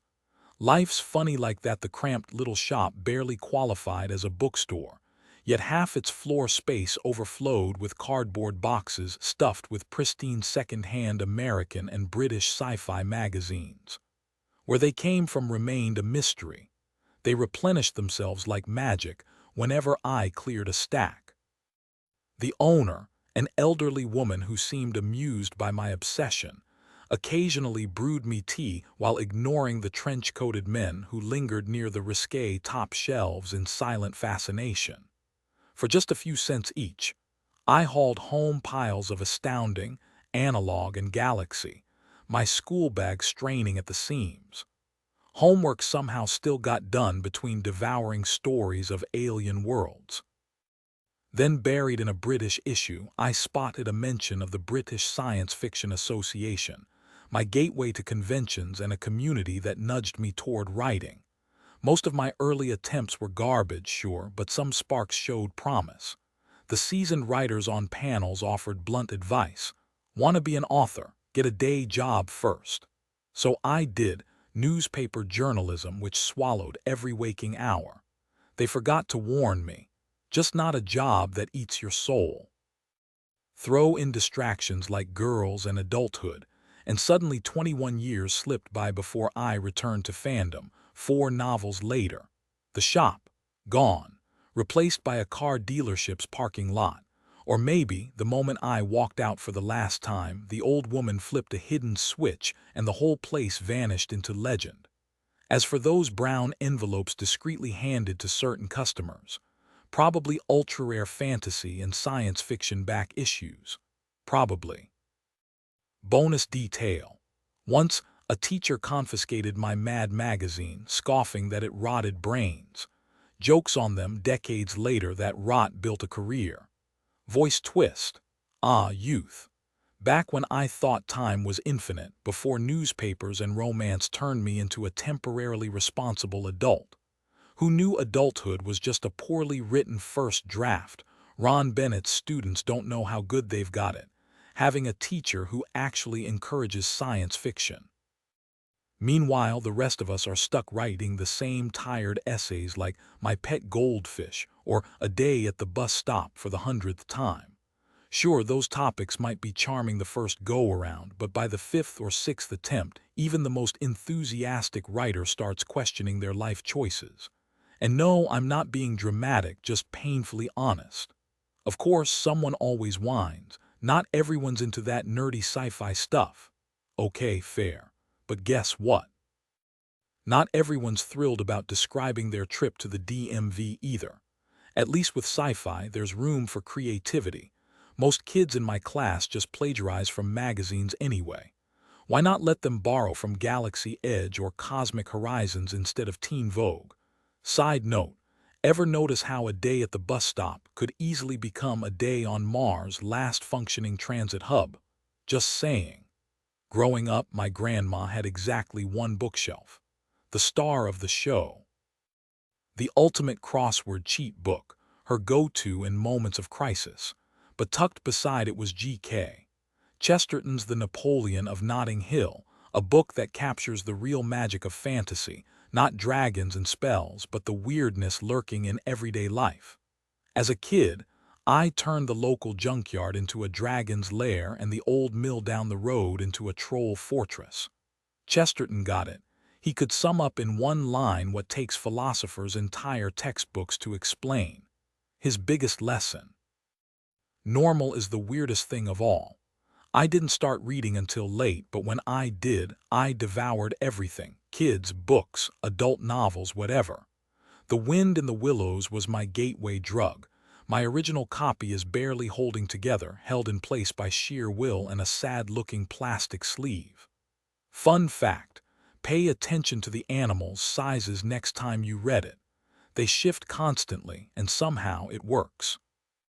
Then I stumbled onto Mistress Masham's Repose by T.H. White, a kid's book that refused to dumb things down. It blew my mind that Gulliver's Travels could be real inside another story. That kind of layered storytelling hooked me, and before I knew it, I was sneaking toward the sci-fi section like it was contraband. Most literary snobs think sci-fi is just lasers and aliens, but the best of it twists reality until you see the world sideways. And that's way more interesting than another essay on goldfish. Science fiction at its finest isn't just about flashy tech or distant galaxies. It's a mirror reflecting our own messy, brilliant, and sometimes self-destructive relationship with intelligence. We climbed down from the trees, sure, but now we're staring into the abyss of our own making. If you want the absolute pinnacle of the genre, track down The Evolution Man by Roy Lewis, though good luck finding a fresh copy.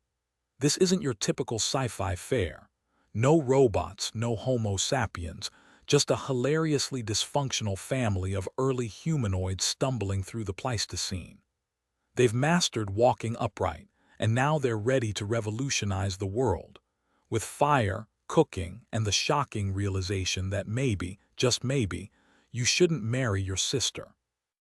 Father, the clan's self-appointed genius, insists progress demands sacrifice. No more easy living in an animal paradise.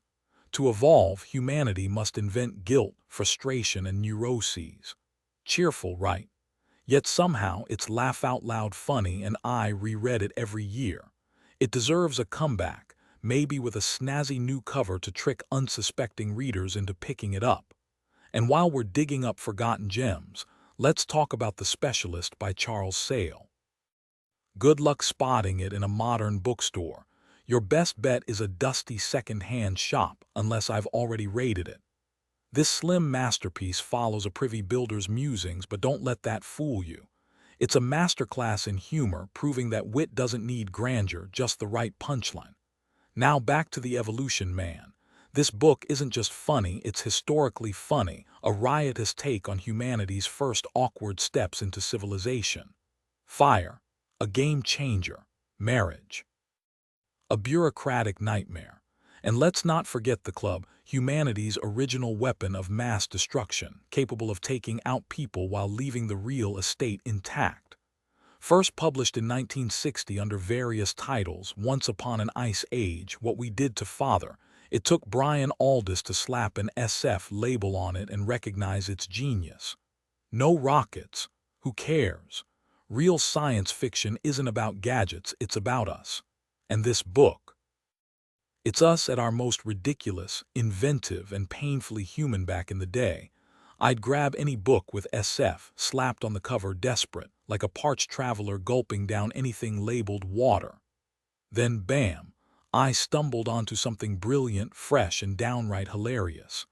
Decades later, my original copy's been passed around so much the text is practically ghosted from sheer eyeball friction. If you've made it this far, congrats, you've found a cult classic. But don't sweat the label. It just means people discovered this gem by accident, not some flashy ad campaign, and now clutch it close like a secret handshake.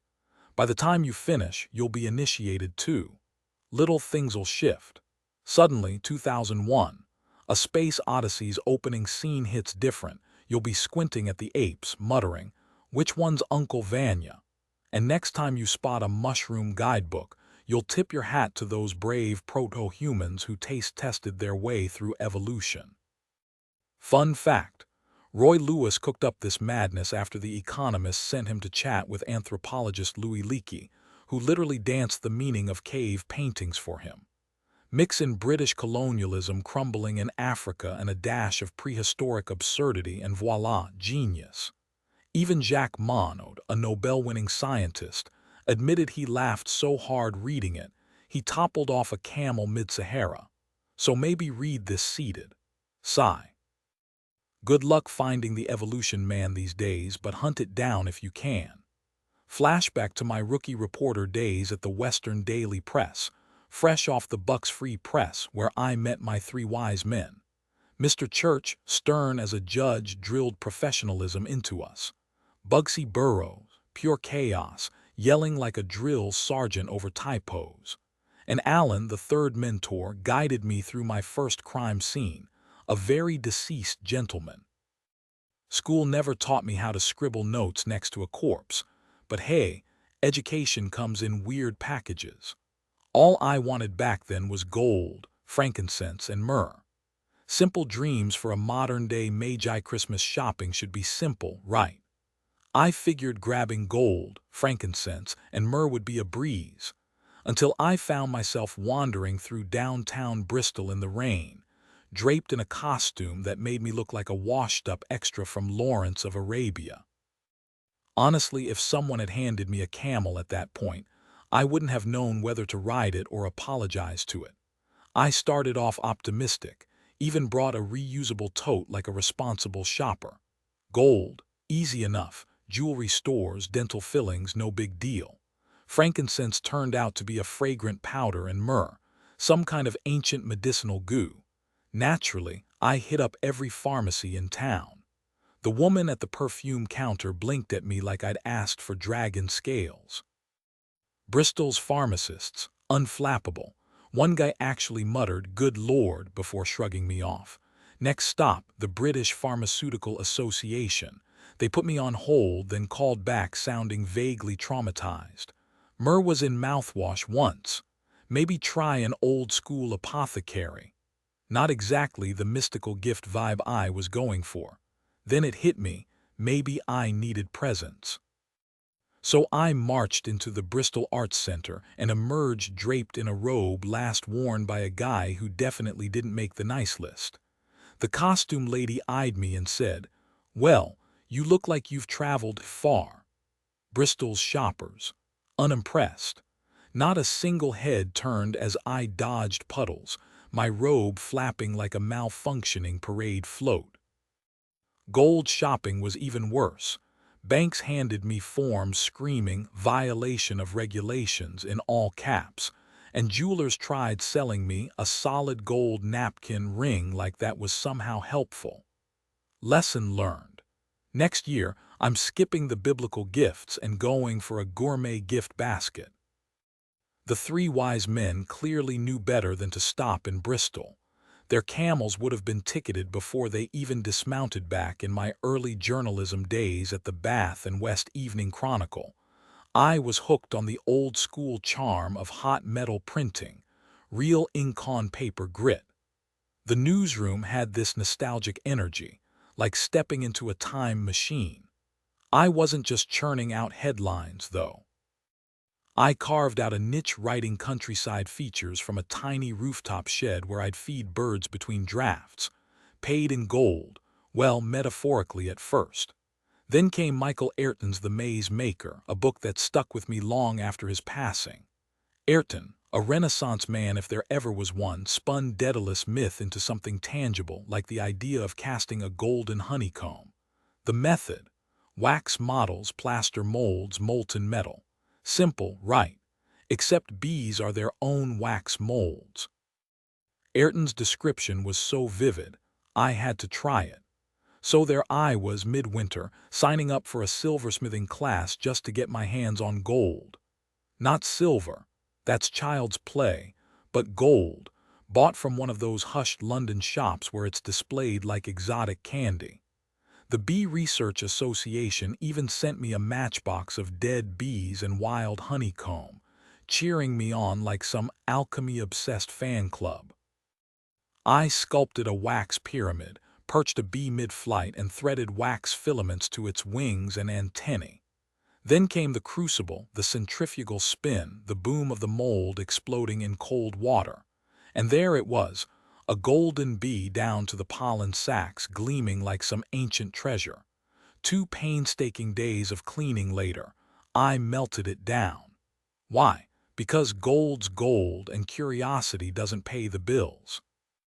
Added twist: the workshop smelled like burnt honey for days, turns out. Bee ash has a sweet, smoky tang no one warns you about.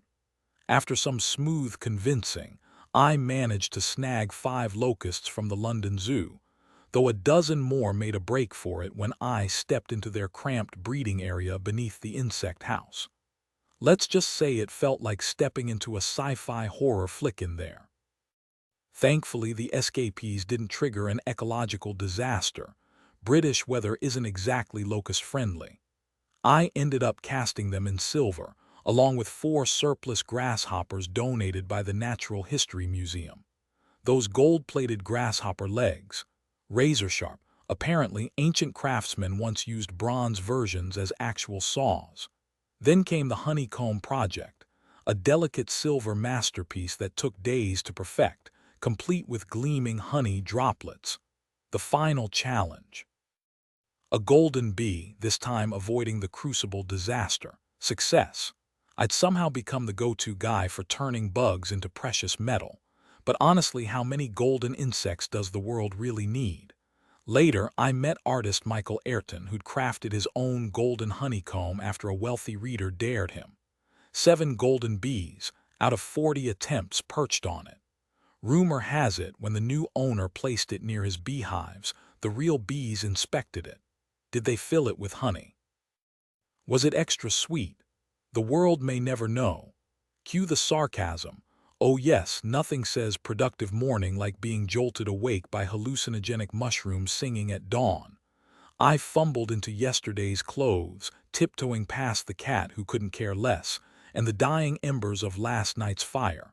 Outside, the neighborhood rooster, apparently an insomniac, started crowing the second my kitchen light flickered on. Thanks, buddy. Sneaking through the village felt like a stealth mission, walking on grass to avoid boot-clomping my way into local gossip. My dad once tried replacing his car windshield in total seclusion, only for some guy at the pub to smirk. Didn't fit, did it? Small towns, man. The misty fields were straight out of a bad romance novel, complete with panicked rabbits and what I swear was a disoriented deer, or maybe a sleep-deprived hallucination. Along the forestry path, ink-cap mushrooms oozed their inky sludge, nature's way of saying, "Don't touch me before coffee." The mushrooms are perfectly edible, tasting earthy and rich like the finest portobellos, yet most people avoid them out of ignorance. Lucky for me, since it means I can gather them undisturbed and enjoy platefuls the way mushrooms were meant to be savored.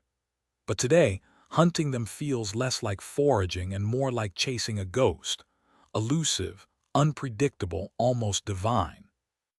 Pushing through a tangle of brambles, I step into a small, dew-covered field. At first glance, it's just an expanse of green, but once my eyes adjust, the mushrooms emerge like constellations against the grass. I pluck one and a quiet cough interrupts the silence, not rude, just a polite acknowledgement. Another forager stands nearby, clutching a plastic bag. We exchange glances before returning to our search, each stealing glances at the other's haul. He knows what he's doing, skipping the tiny buttons and decaying giants, focusing instead on the plump, rosy ones in their prime. Not that a fully mature mushroom isn't delicious if you've got the stomach for it. A few years back, I stumbled upon a field bursting with massive horse mushrooms. Even after filling my shirt like a makeshift sack, I barely made a dent in the bounty. Today, I gather my share quickly, and as the other picker passes me on his way to the far stile, we nod in silent understanding. Words would ruin the sacred hush of a misty dawn mushroom hunt. Back home, I leave a few at the doors of neighbors who'd appreciate them, tossing in some ink caps too. No sense in wasting good food. A mix of emotions settles in. Joy at the thought of a breakfast piled high with mushrooms and juicy heirloom tomatoes, and melancholy for the hidden fields I'll never find, their secrets lost to time. The thought alone sends a thrill through my fingers. By breakfast's end, the sky is a soft gray and porch lights flicker on in nearby cottages. The clomp of rubber boots echoes down the road, some hopeful soul heading out, likely to the usual spots where chemical fertilizers choke the soil. He'll grumble again this year about the lack of mushrooms, never realizing he's looking in all the wrong places. You've got to be quick, listening for their silent song in the night. As for the bureaucratic absurdities of my past, well, working in places where science and red tape collided was its own kind of adventure. Officially, as a press officer, I wasn't even allowed to type my own reports. The rule: handwrite everything and send it to the typing pool where it might return to me tomorrow. Meanwhile, a nuclear reactor could be halfway to meltdown. So naturally, I typed them anyway and no one batted an eye. Looking back, it was a surreal playground for a sci-fi enthusiast.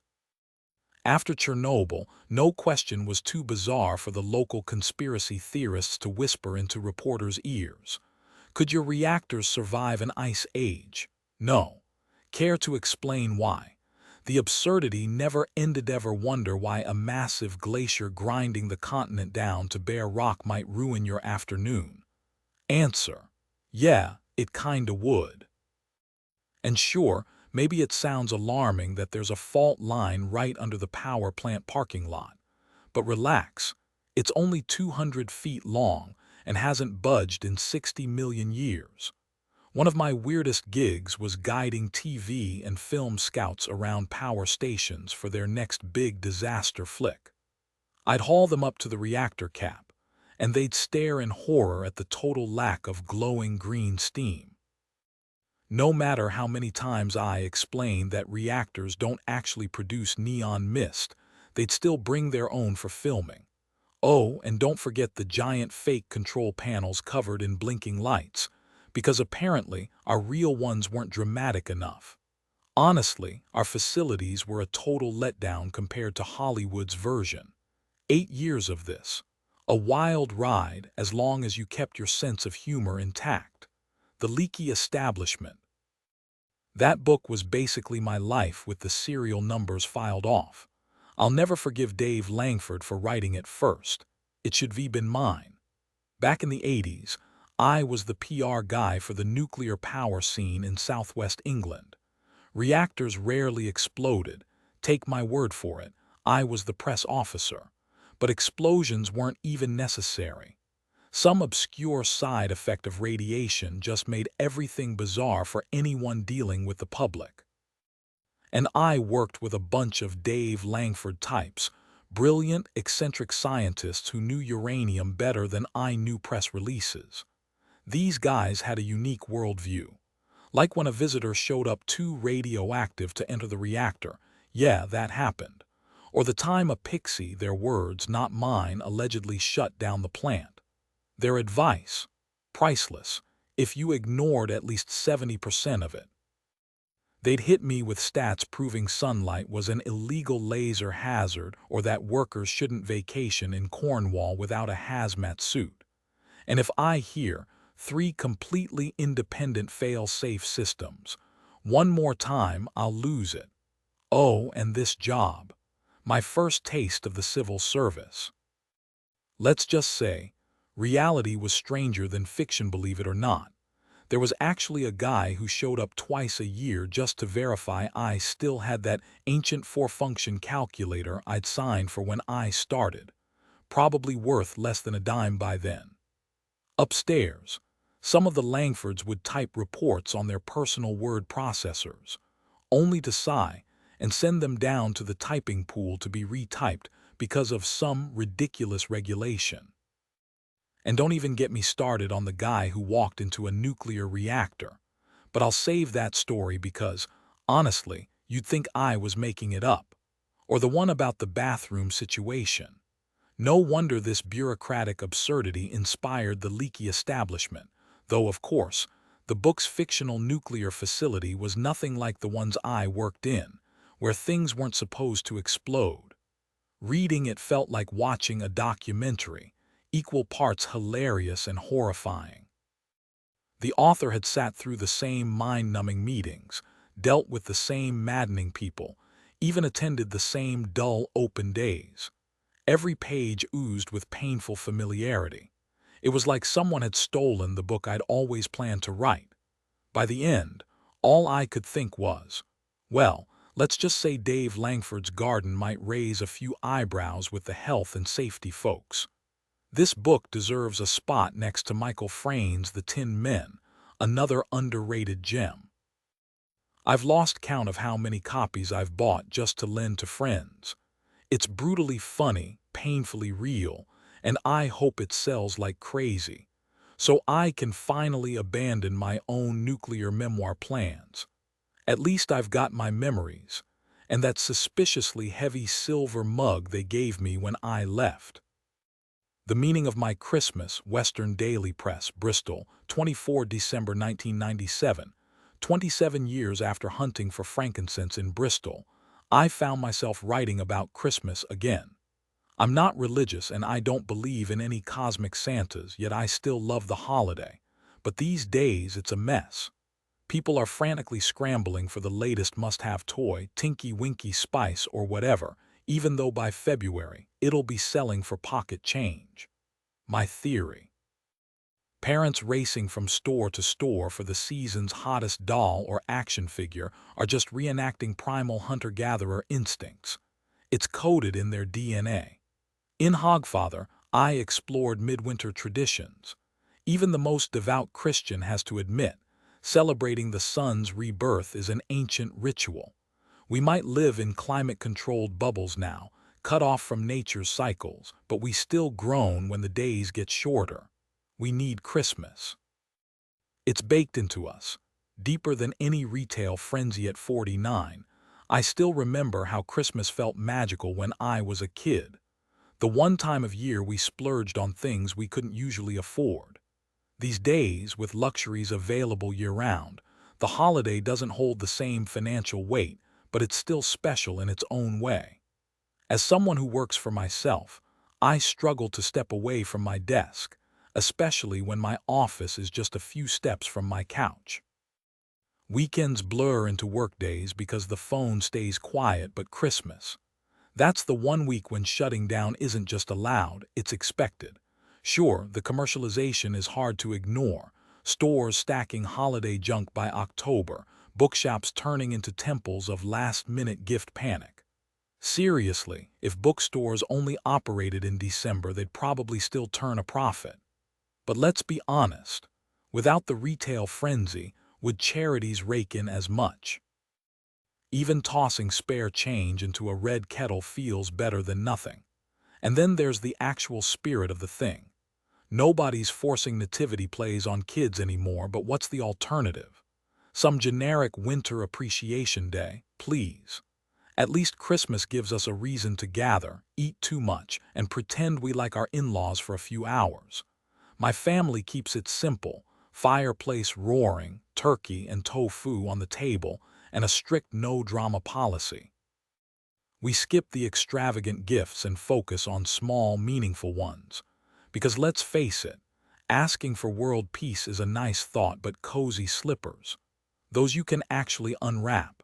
The holiday's not perfect, but for a few days people drop their guard. Maybe it's the eggnog, maybe it's the twinkle lights, who cares?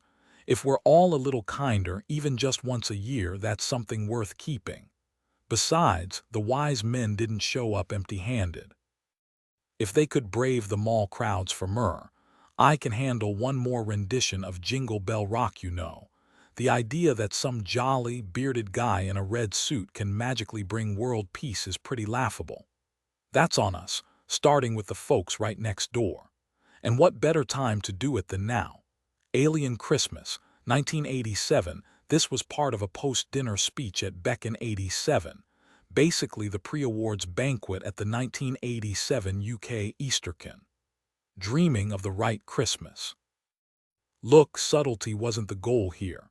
At 10 p.m., after a British convention dinner where alcohol flows freely, Oscar Wilde wouldn't have stood a chance. I'm not even sure if I actually gave this speech, but I must have said something because people laughed. Honestly, having Christmas now instead of December is genius. No crowded malls, no last-minute panic, just pure holiday vibes. It's like those old Queen's Christmas broadcasts from the 50s, where they'd show Australians on Bondi Beach eating turkey and pudding under a sunburnt Christmas tree. The decorations, probably just dried up sunscreen and regret. Then there's this fortune cookie-style printout I got last week. Your role is Eater. Cool, right? I love RPGs, and Eater sounded like a fun class, wondered how many hit points it had. Then I saw the next line: At 2200, your role is after-dinner speaker. That's the kind of cursed dungeon monster nobody wants. A guy in a frilly shirt droning on while the audience slowly fossilizes, their coffee turning to ice and their mints dissolving into sticky goo.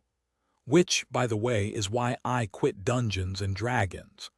Back in the day, dungeons had a few orcs, maybe a lizard man, simple stuff. Then suddenly, every nerd with a notebook was inventing new creatures. Forget magic swords. You needed a 15-volume monster encyclopedia and speed-reading skills just to survive. Otherwise, you'd end up inside the thing you were supposed to be fighting. So this paper tells me to talk about alien Christmases, which is perfect because I love knowing what topic I'm ignoring. I'll give it a shot. I've been many terrible things in my life, but thank God never a Blake 7 fan. Though let's be real, Christmas is already pretty alien. Santa's sack. Same toys every time. Teddy bear, doll, trumpet, wooden train. Maybe some candy canes if you're lucky. No hoverboards, no laser guns. Just the same old stuff year after year. Classic. It's a mystery why wooden toys have vanished from store shelves these days. If a kid asks for a simple wooden train, he might as well be living under a rock on some deserted island, completely oblivious to modern gadgets. Last Christmas, my daughter unwrapped a pile of presents, cars, planes, you name it. But here's the kicker. Every single one was secretly a robot. Not the clunky, charming robots from my childhood, with their spinning gears and glowing eyes. No, these new ones are sneaky. They're hiding in plain sight, disguised as everyday objects like some undercover robot invasion. Kids today seem to have a PhD in robot warfare, though. Apparently, you can spot the good guys because they've got human heads, which, let's be honest, is just creepy. It's like that scene in Saturn III where the robot decides the quickest way to look human is to borrow someone else's head. These things look like they've been through a car crusher and reassembled by a toddler. They spend their days blasting lasers at each other, saving the universe. Though by the time they're done, the place looks like a junkyard. Even the so-called rock lords were just more robots in disguise.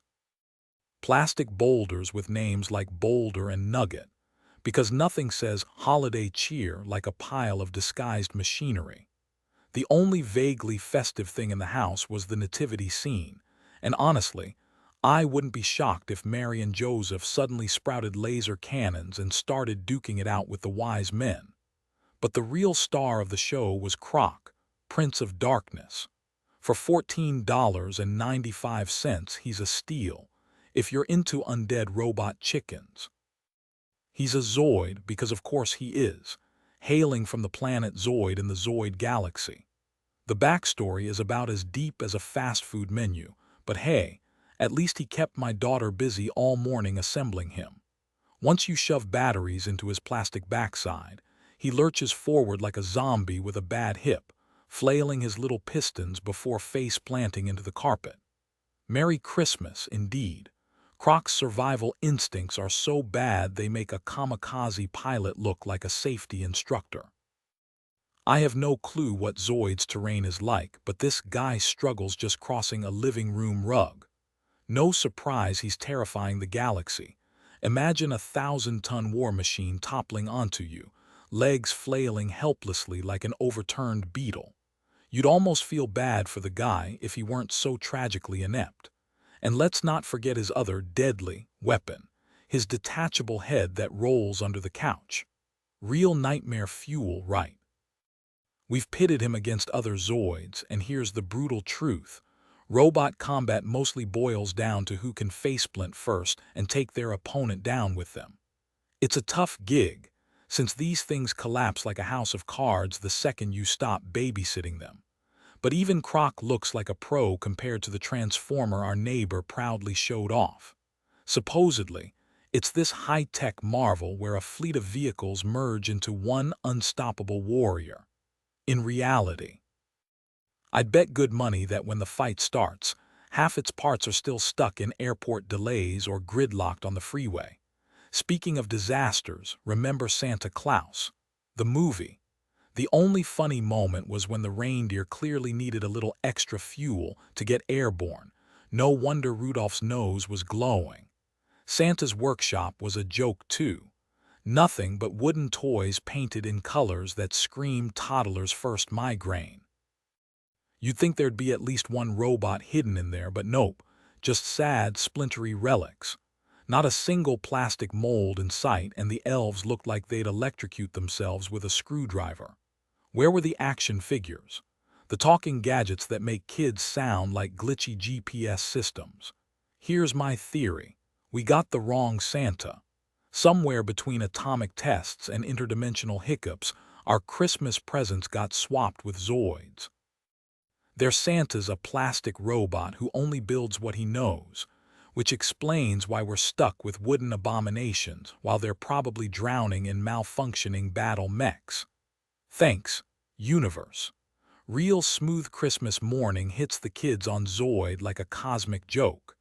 They roll out of their charging pods, stumble over their own metal feet, because who needs coordination when you've got lasers?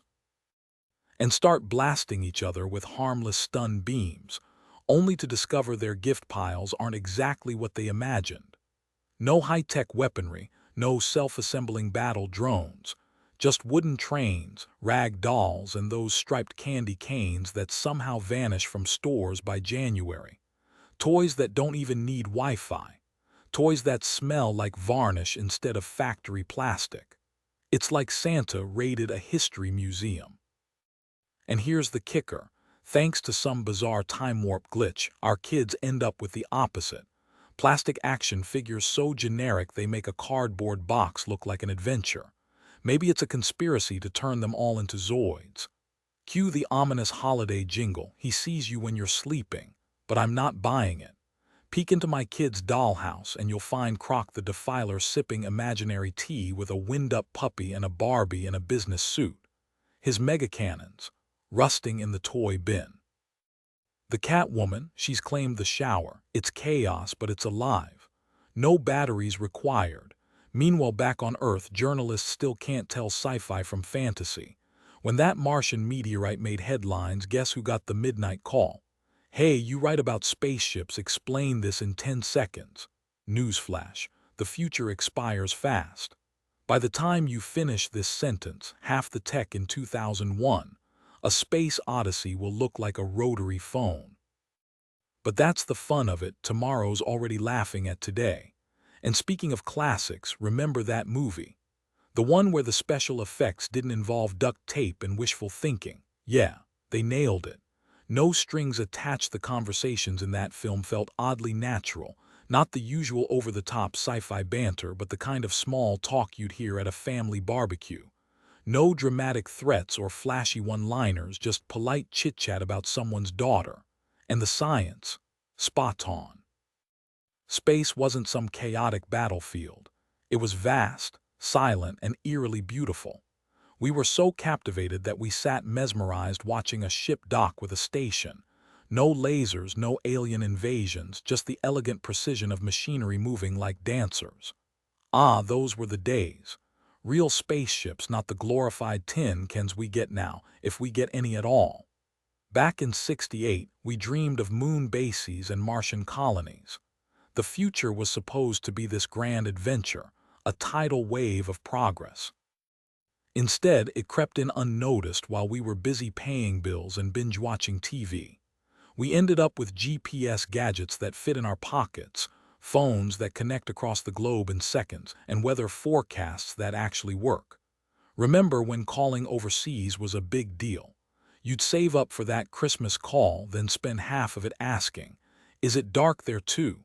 Now, I can check on my cat from the other side of the world without a second thought. My car even gives me directions in a voice that sounds like Hal's less murderous cousin. We've got technology that would have made kings weep, and all we say is, "Hey, it was on sale at Best Buy." The real kicker, 2001 got so much right, but what feels strangest now isn't the tech. It's how we barely notice the sci-fi world we're already living in. Arthur C. Clarke's predictions came true, and we just yawned and scrolled to the next meme. The future didn't roar in like a rocket. It tiptoed in while we weren't looking. The spaceship doesn't have some outdated airline logo plastered on it. Brands fade fast. There's no retro-futuristic decor, no grainy black and white aesthetic with pops of neon pink. What really stands out?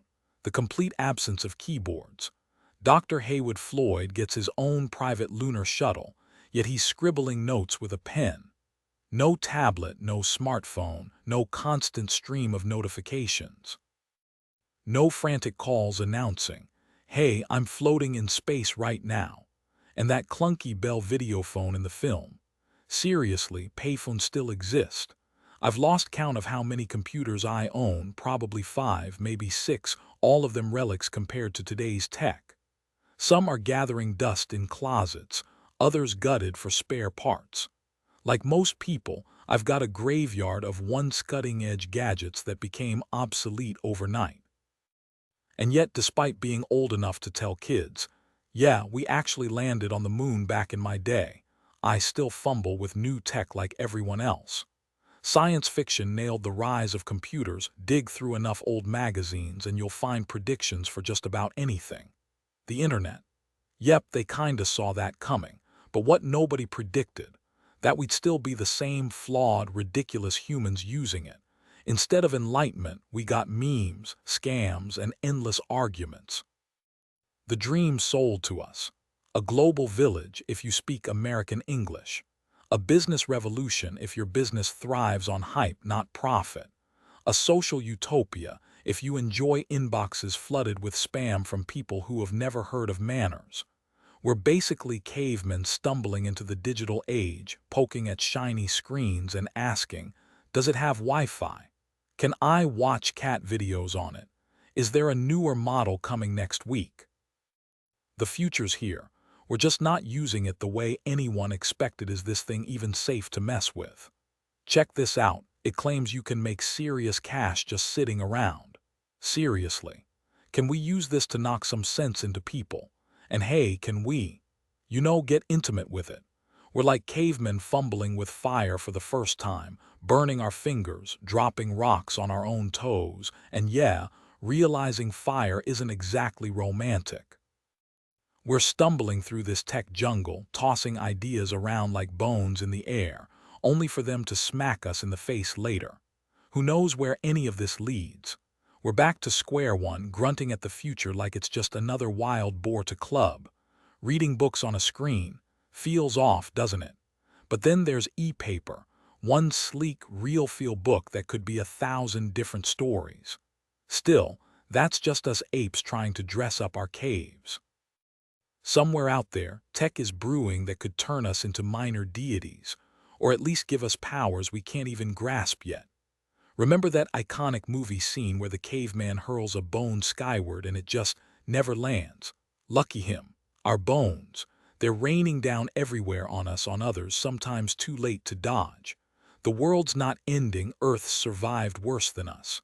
But those bones, they're falling harder now, and we might not be smart enough to dodge them all. Strip away the sci-fi and the lesson's the same. We've got to stop being cavemen and finally figure out how to be human, and we'd better learn fast. The God moment. A headline once read, "I create gods all the time, now I think one might exist." I get that. I like the small gods, the ones who rattle around in drawers when you yank them open. The universe. It's got meaning, even if it's not our meaning. Back in Penn, our vicar was Reverend Musprat Posh, tea-sipping, probably funded by little old ladies. One day he marched into our kitchen, spotted my dad's Buddha statue from Burma which my mom adored, and sneered, "That's a pagan idol." Even as a kid I knew, you don't talk to my mom like that. She booted him right out the door. Me, I'm a maybe atheist, because hey, you never know. Now there's gossip that I've found God. Unlikely. I can't even find my keys half the time, and at least those definitely exist. During a recent interview, I mentioned an unexpected moment of clarity, a fleeting sense that everything was unfolding exactly as it should. It was strange, like hearing a whisper wrapped in quiet certainty, something unfamiliar for someone like me who spends his days inventing deities and mythologies. Take Anoia, for instance, my personal favorite, the goddess of jammed kitchen drawers, worshipped with bent spatulas and tangled whisks. Oddly enough, she seems to have real-world devotees.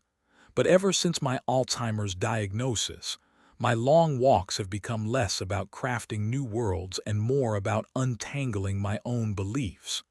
At 13, I plowed through the Old Testament and came out horrified. Then, feverish with the flu, I devoured The Origin of Species, and even in my delirium, Darwin's ideas clicked. Honestly, the man needed a better publicist. The ascent of man would have caused less uproar. Evolution fascinated me far more than scripture. Why settle for being a fallen angel when you could be an ape on the rise? Every day, life seemed to confirm Darwin's theory. Humanity's thin veneer of civility is fragile at best. The New Testament, though, not bad. Jesus had some solid advice, and his carpenter dad must have been well respected. Good lumber was probably hard to come by in ancient Palestine. Still, I could never reconcile the two testaments as one story. By then, I was knee-deep in mythology, stumbling onto Sir George Fraser's folklore in the Old Testament, which dismantled biblical tales with scholarly precision. By 14, I'd outgrown the God I was raised with. The answers just weren't there, or maybe I was asking the wrong questions. Take that hymn about the green hill far away without a city wall. Why was a wall-less hill noteworthy? No one ever explained. Once, I asked a teacher for the opposite of a miracle. Without missing a beat, she said, an act of God. Bad move. Writers never forget those moments. The question had come from my mother's stories about two families in London's East End, living side by side in identical houses.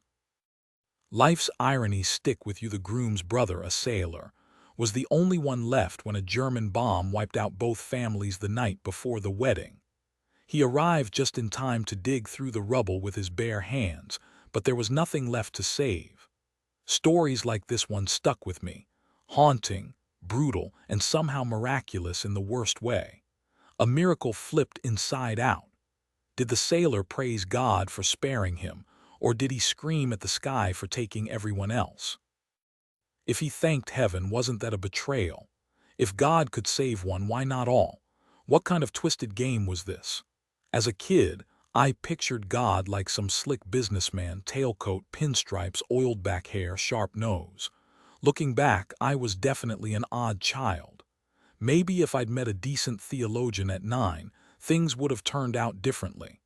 But no, instead, decades later, that same kid clawed his way back up, and I wrote Nation.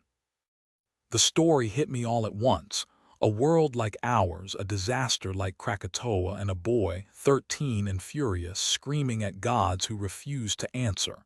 He buries his family with his own hands. He won't thank anyone. And as he rebuilds, he crafts his own truth. The Creator gave us the brains to prove he doesn't exist. Better to build a seismograph than worship the volcano. I get it. I don't believe, never have.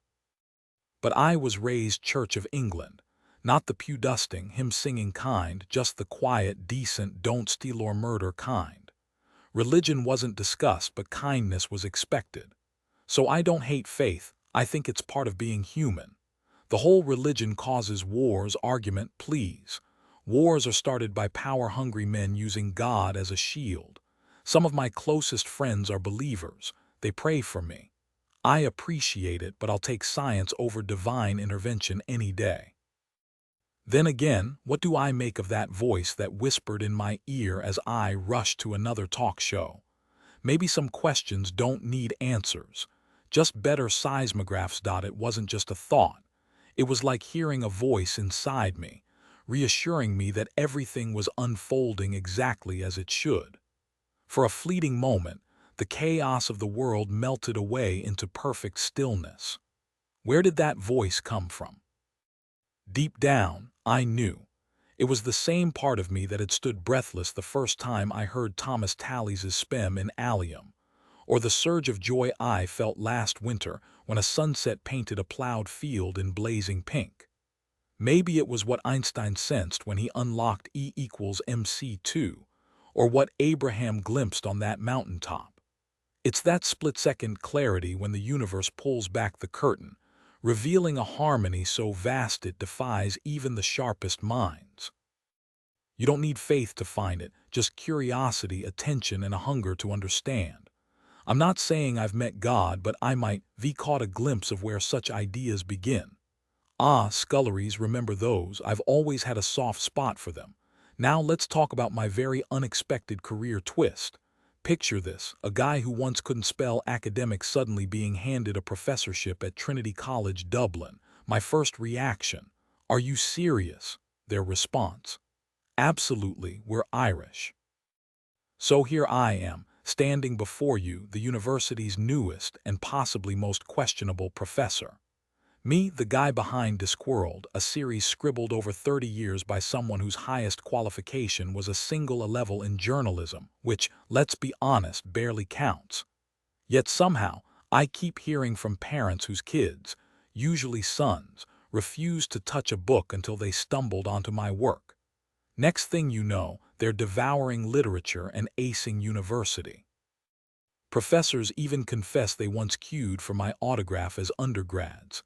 It's equal parts flattering and mortifying, and a stark reminder that time flies when you're accidentally inspiring academics. Oh, and one more thing. You've officially hired an absent-minded professor. Not the charming, bumbling kind from old movies. No, I've got posterior cortical atrophy, a quirky twist on Alzheimer's that scrambles perception like a bad GPS. So tonight, let's call it an experiment. Buckle up, let me tell you. My brain and spatial awareness have never been on speaking terms, especially when faced with those mirrored revolving doors that make me question whether I'm entering or exiting. Honestly, that confusion sums up most of my life. Even something as simple as putting on underwear has become an unexpected challenge.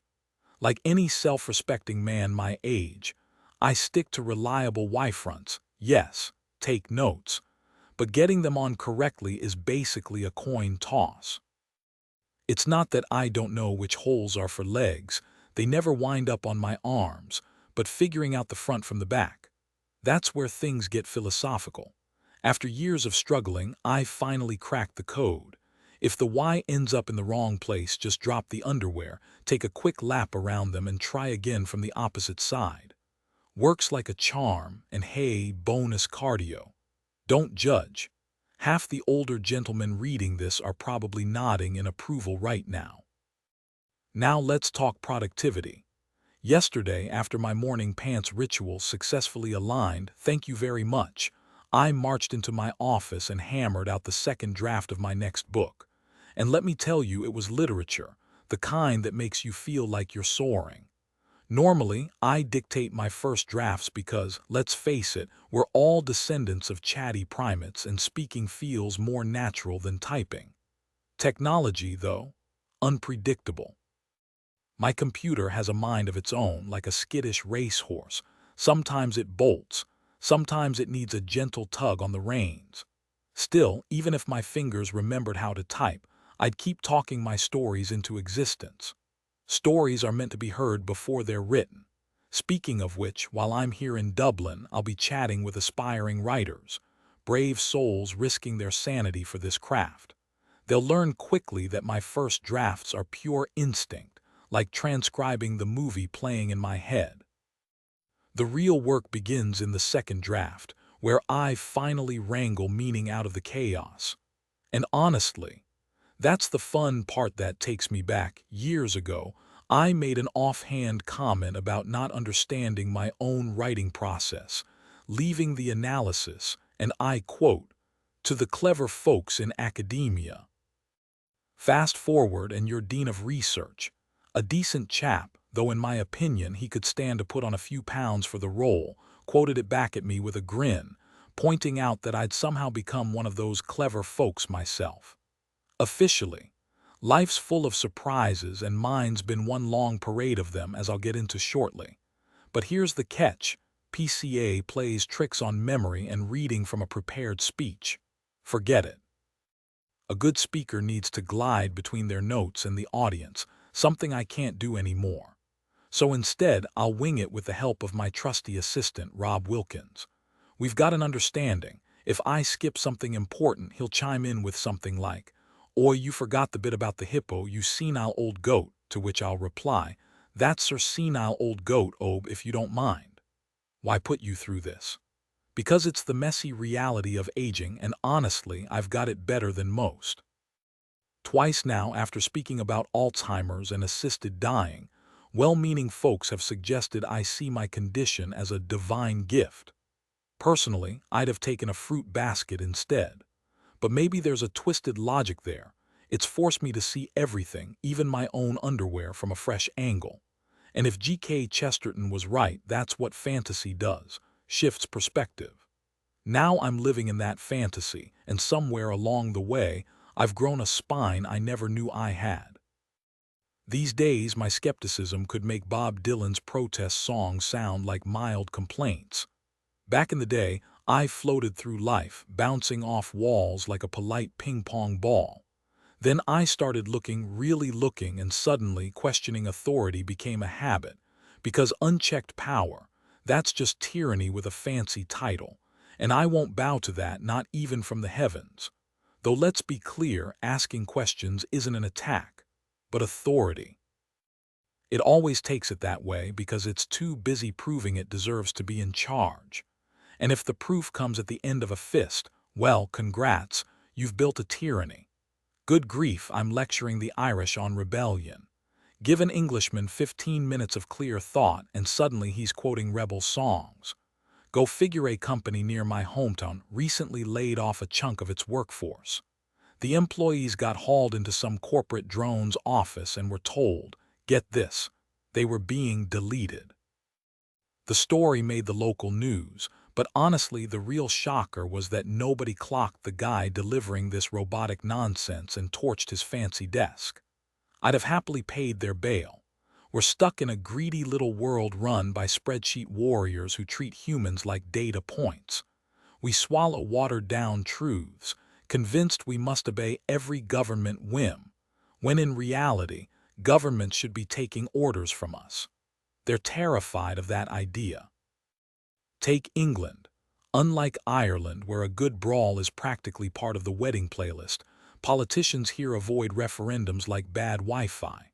Why? Because then regular folks, the ones they dismiss as clueless, might actually get a say. And we can't have that, can we? Not when the experts in charge keep proving they're either incompetent or crooked. Meanwhile, halfway across the globe, 3 groups worship the same God while trying to wipe each other off the map. How's that for irony? Humanity won't stop being its own worst enemy until we admit the Iron Age ended centuries ago. And here I am, a fantasy writer, thinking my imagination was wild. Real life outdoes me every time. Funny thing about ancestry. My mom's side had Irish roots, though let's be real at this point, who doesn't? My late mother's grandfather filled her childhood with stories, and she passed those down to me before I could even form memories. Somewhere in my subconscious, those tales simmered until, oops, I became a writer. I'm convinced one resurfaced in Lords and Ladies with its faint but unmistakable Irish lilt. My parents, absolute gems. My mom lived to see me knighted, but I bet she'd have bragged harder about my son, the professor.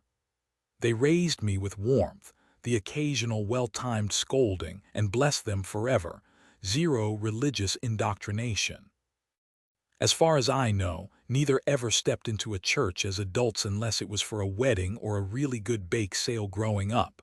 I was vaguely aware of some Catholic roots in my mother's family, though religion never played a big role in our home. The only real evidence was an old crucifix I stumbled upon when I was 6. Clueless about its meaning, I proudly marched up to my mom, waving it around and declaring, "Look, Mom, a stick with an acrobat on it." She laughed, but that little figure followed her through every move, tucked away in her things like a silent guardian. After she passed, I tore through boxes until I found him again, now sitting on my desk as I write this. He's always been a symbol of humanity to me, though I'll admit Darwin's Origin of Species left a bigger mark on me than scripture ever did. Reading wasn't exactly my childhood passion. It felt more like homework than fun. I was always playing catch-up, a habit that started the day I was born. Late, of course. My mom loved reminding me how she waited 3 extra hours for me to finally show up. Then came school, where my bad timing struck again. Our family vacation ran long, and I missed the all-important first day. You know, the day where you stake your claim on the coat peg that defines your social fate for years. Some kids got cool symbols like tanks or soldiers, me stuck with 2 lousy cherries. But my mom refused to let me fall behind. She taught me to read with patience, encouragement, and when that failed, cold hard cash, a penny per perfectly read page. Turns out that was a solid investment, especially when she later moved into a fancy neighborhood. The downside: she accidentally made me too knowledgeable. One day in class, the teacher asked where rain comes from. Thanks to Mom's impromptu science lesson, I knew all about evaporation and clouds. While the other kids waved their hands shouting, "Pick me," the teacher zeroed in on me, the quiet one with his arm practically touching the ceiling. I blurted out, "The sea, miss," cue the laughter. Even the teacher smirked instead of asking me to explain. Classic. Even as a confused little kid, I remember this sinking feeling. Like, wait, does she really think I don't know rain comes from the sky? But she asked, and I answered honestly. Some teachers deserve their own special ring of misery, right next to the ones who hate parents teaching kids to read early, and just down the hall from those who think kids should only get appropriate books. Honestly, that whole section of the underworld needs an expansion pack. It's not nearly deep or fiery enough. I kept it to myself, obviously. You never snitched to your mom, not unless you wanted double the trouble. But something inside me started simmering, something restless. At my school, when you turned 6, the teachers decided your fate based on reading skills. Pass their test and you take the 11+ exam later with grammar school as the prize. Fail, off to the dreaded secondary moderns, where dreams went to die and the only soundtrack was the collective groaning of kids who'd been written off. Thanks to my mom's early lessons, I could read, just not well enough for their standards. So I landed with the goats instead of the sheep. And you know what? Best thing ever. Suddenly, I wasn't just the weird kid hovering mid-class. With the top students crammed into exam prep purgatory, I shot to first place without breaking a sweat. And once you taste that, oh, you fight to stay there. For the first time, I actually cared about school. Then on a trip to London, an uncle handed me The Wind in the Willows. Mind blown. Books had always been these stiff things teachers droned from, but this: a mole, a rat, a badger, and a toad who drove cars and impersonated washerwomen. Side note, even at that age, I knew washerwomen weren't winning beauty pageants, but toads, come on. I couldn't articulate it then, but now I'd say it hit me like a lightning bolt. The author was playing with reality, bending the rules. Where do I find more of this magic? Funny thing, while writing this, I remembered worrying about the horse in the book. The poor cart horse hauling that yellow caravan. All these talking animals living their best lives, while the horse just worked. No voice, no fun. Even as a kid, that struck me as brutally unfair. That fleeting moment filled me with the raw spirit of community, like stumbling upon a hidden treasure chest in my own backyard. That's how I ended up spending every Saturday at the town library, scribbling out fresh library cards whenever a book caught my eye. And I devoured them all. It was like dominoes tipping over. One story led to another, and another, with no rhyme or reason except the sheer hunger to absorb every word on every shelf. One day, I'd be knee-deep in Henry Mayhew's gritty accounts of Victorian London's underbelly, and the next, lost in the whimsical forests of Tove Janssen's Moomin Valley. Yet somehow, both worlds made perfect sense side by side. Not every page was gold, of course. Some were downright forgettable. But then I'd grab a book on the Silk Road on a whim, and suddenly I'm tracing ancient trade routes my teachers never mentioned. Not their fault. Our textbooks were too busy drilling dry facts about the Corn Laws, which, let's be honest, were just another government blunder that screwed over regular folks. Some things never change. But the real stories, the birth of planets, the slow waltz of continents, humanity's epic migrations, those were crammed into library shelves like buried treasure. My education wasn't handed to me. I built it piece by piece, from dinosaur bones to dystopian futures, as if they were all chapters of the same wild, sprawling saga. Then came the game changer: second-hand bookshops. Around age 12, I pedaled my bike to Penn, a nearby village where a dusty little shop promised books too old or odd for the library's shiny new racks. The ride home was a circus act, handlebars swaying under bags stuffed with paperbacks. But oh, the rewards. That's where I discovered Punch magazine, gulping down a century's worth of satire in one glorious binge. Not to study humor, just for the joy of it. Yet by the end, I could have written a thesis on Mark Twain's razor-sharp quips, Jerome K. Jerome's dry charm, miles apart but cut from the same brilliant cloth. And then there were the Molesworth books, with their gleeful rebellion against stuffy classrooms. Down with school. More like down with boring. Those pages crackled with the kind of mischief every kid secretly cheers for. Funny how a creaky bike and a stack of old paperbacks can rewrite your whole world growing up. I devoured the works of columnists like Beachcomber, Patrick Campbell, Robert Robinson, and above all, Alan Coren, the undisputed master of sharp, observational wit. Even as a kid in the late 50s, I wasn't just reading for fun.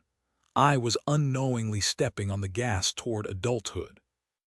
Those yellowed Punch magazines weren't just funny. They were a crash course in the rhythms of language, the quirks of society, and the unspoken rules of humor. I wasn't hunting for writing hacks or formulas.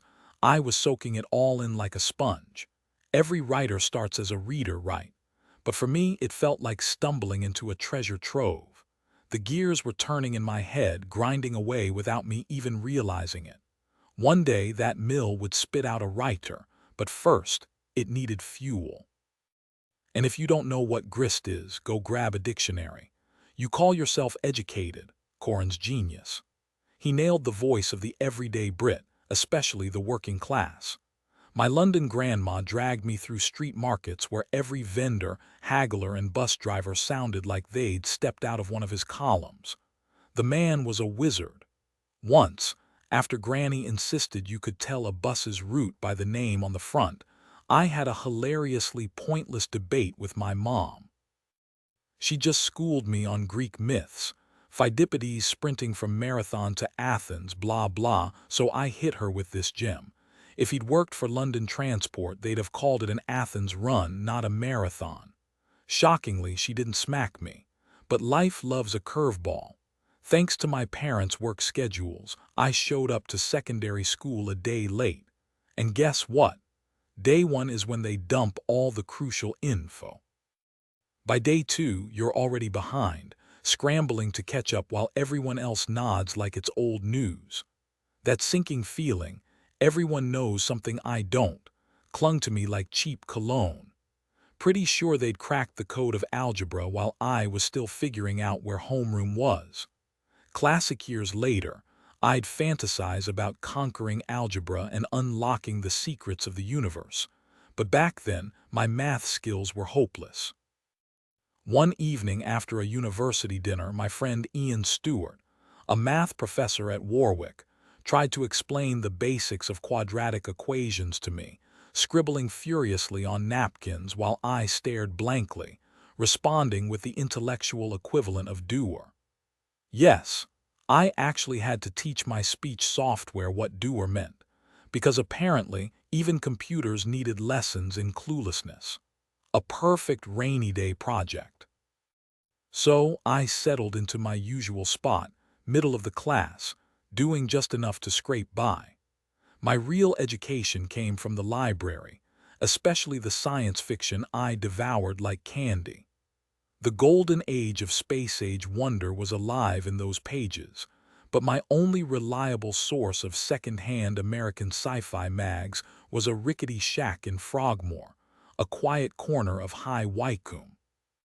The little library was run by a sweet old woman who doled out tea, kindness, and less relevant to me at the time, pornography. To keep up appearances and probably to avoid scandal, she also stocked well-loved sci-fi paperbacks in dusty cardboard boxes beneath the, more adult selections. Why bother with the risque stuff when there were unread treasures by Brian Aldiss, Harry Harrison, and the final installment of James Blish's Cities in Flight? I became such a regular that twice a week, I'd leave with my satchel stuffed full, probably baffling any onlookers who didn't realize I was smuggling literary gold. One afternoon, as I was happily digging through the stacks, the door burst open. In stormed a man trying way too hard to look casual, so obviously an undercover cop. He jabbed a finger at me and barked at the old woman. "What's he doing in here?" Without missing a beat, she waved a pristine copy of Heinlein Stranger in a Strange Land, which, let's be honest, I was, and shot back. Hani Swarky Marley Ponce Jeffrey. For the uninitiated, that's roughly French for anyone who sees something wrong here is an idiot. The cop blinked, shrugged, and left. Victory went to the sweet old lady who, bless her, treated me like her only respectable customer. She never nudged me toward the other shelves, nor did she slip me any of those discreet envelopes she handed to the furtive trenchcoat brigade, who always seemed mortified to find a kid in their midst back then. I assumed those books were filled with pristine, high-value sci-fi, until it hit me a year later, along with a few other realizations. She was a widow whose name I never learned, yet she became an unlikely mentor. Every writer needs different kinds of inspiration, and I soaked up whatever I could because school and I weren't exactly on good terms. The place was fine, decent teachers, a mix of passionate educators, war veterans, the occasional sarcastic type, and of course the obligatory eccentric who was everyone's favorite. My classmates, straight out of a teen movie, future office workers, the odd misfit, the bully, the quiet kid, and then me, the so-called troublemaker. Let's be real, it was the worst of times. The 60s were creeping into High Wycombe at a snail's pace, and my headmaster acted like he was holding back the tide of rebellion. Most of us just wanted to pass our exams, but apparently bringing in Mad Magazine made me public enemy number one. Me, the kid who practically lived in the library, squinting like a mole in sunlight whenever I stepped outside. Mad was sharp, witty, poking fun at Broadway and politics without a hint of real malice. But to the headmaster, it was the end of civilization. Then came Private Eye, another dangerous contraband. Honestly, I was just a chatty bookworm who hadn't even jumped on the Bob Dylan bandwagon, unlike literally everyone else. Harry Ward might have been a decent teacher, but as a headmaster, clueless. He saw rebellion in everything, even a harmless grin. Take Charles, not his real name, a kid whose face naturally settled into a cheerful smile. To Harry, that was practically anarchy. Oh, and the penknives. Standard issue for technical drawing, way better than pencil sharpeners. Only once did one get pulled in a fight, and that was by the weird kid who vanished soon after. But Harry, he treated us like we were one step away from a prison riot.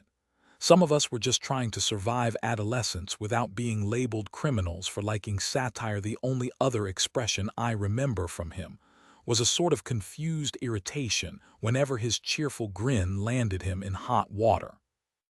In that tense school environment, people either saw him as the class clown or accused him of disrespectful defiance. Harry's influence made sure he couldn't win either way. As someone who naturally stuck out, I was always on the bully's radar, mostly because I'd rather talk my way out of trouble while he preferred throwing punches. But an old friend once reminded me of the day I finally snapped. I charged across the room and slammed into the kid so hard he toppled backward, cracking his head on an iron fireplace.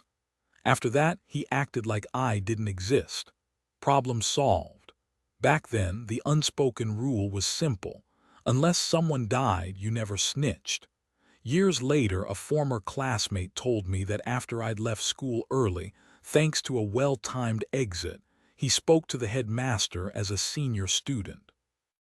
Apparently, the man had been deeply scarred by what he'd seen in World War II, which might explain his quick temper.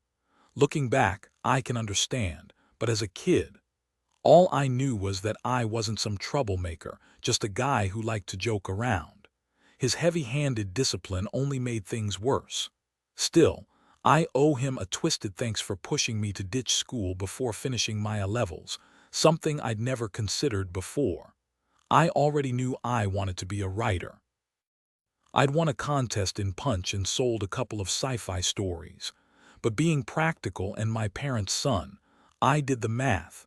Making a living as a novelist was a long shot, while a newspaper job meant steady pay. So, still in school and on track to be head librarian, I wrote to the editor of the Bucks Free Press asking about future openings. His reply, "Next year. How about next week?" Thanks to Harry Ward's stubborn refusal to give me the prefect badge that usually came with the librarian role, something I found out through less than honorable means, I had all the motivation I needed. Walking out of school for the last time, handing in my books and strolling through the prefect's exit. Pure satisfaction. Arthur Church, the editor, hired me on the spot. I swear he said, "I like the cut of your jib, kid." At least that's how I remember it, and knowing him, it's probably true being a writer and ex-journalist. My subconscious insists that every quote deserves a professional touch-up. It's like what Douglas Adams joked.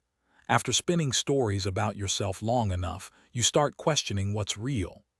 Back in the mid-60s, being a rookie reporter was barely a step up from indentured servitude. Sure, you could crash at home without getting whipped, but weekends, forget it. Summers meant losing Saturdays to the grind, and that mythical day off in lieu was just a rumor until years later. My apprenticeship was legit. My dad even signed some medieval-looking contract binding me to 3 years of ink-stained servitude. In exchange, a crash course in the messy, hilarious underbelly of small-town journalism. Take Johnny Howe, the sub-editor with a mind filthier than a back-alley joke book. Spotting accidental innuendo was his superpower. Once a Women's Institute report mentioned a streaker disrupting the tarts before the gooseberries caught him. Johnny, a dead ringer for Stubby K, gave me this solemn look, total lie probably.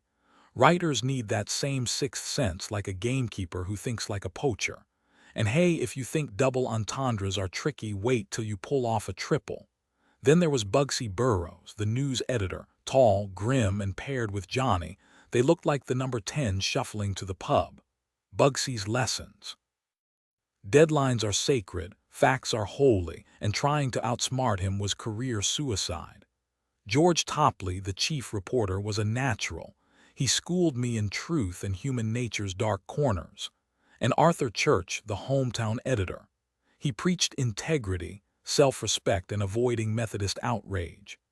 The 60s baffled him as much as my old headmaster, but as long as High Wycombe stayed front-page news, Arthur was cool with it. New detail. One slow Tuesday, Johnny bet me a pint I couldn't slip 4 innuendos into a gardening column. I lost, but only because the editor had a soft spot for dahlias. Voice twist. Oh, the glamour of local journalism, where breaking news meant Mrs. Henderson's prize zucchini and your biggest scoop was catching the mayor napping during council meetings. But honestly, I wouldn't trade those ink-smudged lessons for anything when the Apollo mission first beamed back those breathtaking images of Earth from the moon. The folks at Westminster Press scrambled to figure out which of their color-ready papers could print them fastest. You can almost picture the executives groaning when they realized they'd have to call Arthur Church, the guy who fiercely guarded the front page for local news, and tell him to ditch everything for space photos. Rumor has it, they flipped a coin to decide who'd break the news. From outside his office, we reporters eavesdropped as Arthur passionately argued that while the world might care about the moon, only his paper would cover the real drama. High Wycombe's town council debates, Marlowe's flower show, and whether Speen's new traffic lights were causing more chaos than they solved. It was pure G.K. Chesterton logic. The universe could wait, but who else would tell Lacey Green about its pothole crisis? After a long, dramatic standoff, complete with near tears, Arthur finally cracked a grin and declared, "Well, I suppose the moon shines on High Wycombe too." The newsroom erupted in relief. The next day, the Bucks Free Press sold out everywhere, even in tiny Speen, and Arthur's phone rang off the hook with locals praising his genius move. He was this close to buying us all around at the pub. Critics love to sneer at local papers for being small-minded, but that's the whole point. Sure, everyone remembers where they were when JFK was shot, but who else is going to report on the guy found in his garage, engine running, hose taped to the window? Not murder, probably, just another sad, messy end. Back then, it was my job to sit in the coroner's court, scribbling Pittman shorthand while some poor soul's story got dissected. Let's be real, suicide's a brutal business. Even professional hangmen like Pierrepoint knew the math, rope length, not placement, to make it quick. Most folks, they wing it, and the results are ugly.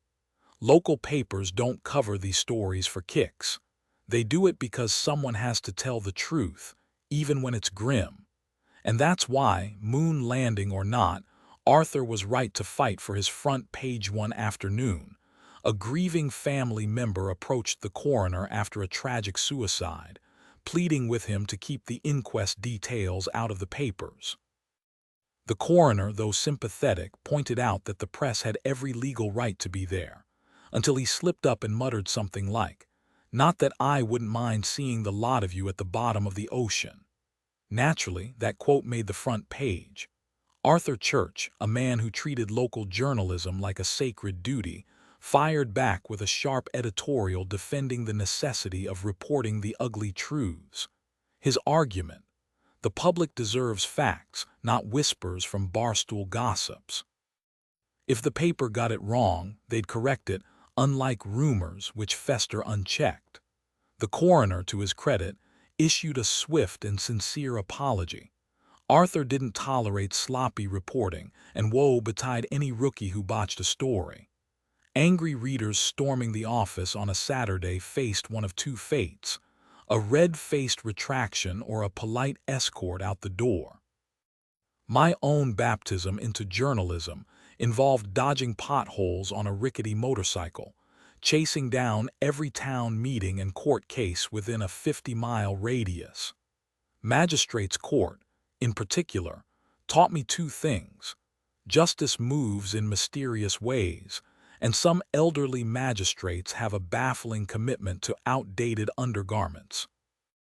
One dignified woman, legs akimbo on the bench, seemed blissfully unaware that her lack of a modesty panel had every man in the room studying their shoelaces with sudden intensity.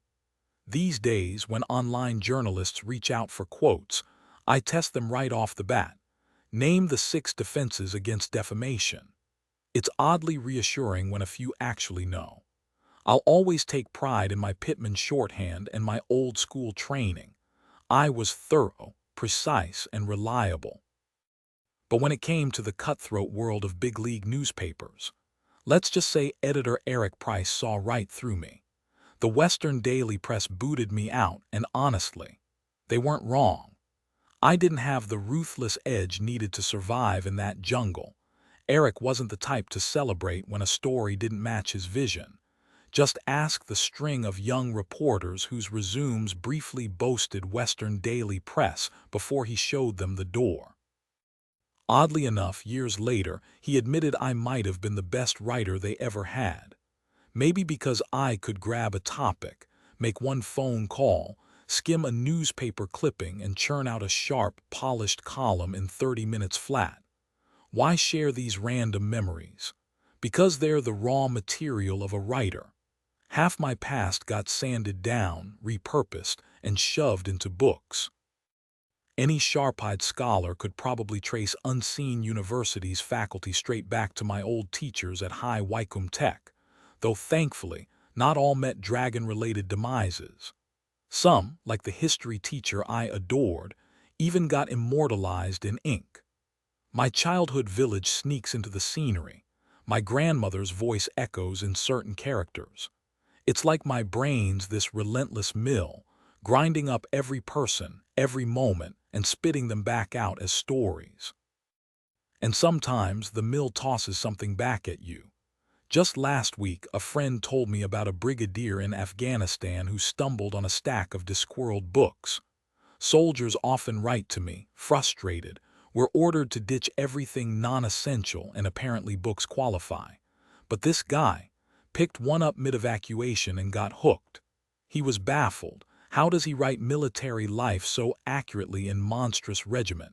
He's never served.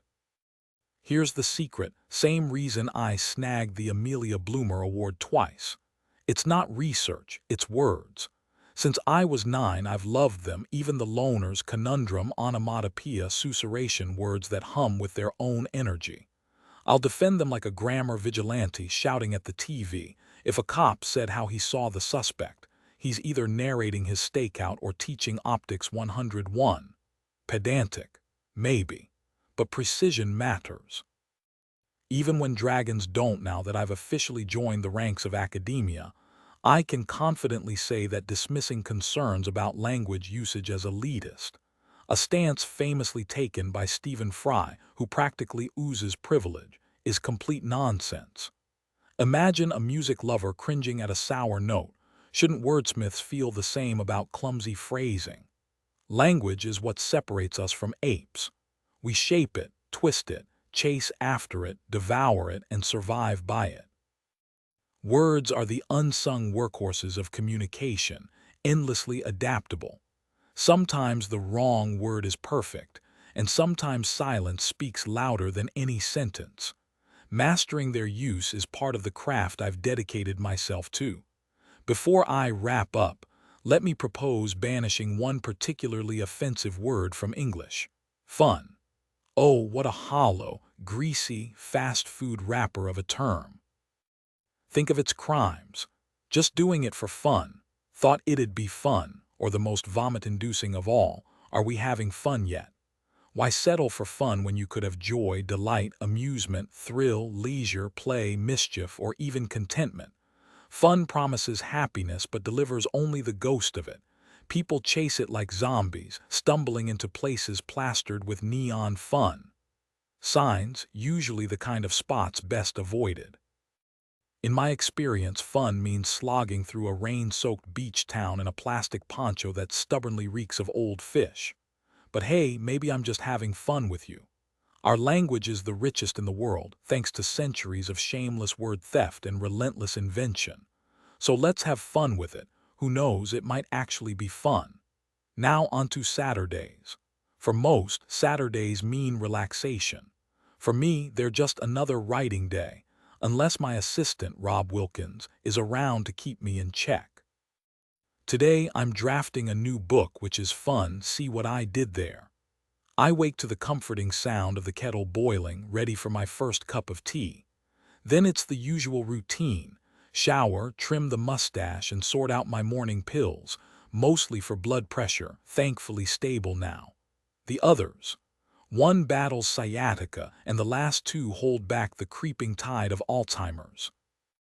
And yes, I did sneak in that extra jab at fun. Couldn't resist. As a guy in his 60s, my mornings often start with grumbling about pharmaceutical companies that seal their products in Fort Knox-level packaging. Seriously, who needs a crowbar just to get to some ibuprofen? I'd kill for the old-school pillboxes that didn't require a Herculean effort. Over breakfast, Lynn and I map out the day while I power through a bowl of what I can only describe as fiber warfare muesli, supposedly good for me, though my digestive system begs to differ. Then it's off to feed the chickens under a crisp autumn sky. Our place is a bit wild, intentionally so. Hedgehogs waddle through the yard, barn owls nest in the rafters, and the garden's the only spot we keep pristine. It's messy, but in the best way, like nature's own cozy chaos. Some days the sheer beauty of it all makes you grateful to be alive, heck, even tolerant of humanity at large. Then it's time for the chapel, my grandly named writing shed, where I fire up the laptop and pretend the outside world doesn't exist. Weekends are golden, no barrage of calls, just me and the words. Sure, snuff is out in the wild now, but there's always some post-release hoopla to navigate, like an author's version of empty nest syndrome. The antidote: chopping wood. There's something primal about swinging an axe, and it beats staring at a screen. Lunch is a spicy curry because why not? Afternoons mean walks where you're guaranteed to bump into neighbors. Countryside rules dictate you stop and chat, even if you'd rather not. Then it's round two for the chickens, maybe some gardening before dark, and back to the chapel to skim and promptly ignore emails. Weekends are sacred after all. Evenings are for our ancient DVD collection, tonight's pick. Something dusty and forgotten. But no matter what, I have to catch the 10 p.m. news. Old journalist habits die hard. The grand finale. A kitchen overrun by cats demanding dinner, then upstairs to our massive four-poster bed. No drama, no fuss. Just a day well spent where nothing much happened, and that's exactly how it should be. Sometimes the quiet days are the best ones. Rage against the dying light, Alzheimer's, orangutans, political battles, and the fight for dignity. Sometimes progress feels like trying to empty the ocean with a teaspoon. But you keep scooping anyway. What school should have taught us back in 1997? The Department of Education asked a bunch of folks, journalists, scientists, even Carol Vorderman, what education meant to them. My take: most of what I learned in school was useless. Handing Pride and Prejudice to a bunch of 15-year-old boys. Genius move. Instead, here's how it should work. First, build a library. Then build the school around it. Teach kids to read well enough to spot nonsense, write clearly enough to be understood, and do basic math so they know when their calculator's lying. Then let them loose in the library. Keep them off the internet until they're old enough not to mistake random facts for wisdom. Otherwise, they're just monkeys smashing keyboards in a digital jungle. And for God's sake, give them workshops. I once met a woman who spent years thinking she had no talent, until a dead-end work placement landed her in a drafting office making tea. One day, she picked up a pencil. Turns out, she was brilliant. How many others never get that chance? Schools should be where you discover what you're good at, not just where you memorize dates for a test you'll forget by summer. Orangutans. The clock is ticking fast forward to 2000. The orangutans are still losing. Sure, there have been small wins, dedicated folks negotiating, protesting, fighting. But the brutal truth remains: orangutans need forests. Big ones, humans. We want those forests too, for palm oil, for lumber, for empty space to plant more stuff we don't need. At this rate, in another decade, the only orangutans left will be the ones behind glass in zoos. 15,000, that's how many might be left. That's fewer people than show up to watch a minor league baseball game. And yeah, we share DNA with them, but so what? We share DNA with bananas. What matters is that they're smart. They solve puzzles, tell lies, have personalities. Their ancestors stayed in the trees, ours walked out and invented deforestation. Now we're burning down their homes while calling it progress. The irony: we're the ones who climbed down from the trees to conquer the world. Now we're cutting down the last branches and wondering why everything feels like it's falling apart. We're heading back with chainsaws. Not exactly the tool of choice for conservation, but that's where we are now. Years ago, my knowledge of orangutans was limited to the melancholy creatures in the primate exhibit, sitting under cardboard like forgotten philosophers. Then, in an early Discworld novel, I tossed in an orangutan librarian as a quick gag. No deep symbolism, no grand statement, just a 15-second idea that somehow stuck. If I'd written it on a Tuesday instead of a Thursday, he might have been a taper. But the joke took off. Readers loved him. Real-life librarians thanked me for elevating the profession. And suddenly, organizations were paying me to speak. It felt awkward until I stumbled upon the Orangutan Foundation. I called them up and said, "Hey, I've got all this cash, want it?" A hesitant voice replied, yes." That's when things got real. I joined as a trustee, sitting through London meetings that swing between despair and white-hot rage. Some days the reports make me want to scream into a pillow or at someone's face. The foundation backs Dr. Birute Galdicas's work at Camp Leakey in Borneo, where she spent decades studying wild orangutans, when she's not fighting to keep them from vanishing entirely. 6 years ago, I visited her for a documentary, and there was still a flicker of hope. Bridges between humans and apes seemed possible, but I've got this journalist's curse. In intense moments, my brain flips into record mode, etching every detail like a film reel. I remember it all too vividly. The way their eyes held a human depth you'd never see in a house pet. How they'd steal soap and scrub themselves in the river like tiny, hairy bath enthusiasts. The young male who studied our boat engine with unsettling curiosity, forcing us to anchor midstream. The strength in their hands, gentle despite being bone crushers. And then the gut punch, endless log rafts choking the Secondary River, the stench of smoke hanging thick. It's only gotten worse. Indonesia's rainforests are being erased.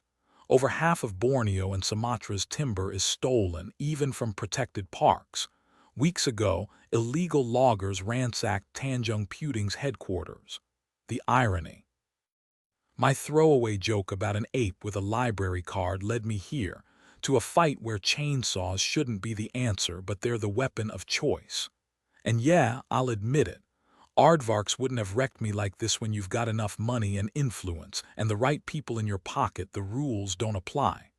Corruption runs the show, plain and simple. There's a saying in Borneo, it's against the law, but it's how things get done. Sure, there have been small victories, hard-won battles fought through careful diplomacy, like trying to waltz across a minefield. I've got nothing but respect for the folks pulling that off. But even after all the work, the orangutans are still losing ground. People hoped Indonesia's new leadership might turn things around, but nothing's ever simple there. For those of us with shorter fuses, it's maddening. What's the point of a national park if it's just another logging site? Now conservation groups are stepping in, funding local patrols to back up the overworked rangers. It's a clever workaround, no weapons, no overt interference in another country's business. And honestly, the park isn't exactly the Wild West. Even the troublemakers aren't packing heat. But the illegal loggers, they've got machetes and zero hesitation. The rangers, well, they've got moral high ground. Maybe they can scold the loggers into submission if things get dicey. It's not perfect, but maybe it'll help locals see orangutans as something worth protecting. The whole ecotourism pitch. How much would you pay to see these incredible creatures in the wild, knowing your cash helps save their home? Right now, about 12 cents the price of a park ticket. Birds and trees included, no extra charge. Yeah, there's room for improvement, but logging isn't even the worst of it anymore. At least with logging, the forest can bounce back eventually. The real nightmare, plantations. Huge chunks of jungle are being bulldozed for palm oil and wood pulp, thanks to foreign investors. Once those industrial farms move in, the forest is gone for good. No food, no shelter, nothing left for the apes. And let's be honest, we're part of the problem. That paper, that fancy hardwood furniture, it's all tied to this. Trying to shop ethically feels like a losing battle these days. We live in a connected world, but the orangutans, they're being squeezed out, running out of places to hide. Funny, isn't it? We lose our minds over the idea of microbes on Mars. If orangutans were aliens, we'd be falling over ourselves to protect them. White House dinners, celebrity endorsements, the works. But since they're just another species on our own planet, well, guess they'll have to settle for scraps. Orangutans, those incredible creatures, are often reduced to sad spectacles in zoos, comic relief in films, or mascots in ads and fantasy novels. At least the Discworld's librarian has given them some dignity, raising awareness and funds for their survival. But money isn't the real issue. The problem is greed, the kind that fuels deforestation, leaving these intelligent beings with nothing but artificial habitats, stripped of the wild forests they need as desperately as fish need water, all for disposable paper and fancy hardwood doors. Unless, by some miracle, things change. Then there's the NHS, once a beacon of healthcare, now struggling under its own weight. Take Alzheimer's, for example. It's a cruel disease, eroding memory and independence bit by bit until even the simplest tasks, buttoning a shirt, buckling a seatbelt, become impossible. There's a drug, Arisip, that can slow its progression, costing just a few bucks a day. But here's the kicker. Unless you live in Scotland, good luck getting it through the NHS in the early stages. I was lucky. I could afford it. But what about those who can't? After a few months on Arisip, my wife noticed a real difference. Suddenly, I wasn't fumbling with my clothes anymore. My mind felt sharper, like clouds parting to let the sun through. But here's the real injustice. Younger patients, some barely in their 40s, are left fighting for access while juggling careers and families. Alzheimer's is insult enough, but denying treatment, that's just adding salt to the wound. And don't even get me started on the two-tier system. Scotland gets the meds, England gets the wait list. But that's a rant for another day. Working from home still allows me to manage my surroundings, and my unusual form of the disease hasn't become overwhelming yet. The stories keep flowing like they always have. It's just the typing that's gotten tricky. There are moments now when a letter like a just disappears. The keyboard seems to shift, and suddenly the A isn't there. A few blinks, a deep breath, and it flickers back into place. I surrendered my driver's license. If my brain can't be trusted to spot a single letter, how can I trust it to see a kid darting across the street? Unlikely right now, sure, but why gamble? I know I'm better off than many, young and old, who struggle with steep medical costs. At least I can swing a voice-to-text program to keep writing. Retirement, not a chance. I'll be putting words on the page until my last breath. It's what I live for. And hey, I've got friends who don't mind playing chauffeur. When I first got diagnosed with PCA, a rare type of Alzheimer's attacking the brain's visual processing, last November, luck was the last thing I felt. The local specialist shrugged. He'd never heard of it. The other guy only treated seniors, and at the time, I didn't qualify. Left in the lurch, I remember thinking, man, scoring meds off some back alley dealer might be been easier than getting Arisip legally. No offense to any imaginary fat Charlies out there. Eventually, a private doc hooked me up temporarily until I landed an incredible specialist in Bath. Then I went public. Cue the media circus, apparently. Writing quietly for decades doesn't make headlines, but a disease sure does. Overnight, I became the poster child for Alzheimer's advocacy. NICE, the UX health decision makers, holds the keys to which treatments the NHS covers. Some of their calls, questionable, free Viagra, sure. Life-extending Alzheimer's meds, not so much. Let's be real, cancer patients get breakthroughs, we get decline. It's not all on NICE, but their patchwork policies create wild gaps, like Scots getting drugs the English can't, or the whole mess around co-payments. Paying privately for unfunded meds while still using NHS care, technically forbidden. The system's fractured, and pretending otherwise helps no one. New detail. Some days, I catch myself staring at the keyboard, willing the letters to stay put, and I laugh, because what else can you do? The absurdity of fighting an invisible enemy while the world debates whether your meds are worth it would be hilarious if it weren't so brutal. Tone shift. And yeah, I'll admit it, there's a twisted humor in realizing you've become that guy on the news, the one who's suddenly brave for existing while sick. But if shouting about it shakes up the system, fine. Pass the mic. The NHS needs to take a hard look at how its policies impact everyday people, especially those like my parents who worked hard, saved responsibly, and believed in self-reliance. Banning co-payments doesn't hurt the wealthy. It punishes the middle-class folks who scrimped and sacrificed, only to be told they can't spend their own money on treatments the NHS won't cover. There's nothing wrong with choosing to invest in better healthcare. It's no different than buying a safer car or a home in a better school district. The system wasn't designed to handle today's medical miracles, let alone the breakthroughs just around the corner. Alzheimer's treatment's better than Aricept. They'll exist soon, and they won't be cheap. Yet instead of adapting, the NHS clings to outdated rules that create a two-tier system anyway. You can already pay privately for dental work or skip waiting lists for specialists, so why the hypocrisy? Back in the day, patients who could afford it chipped in extra without fuss. Now, the NHS threatens to cut off care if you dare to top up your treatment. That's not fairness, it's petty bureaucracy. And let's be real, more people are opting out when they can. The NHS shines in emergencies but stumbles with long-term care. Look at Australia. They balance public and private healthcare without this melodrama. We need that pragmatism here.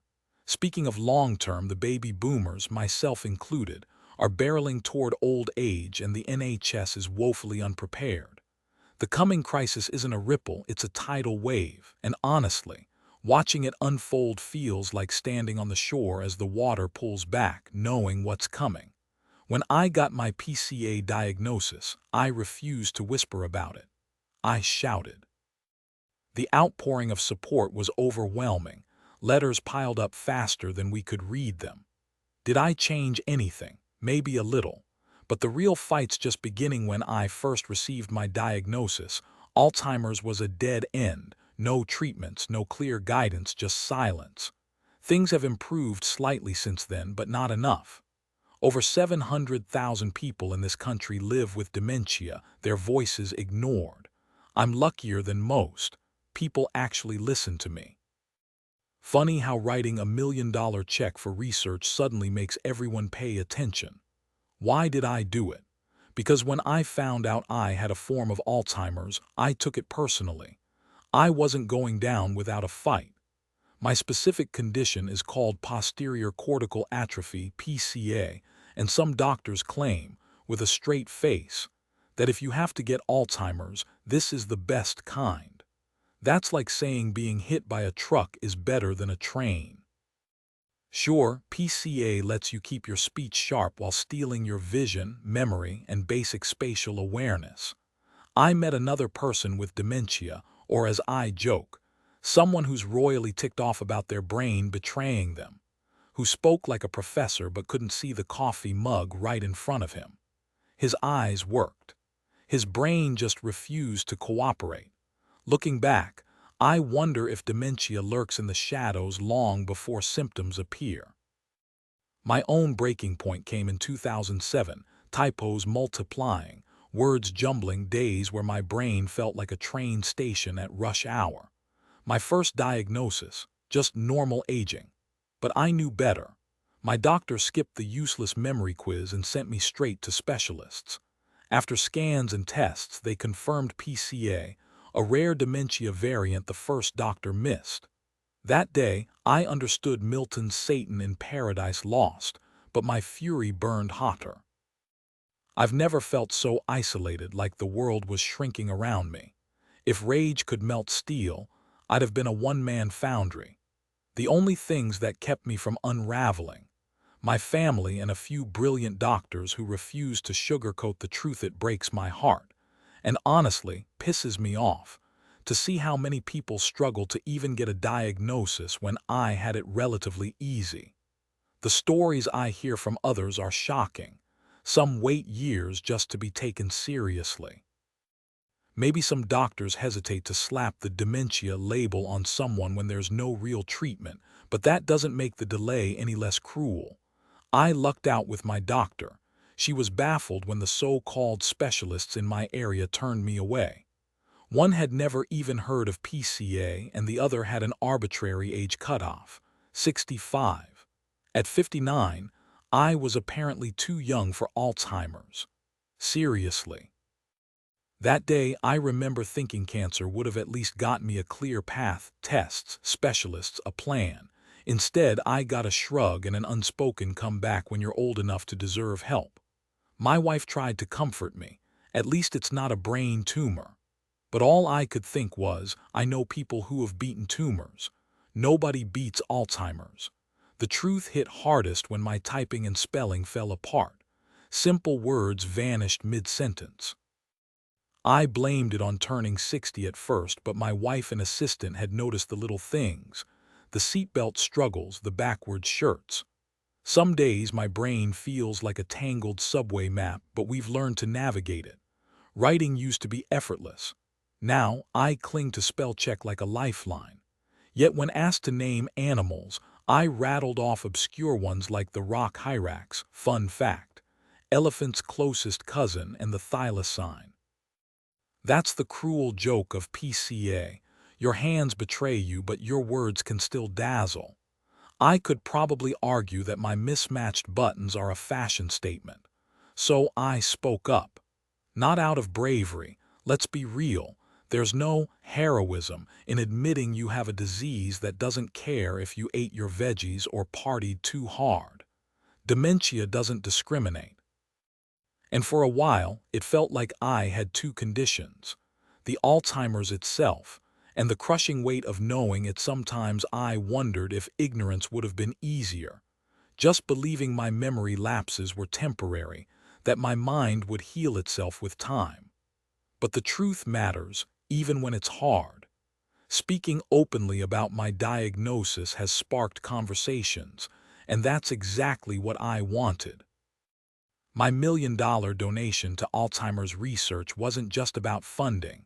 It was about turning up the volume on a conversation too many people whisper about. Coming forward with this illness is surreal.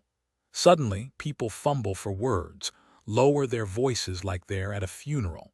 A new report shows half of Brits still see dementia as something shameful, while only a quarter feel the same about cancer. The stories in that report, heartbreaking.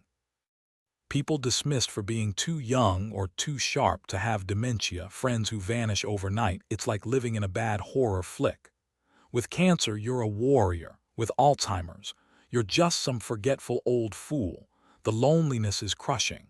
Here's the thing, almost every family in this country has been touched by dementia, yet we still treat it like a curse. Say the word and it's like you've summoned the boogeyman. Journalists, though, they can't stop asking about it. Every interview circles back to the same questions. Yes, I still have PCA. No, there's no cure. I get it, it's news, but it's wild how a disease that terrifies everyone gets so little funding. We don't even know what causes it. The only surefire way to avoid it, die young. Not exactly a winning strategy. Researchers are working on treatments to manage dementia like we do HIV, keeping it in check, not erasing it. A reprieve, not a cure. Until then, there's Aricept, which helps slow the tide. But here's the kicker. It's only free for moderate-stage patients. The rest of us, $1,000 a year. The system's easy to game, just flub the MMSE test. But I respect those who refuse to cheat. Me, I pay up. And I'll keep talking because silence won't change a thing. The experts claim the adjustments at my stage are minor. But in our home, those tiny shifts mean the difference between a gloomy afternoon and a bright one. This illness thrives on gradual erosion, each person's experience as unique as they are. For now, that's the closest thing to hope I've got. I remember talking to my father during his final months, how he found solace in knowing the cancer claiming him hadn't stolen his mind. But dementia, it's not some foreign enemy, it's me unraveling. One day I'm cracking jokes at my own expense. The next, I'm losing a game of hide-and-seek with my own slippers. There's no heroic fight here, no inspiring survivor's tale. Just slow, quiet theft. And here I am at 60, supposedly the new 40, watching my generation march straight into dementia's crosshairs. How does a society brace for this, especially when family ties aren't the safety net they once were? We need grit, plain and simple. Step 1. Stop whispering about dementia. You can't slay a monster if you refuse to name it.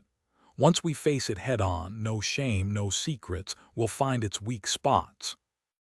Of course, the sharpest weapon against this beast is cold, hard cash, what we politely call funding these days.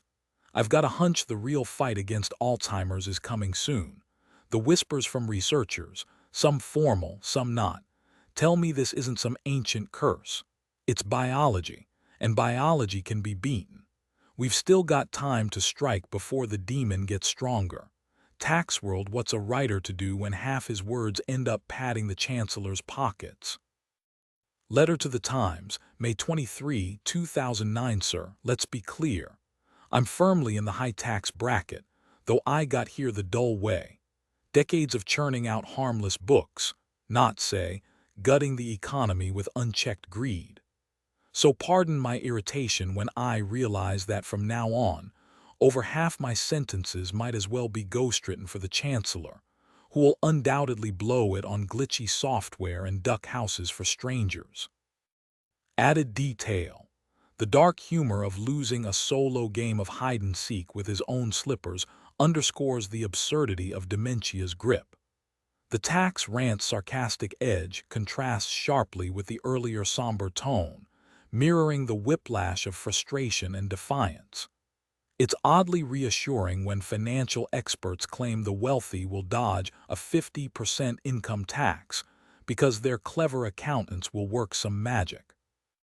But when I asked my own accountant, a seasoned professional at a top London firm, he just chuckled and said, "Unless you plan to flee the country indefinitely, rub elbows with shady characters, or gamble on dubious tax schemes, there's no legal escape for someone like you." Clearly, he knows his stuff, and the tax authorities aren't fools, so why do people keep peddling this myth? Now let's shift gears to something heavier. The debate over assisted death. Count me in. Opponents often hide behind vague moral arguments like God wouldn't approve. Honestly, if there's a higher power, I doubt they'd prioritize dogma over ending needless suffering. Humanity's obsession with prolonging life has made us forget how to face death with dignity. And trust me, the baby boomers, once they hit retirement, are in for a brutal wake-up call. But here's the twist. Last week gave me hope. A UK poll showed over 75% of people support assisted suicide for the terminally ill. Then came the landmark ruling in Debbie Purdy's case, a woman with multiple sclerosis who fought to clarify the law so her husband wouldn't face prosecution for helping her seek a peaceful end abroad. The law lords sided with her, demanding clear guidelines on when such cases would be pursued. Suddenly, it feels like the tide is turning. Even the Royal College of Nursing dropped its opposition. Maybe, just maybe, we're finally acknowledging that clinging to life at all costs isn't always the answer. My father's final days still haunt me. Kind nurses, yes, but something deeply unsettling about the way it all unfolded. If there's one thing I've learned, it's that control over your own end isn't just power, it's mercy. And if my time comes, I'd rather face it like Holmes dragging Moriarty into the abyss. On my own terms, the phrase assisted suicide has always rubbed me the wrong way. Having covered tragic suicides as a reporter and sat through grim coroner's hearings, I've seen firsthand the raw desperation behind those acts, the fear, the shame, the unbearable weight of hopelessness. Suicide isn't rational, it's chaos. but the people traveling abroad to end their lives on their own terms. They're not lost in despair. They're painfully clear-eyed. They've glimpsed what's ahead and made a choice. The real outrage isn't just that compassionate acts of mercy could land someone with murder charges. It's that dying with dignity requires a passport. We shouldn't have to flee our own country for that. Medicine has always walked hand in hand with easing suffering. Just ask the Victorians who passed quietly at home with a doctor's discreet help. Back then, opioids flowed as freely as whiskey, and nobody batted an eye. Sherlock Holmes, practically a walking pharmacy. I once interviewed a retired nurse, nearly a century old, who described helping a cancer patient slip away with nothing but a pillow. No morphine, no mercy, just agony and a wife sobbing at the bedside. "We called it pointing them to heaven," she whispered. When I repeated that to a younger nurse years later, she froze, then muttered, "Yeah, we said showing them the way." Then she bolted like she'd just confessed to a crime. Doctors insist patients shouldn't fret over their hypothetical power to end lives. Please. My dentist could probably off me with a well-placed drill, and I'd still trust him with my molars. If anything, I'd welcome a professional guiding me when the time comes, hence my living will. This isn't some abstract debate, it's my future spelled out in black and white. I've met countless compassionate caregivers who swear they live to heal. Wonderful. But what about those of us who'd rather not need healing at all? Behind closed doors, even now, whispers linger of things they can do when suffering becomes unbearable. The hypocrisy is staggering. We romanticize fighting for life but criminalize choosing peace. Laws won't change unless the people writing them finally listen. And God, I hope they do. I truly hope this belief holds weight. But I wish we could clear the fog surrounding this debate and openly discuss allowing terminally ill individuals to choose when and where their lives end. As someone who's unfortunately gained notoriety for having Alzheimer's, though fame these days is more of a burden than a blessing, I understand all too well that a cure won't arrive in time for me. The later stages of this illness can be brutal, and it's no surprise it's the most dreaded diagnosis for those over 65. There was once a phrase called mercy killing. While it never carried legal weight, the idea lingers in people's minds, and honestly, public intuition often gets it right. If you saw someone being mauled by a wild animal, you wouldn't just stand there. If you couldn't stop the attack, you'd probably agree a quick, painless end would be kinder than letting the beast tear them apart. Yet, bizarrely, we do the opposite with diseases like Alzheimer's, tucking the monster into bed beside the patient and pretending we can still fight it. My speech-to-text keeps calling it old-timer's disease, and honestly, maybe that softer name would make people see it differently. That harsh, clinical pronunciation doesn't help anyone. My dad always had a sharp sense of what people really thought. The day before his pancreatic cancer diagnosis, he told me, "If I'm ever hooked up to machines, just pull the plug." A year later, when treatments failed and he was caught between the cancer and the morphine, there was no turning anything off. I'll never know what he was thinking in those final days, but why did we have to drag it out? He knew his time was up. He was a pragmatic man. Why couldn't we have had a proper goodbye, with love and wisdom shared before the end, instead of watching him fade into something unrecognizable? The hospice staff did their best, but they were trapped in the same broken system as the rest of us. At least his suffering was physical, pain can be managed. But how do you ease the slow unraveling of a mind, the way Alzheimer's steals a person piece by piece? My dad wasn't one to complain, and maybe I wouldn't either if pain were my only battle. But it's not. Right now I'm living fully, and I plan to keep doing so until I can't.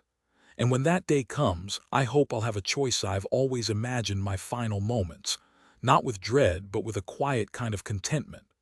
Picture this, me, settled in a weathered Adirondack chair in my backyard, a glass of smooth Kentucky bourbon in hand, and Thomas Tally's playing softly through my earbuds. There's something about his music. Even if you don't believe in angels, it's hard not to feel like you're floating a little closer to the clouds. Maybe I'll pour a second glass if time allows. And since we're talking about the unpredictable weather, let's throw in a backup plan. If it rains, make it the study with a good book. Now, some might argue there's something dark about planning your own exit, but honestly, where's the harm? The real debate here isn't about choice. It's about making sure that choice isn't pressured. Sure, people worry about greedy grandkids nudging grandma toward an early checkout, but let's be real. Try convincing an 80-year-old to do anything they don't want to do. They've spent decades perfecting the art of stubbornness. Still, safeguards matter. Maybe a panel of experienced folks, former judges, seasoned lawyers could weigh in, ensuring these decisions come from genuine desire, not subtle coercion. I've seen coroners handle life's messiest tragedies with a steady hand.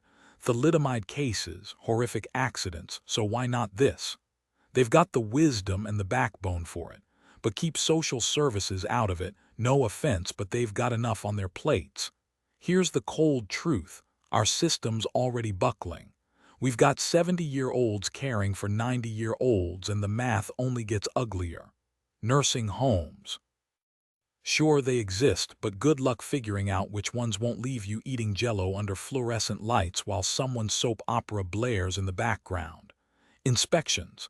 Great in theory. But would you know what to ask? Exactly. At the end of the day, this isn't about systems, it's about people. Ordinary folks like my dad who knew his own mind better than anyone. And that's who these decisions should belong to. Not bureaucrats. Not overwhelmed caregivers. Just people with dignity, and maybe a little bourbon for the road. Have you ever considered what happens when someone with Alzheimer's can no longer eat on their own? There's something called peg feeding, forcing a tube into a patient's stomach when they refuse food. I only learned about this recently, and honestly, it's horrifying. These are vulnerable people nearing the end of their lives, yet we subject them to something so invasive and painful. The Alzheimer's Society calls it not best practice, which feels like a polite understatement. The real issue isn't a lack of compassion. It's that too few caregivers understand the unique needs of those with advanced Alzheimer's. Nobody intends to be cruel, but our approach to elderly care feels directionless. Should we really prioritize life at any cost? There's even something called a quality of life index, though I'm not sure if its existence comforts or terrifies me more. Years ago, I wrote death as a character in my Discworld series, not as some grim specter but as a surprisingly gentle figure. He doesn't cause death, he just guides people afterward, offering reassurance. And oddly enough, readers connected with him. I started getting letters from hospice patients, grieving families, even kids fighting leukemia. One person told me the books helped their mother in her final days. Others asked to use passages in memorial services. At first, those letters hit me so hard I'd have to stop writing for the day. The bravest person I ever met was a young boy battling a rare, brutal illness. The last time I saw him, he was at a convention playing an assassin in a game, grinning, full of spirit. He passed away soon after. If I ever reach that stage, I hope I face it with half his courage. Maybe refusing extreme measures at the end would free up resources for people like him, people who still have so much life to fight for. Let me be perfectly clear. The idea of a duty to die is absurd. Aging should be celebrated, not treated as a burden. The wisdom and history carried by the elderly deserve respect, not dismissal. Last fall, Baroness Warnock made headlines, or was misquoted, suggesting the very old and sick had an obligation to end their lives. Some worry that legalizing assisted dying might push society toward forced euthanasia. Honestly, that's pure fear-mongering. No democratic government would survive promoting such a policy. If we ever reached that point, we'd have bigger problems than healthcare debates. But let's not pretend suffering is noble either. Terminal illness strips away dignity, and no one should be forced to endure its worst horrors. When I publicly shared my Alzheimer's diagnosis in 2007, I never expected the response. Strangers stopped me on the streets of London, some with tears in their eyes, others with a firm grip on my arm, sharing stories of parents lost to the same disease. One burly guy grinned at me, muttered, "Thanks for speaking up, my mum died from it," and vanished into the tube station crowd. The letters poured in, too, many left unanswered, not out of indifference but sheer volume. Here's the thing, people aren't scared because someone told them to be. They've seen loved ones fade painfully, and that memory lingers. As a writer, I'm used to quiet recognition from readers, not being cornered in coffee shops by little old ladies whispering, "I've got my pills stashed away just in case." It's not morbidity, it's about control. Retired nurses plan more methodically, but the sentiment's the same. Death itself isn't the terror, it's the slow unraveling before it. Life's value isn't just in breathing. It's in pride, autonomy, and the right to say enough. If the weight becomes unbearable, why shouldn't there be a way out? When my time comes, I'd prefer a quiet exit, maybe in the garden, under a soft English drizzle, or curled up in the library with a well-worn book. Either way, it should be my choice. It's an honor to stand before you tonight for the Richard Dimbleby Lecture, titled Shaking Hands with Death, delivered at the Royal Society of Medicine on February 1, 2010, and later broadcast on BBC One. I want to begin by thanking the Dimbleby family for this incredible opportunity, one I suspect was given in part because of my own history with confronting difficult truths. Back in December 1965, when I was still a young journalist finding my footing, Richard Dimbleby passed away from cancer. What stunned the nation wasn't just his death, it was that his family openly named the disease. In those days, cancer was whispered about, hidden behind vague phrases like a long illness. We journalists played along, tiptoeing around the truth. But the Dimblebys shattered that silence. Suddenly, people were talking, and that moment felt like the real beginning of the fight against cancer. You can't defeat a monster if you refuse to name it. That memory stayed with me. So 2 years ago, when I was diagnosed with Alzheimer's, I knew I had to speak up. It wasn't a choice, it was a necessity. The shame and secrecy once tied to cancer had no place here. My name is Terry Pratchett, and yes, I write those absurdly popular fantasy novels. But fantasy isn't about inventing the impossible. It's about flipping the ordinary on its head, making you see the familiar in a way you never have before. Tonight, I want to talk about Alzheimer's, a disease that's finally stepping out of the shadows, and about our uneasy dance with death. Now, I should warn you, my condition might cut this lecture short. If that happens, my friend Tony Robinson, who knows the pain of dementia all too well from his mother's battle, will step in as my understudy. I've become the unofficial face of Alzheimer's, giving more interviews than I can recall. Ironic, isn't it? But let's not forget the countless others, less famous but no less brave, who advocate tirelessly for awareness. They're the real heroes, and they deserve every bit of recognition. And if I forget to mention it later, well, that's the disease talking. But at least we're talking about it now. As a kid sprawled across my grandma's living room rug, I caught a glimpse of something strange on TV: Death himself, chatting with a knight like they were old pals. Back then, death was just something that happened to pets, goldfish floating belly up, hamsters gone stiff in their cages. But this, a skeletal figure with a scythe, oddly polite, like a neighbor borrowing sugar. Years later, I'd realize it was a scene from The Seventh Seal, where death plays chess with a doomed knight. Funny thing, he didn't seem all that scary to me. That image stuck, and when I created Discworld, death became a recurring character, Stern yet weirdly fond of humans, these tiny, frantic creatures who waste their fleeting lives measuring oceans and naming stars. He's the cosmic janitor, sweeping up after existence, holding the door to whatever comes next. Some faiths even call him an angel. The letters I've gotten about him, from nuns, morticians, grieving families, sometimes hit so hard I have to step away from my desk. There's something surreal about strangers trusting me with their deepest fears, scribbled in shaky handwriting. My own grandfather's exit was almost comically tidy.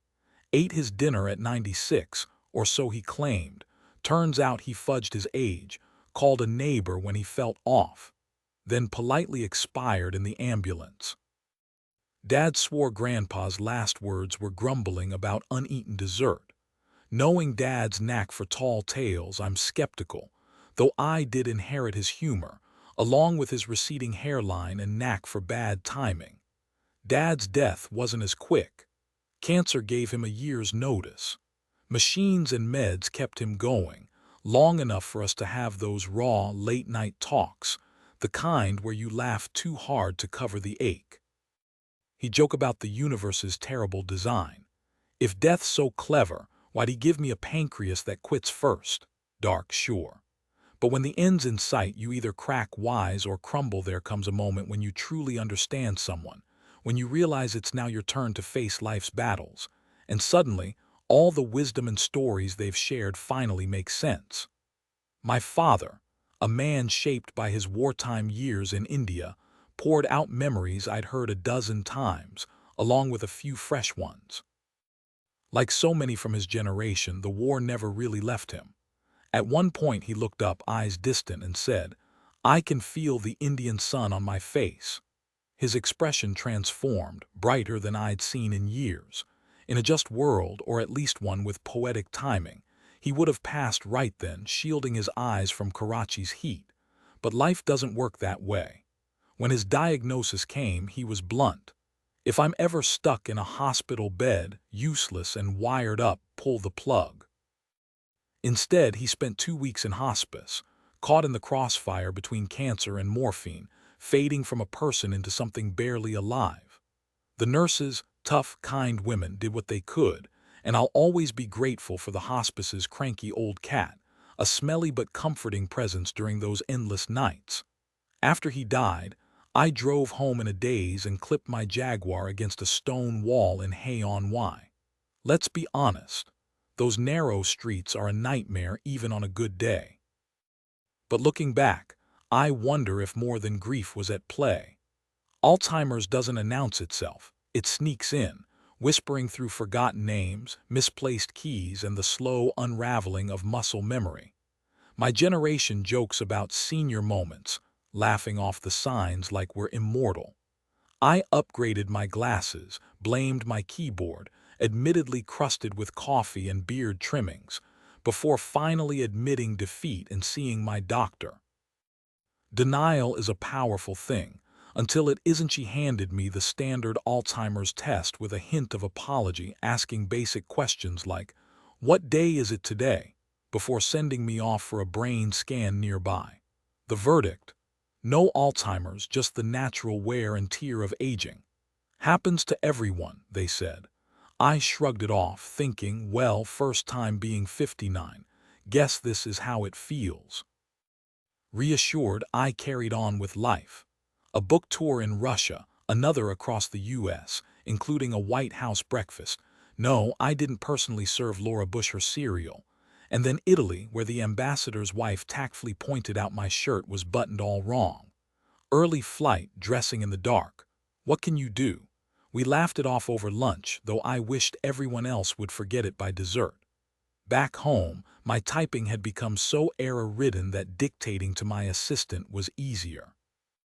My GP referred me to Addenbrooke's Hospital in Cambridge, where by sheer luck or fate, I landed in front of Dr. Peter Nestor, one of the few experts who'd recognize posterior cortical atrophy, the rare form of Alzheimer's I had. After a grueling round of tests and fresh scans, he delivered the news. For a split second, His entire figure was framed in blazing red lines. We talked briefly, but the clinic was closing, so I left, passing a doctor clipping on his bike lights, because Cambridge and even he was outlined in fire. Just like that, my world shifted. PCA isn't your typical Alzheimer's. Some patients resent the association even though the outcome's the same. The difference? PCA attacks your vision and spatial skills first. Buttons, nightmares, revolving doors, a battlefield. I've developed workarounds, like a mental cheat sheet for daily obstacles. My superpower is the opposite. Sometimes my brain erases things. A teacup vanishes until I look away and back again.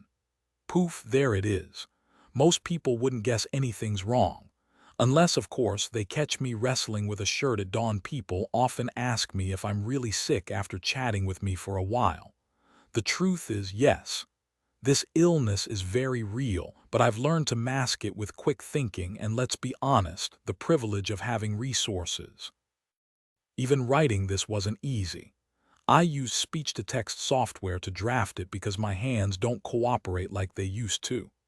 From my perspective, it's like living with an invisible gremlin who rearranges my life, misplacing my keys, hiding my glasses, turning everyday tasks into a maddening scavenger hunt. Some days I just want to scream. The disease creeps in slow motion like a car crash you can't stop. At first, it's just small things, a forgotten word, a misplaced item, nothing earth-shattering. The radio still plays, the heater hums, and life seems normal, until you remember you're strapped into a vehicle that's inevitably heading for disaster. When I got back from Cambridge, my first call was to my doctor, desperate for answers. But here's the kicker. There were no answers. No specialists nearby would take on an early-onset PCA case, which meant no prescriptions, no treatment plan, just a shrug and a good luck. The fury I felt then still burns, though I've channeled it into something useful. Imagine being handed a diagnosis with zero roadmap, no appointments, no specialists, just a quiet dismissal. Cancer patients, as awful as their journey is, at least get a playbook. Alzheimer's.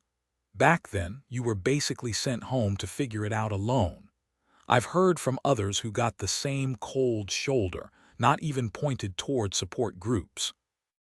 Now I'm not exactly the support group type, but later, I reluctantly attended a PCA meeting in London run by Professor Rosser. For once, I didn't have to explain myself, they got it. That rare moment of understanding was like gulping fresh air after drowning. But let's be real. Before that, I was ready to smash a pharmacy window at 2 a.m. for meds. Would have made a killer news headline too. Thankfully, friends stepped in to navigate the red tape, because when the system fails you, sometimes the only way forward is to bend the rules. I twisted the rules just a fraction. Not stealing, but bending them enough to get what I needed. The drugs still cost me, but the real dilemma came when deciding who to confide in. In the end, I chose to tell everyone. From that moment, my life wasn't mine anymore. The flood of letters became impossible to answer in one lifetime, and the interviews. I lost count after 100. Then came the BAFTA-winning documentary where I proved to the world that tying a tie was beyond me, though oddly, shoelaces were no problem. Maybe muscle memory sticks around longer than dignity. I wrote 2 more books. My assistant won't let me forget they were bestsellers. Built a stone bridge over my garden stream, and highlight of my life, got kissed by Joanna Lumley. Oh, and there was that whole knighthood thing, which led to the absurdly medieval project of forging my own sword. Yes, I dug up iron ore and smelted it in my backyard like some overenthusiastic history buff. Of course, I can't actually carry the thing in public. Apparently, even knights aren't above weapon laws these days. But honestly, what more could I want? Well, maybe another kiss from Joanna. But the real shift these past few years: listening.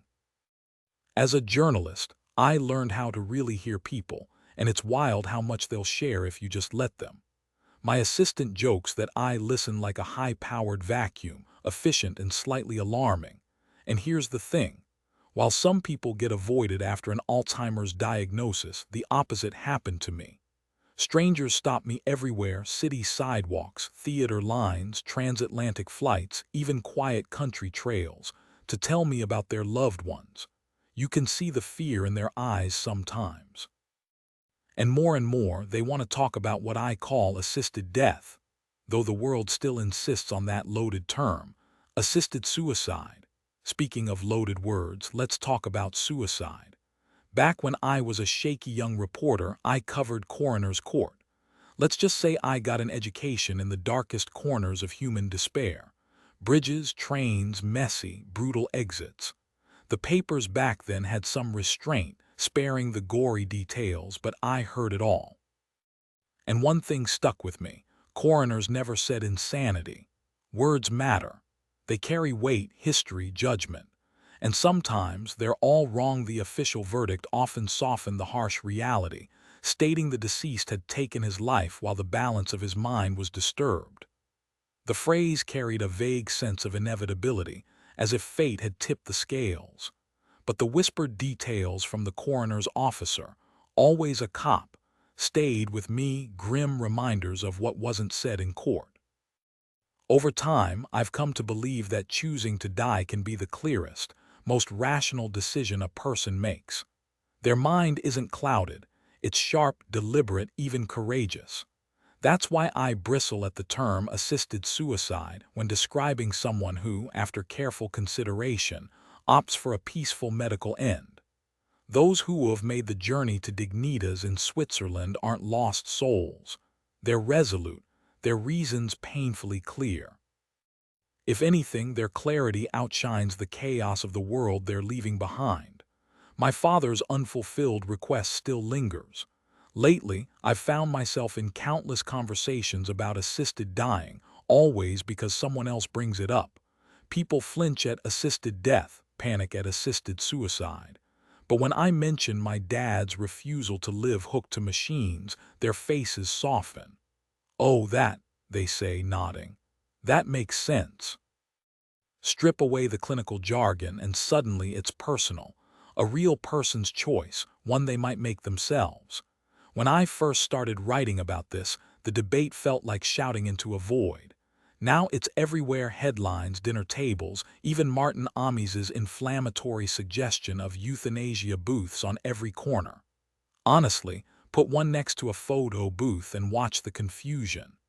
His outrage was performative, sure, but the grief behind it, that's real. Our generation has watched too many suffer needlessly at life's end, and we're refusing the same fate.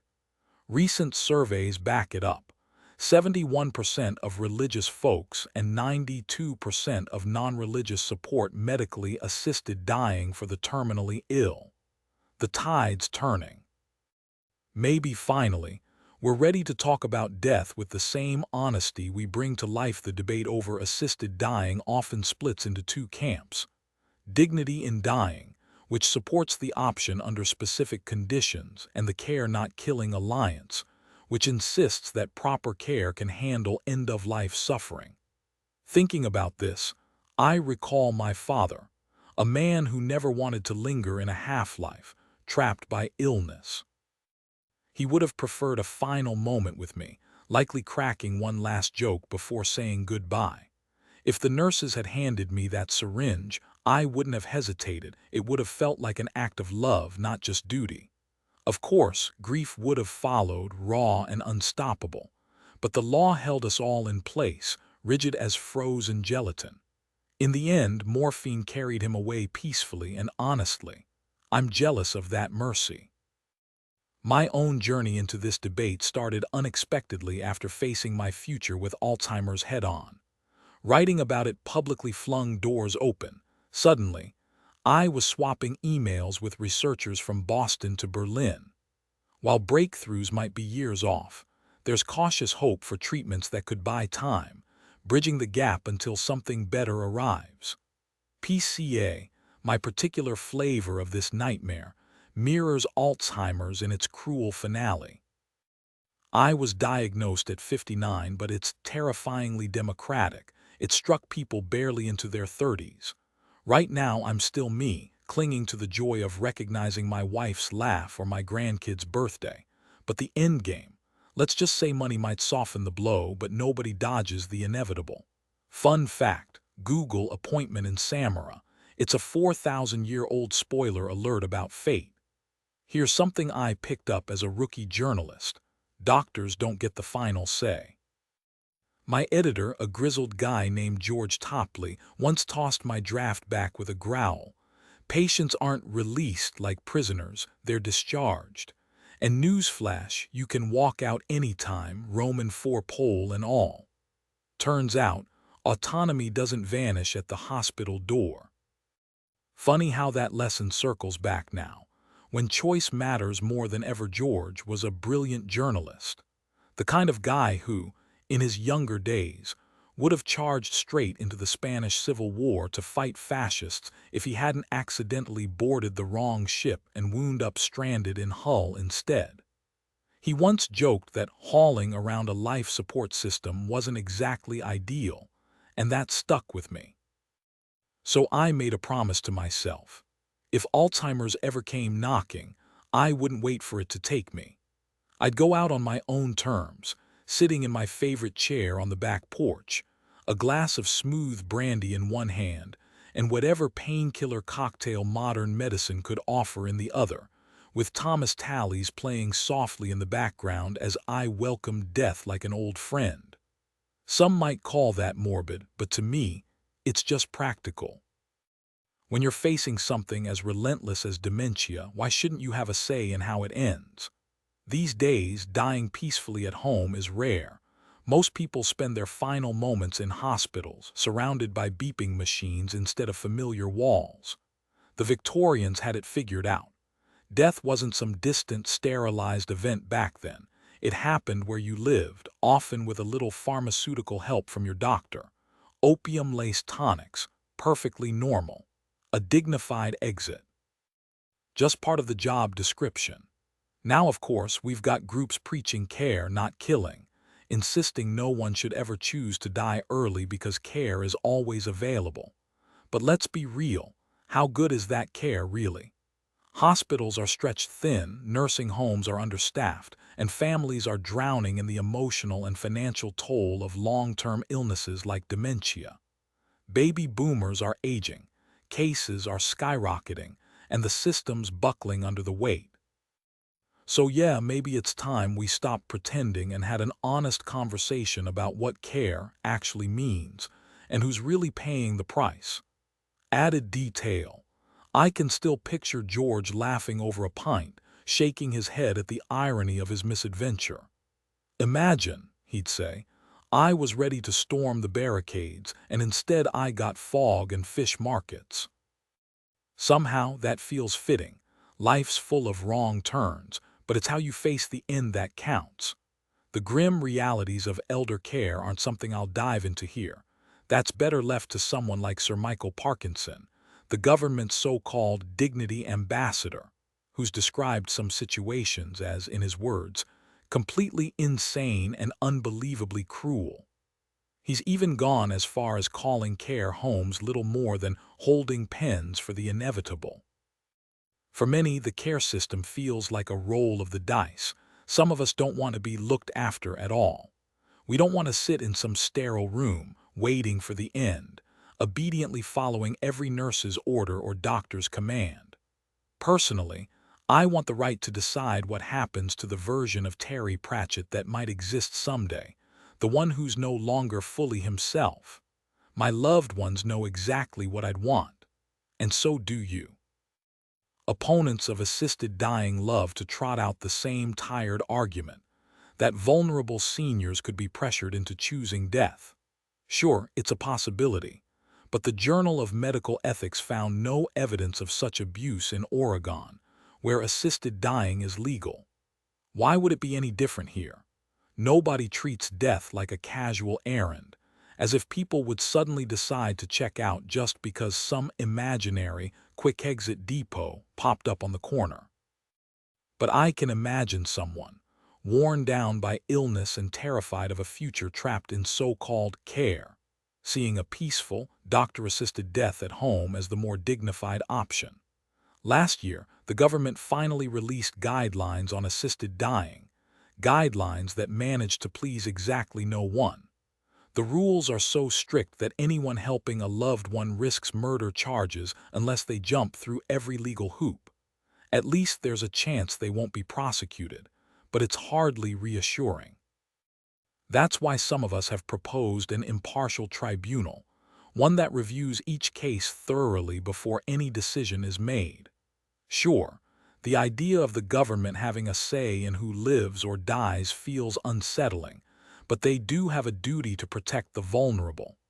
What frustrates me most is how opponents assume supporters of assisted dying haven't agonized over this. Trust me, we have. For me, this isn't just an argument. It's the very heart of the matter. The tribunal members would serve both society and the individual seeking assistance.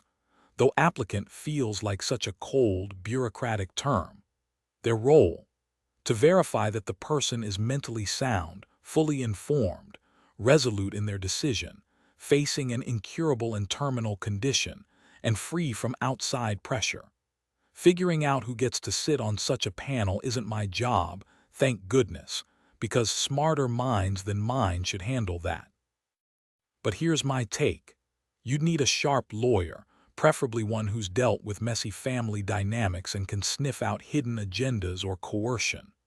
Then, a seasoned doctor who understands the brutal realities of chronic illness, not just the textbook cases. Opponents love to clutch their pearls about protecting the vulnerable, as if supporters of assisted dying haven't thought of that. Funny thing, there's zero proof, anywhere it's legal, of families strong-arming grandma into an early exit. In fact, doctors say it's usually the opposite, relatives pleading to keep someone alive long after medicine says it's time. The tribunal's real job: to be a safeguard, ensuring no one makes a rash call over temporary pain or a bad week. Let's be honest, we've all had moments where life felt unbearable, only to look back later and laugh at how dramatic we were. Wisdom, the kind that comes with age, ideally after 45, should be non-negotiable here, alongside compassion and legal rigor. Take me, for example. I want to go out on my terms with Thomas Tallies playing softly before my illness strips away everything that makes me me. But here's the irony. If I knew the choice was always in my hands, suddenly every sunrise would feel priceless. The freedom to leave would make staying sweeter. My life, my death, my call. And let's squash the fear-mongering. No slippery slope exists where assisted dying is legal. The idea that it'll lead to mass euthanasia is pure fantasy, the kind of scare tactic you'd expect from someone who thinks health regulations are tyranny. Please. The real nightmare: denying people dignity based on imaginary horrors. Some might argue that patients would lose faith in their doctors if they knew physicians had the power to end their lives. But think about it. What doctor would risk their career, reputation, and conscience by harming a patient? If anything, entrusting a medical professional who understands your suffering to guide you through your final moments is the ultimate act of trust. The old saying, "Do no harm but don't go out of your way to prolong suffering," was never official medical advice, just a line from a 19th century poet, Arthur Hugh Clough. Yet, doctors have always grasped its essence. For centuries, they've fought tooth and nail to extend life, pushing the boundaries of medicine until dying at 70 feels tragically premature. But now, we've reached a point where machines beep, monitors flash, and we mistake a heartbeat for a life worth living. Here's the irony. Those most in favor of a patient's right to die are often the doctors working directly with the terminally ill. The further you climb the medical hierarchy, where politics and white coats collide, support dwindles. Imagine how many physicians would openly advocate for it if not for the disapproving stare of medical associations. Anyone who spent time around healthcare workers knows the unspoken truth. For generations, doctors and nurses have quietly eased suffering when hope was gone. They've called it guiding them home or opening the door, but never killing. And in places where assisted dying is legal, there's no evidence it harms society. Not every doctor would choose to help, and that's fine, choice matters. But some, especially those with decades of experience, understand. After all, if medicine can give us longer, healthier lives, shouldn't it also offer a gentle exit when the time comes?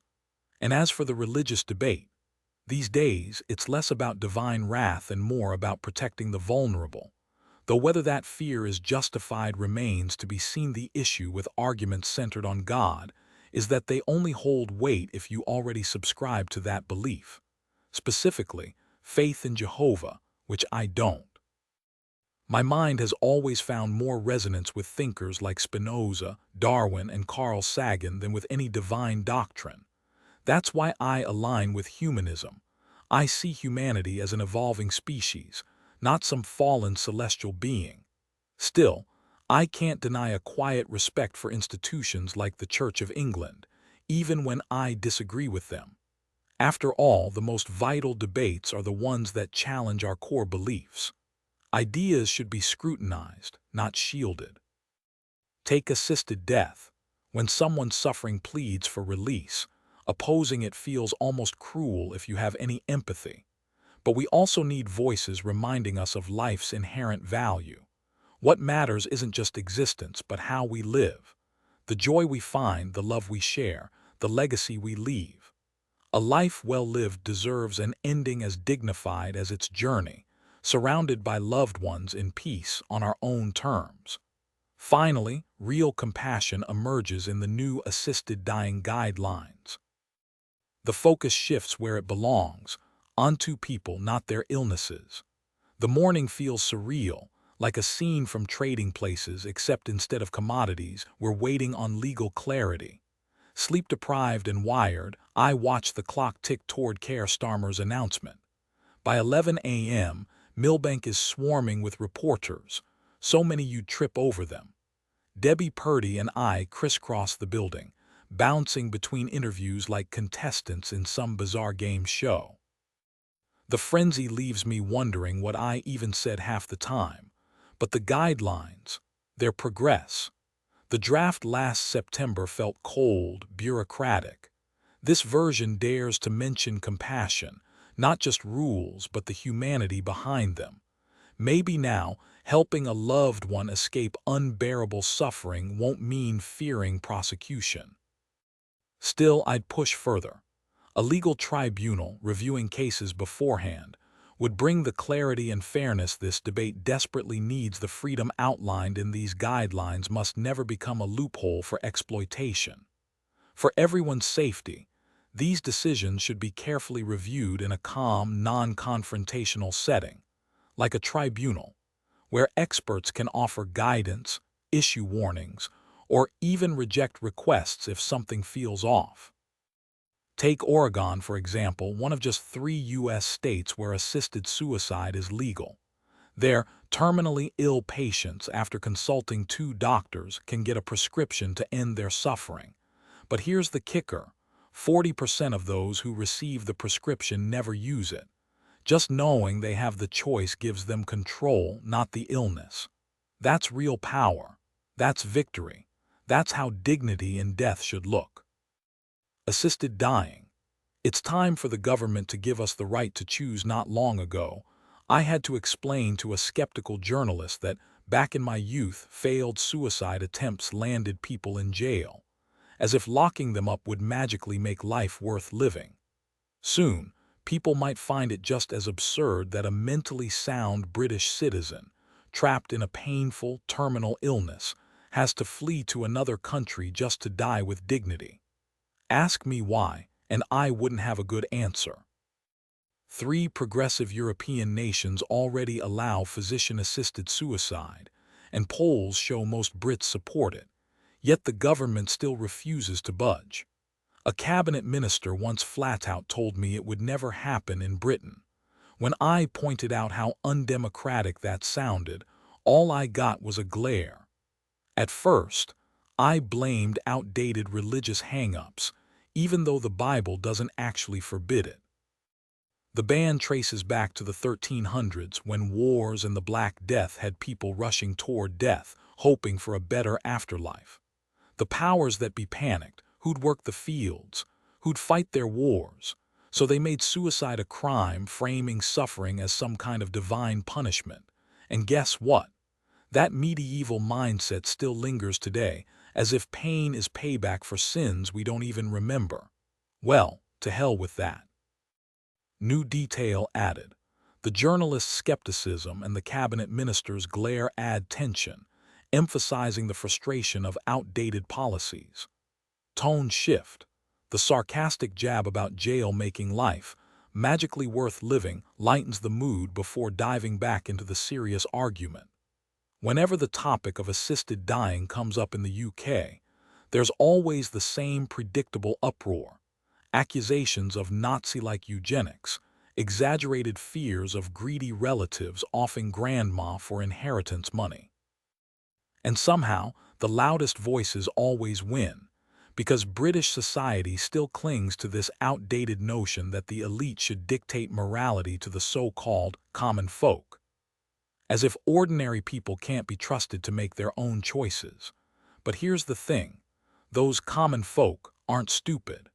Sure, they might binge-watch mindless reality shows or scream their lungs out at football matches, and maybe they don't obsess over nuclear defense policies. But when it comes to pain, suffering, and the raw reality of human dignity, they get it. They understand compassion in a way that policymakers, sitting comfortably in their offices, never will. My own father, facing a terminal illness, saw no point in dragging out the inevitable. He wanted a clean exit, free from pointless agony. And people like him know all too well that long-term care in the UK is a broken system, especially if you're not wealthy. Yet the government just sits there, fingers in its ears, pretending the problem doesn't exist. Then there was Peter Smedley. Just before Christmas, I stood beside him in a quiet Swiss clinic as he chose his own ending, calm, controlled, and on his terms. His wife, Christine, was there too, unwavering in her support. It wasn't dramatic. It wasn't messy. It was just final, and it made me think. The BBC had asked me to explore assisted dying in Europe after my Dimbleby lecture on the subject. I agreed, partly out of professional curiosity, partly because, well, I have Alzheimer's. I've spent years researching dementia, watching its slow theft of memory and self.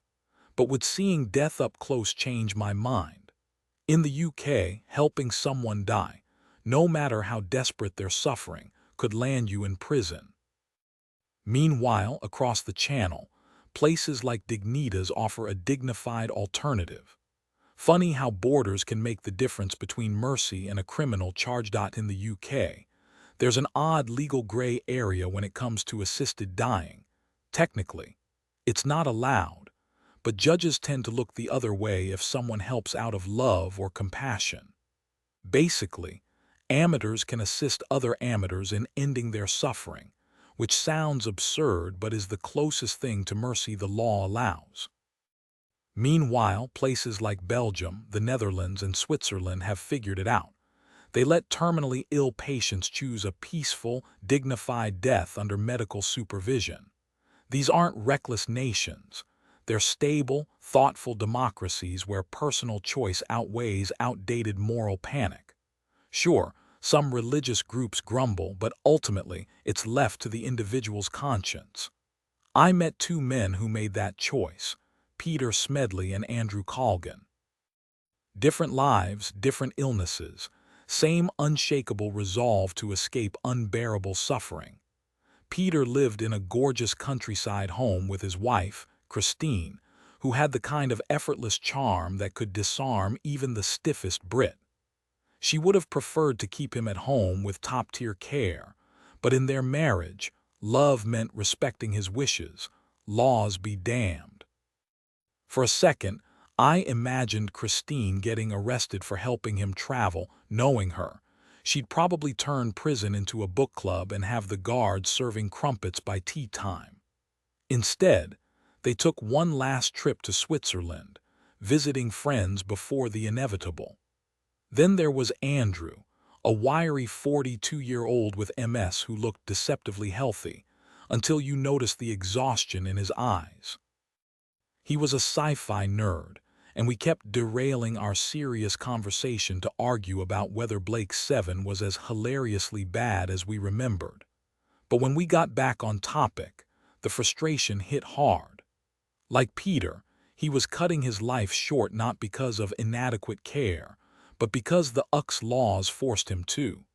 His family couldn't risk helping him without legal consequences, so he had to go alone. The injustice of it burned. Why should compassion be a crime? The truth is, I question whether his fears were unfounded. The director of public prosecutions isn't some vengeful tyrant, and the courts tend to be reasonable in cases like this. So maybe he had nothing to worry about. But let's be real. Sometimes the system gets carried away, punishing the innocent more harshly than the guilty. And honestly, who wants their mom dragged into court, no matter how mild the proceedings? So he went alone, and I couldn't help but wonder, why couldn't he just have a peaceful, doctor-assisted death right here in England? Maybe if he'd known that was an option, he would have held on a little longer. Studies suggest that's often the case. But when I tried to gently bring it up, he shut me down faster than a malfunctioning satellite signal. He'd already made up his mind. No more hospitals, no more pity. Like Sherlock facing Moriarty, he was determined to go out on his own terms. We met Andrew in Switzerland for what felt like the world's strangest happy hour. I've been to funerals, sure, but never one where the guest of honor was still alive and ordering a round. The only way to handle something like this: dark humor. So we laughed, we joked, and for a little while it almost felt normal. I know that sounds weird, but grief has a funny way of making the absurd feel okay. My dad and I had the same kind of twisted, cathartic banter in his final months, sometimes. Laughter's the only thing that cuts through the heaviness. I remember some critic of assisted dying once sneering, "People get killed in an industrial estate," like it was some dystopian horror show. Reality: it's just a quiet little blue house with a sad attempt at a garden, tucked between warehouses. Of course it's zoned for industry. Can't have something this controversial next to a playground. Across the street, a pumpkin field stretched out, silent except for the occasional breeze. No Cybermen in sight. Christine Smedley would be there with her husband, and since my knighthood had to be good for something, I'd offered to join them. Peter wanted his death filmed not for shock value, but because he wanted it to mean something. I've seen death before, even the brutal kind, so I figured this would be different. A man choosing his own end, at peace with it. How bad could it be? Turns out I was wrong. But not for the reasons you'd expect. According to my watch, it took 25 minutes. The quiet sounds escaping Peter's body as it shut down reminded me of my father's final days, those fragile morphine-laced breaths that my mother swore held meaning. I never believed it. Death isn't quick unless it's violent. The body clings stubbornly, defying the mind's surrender.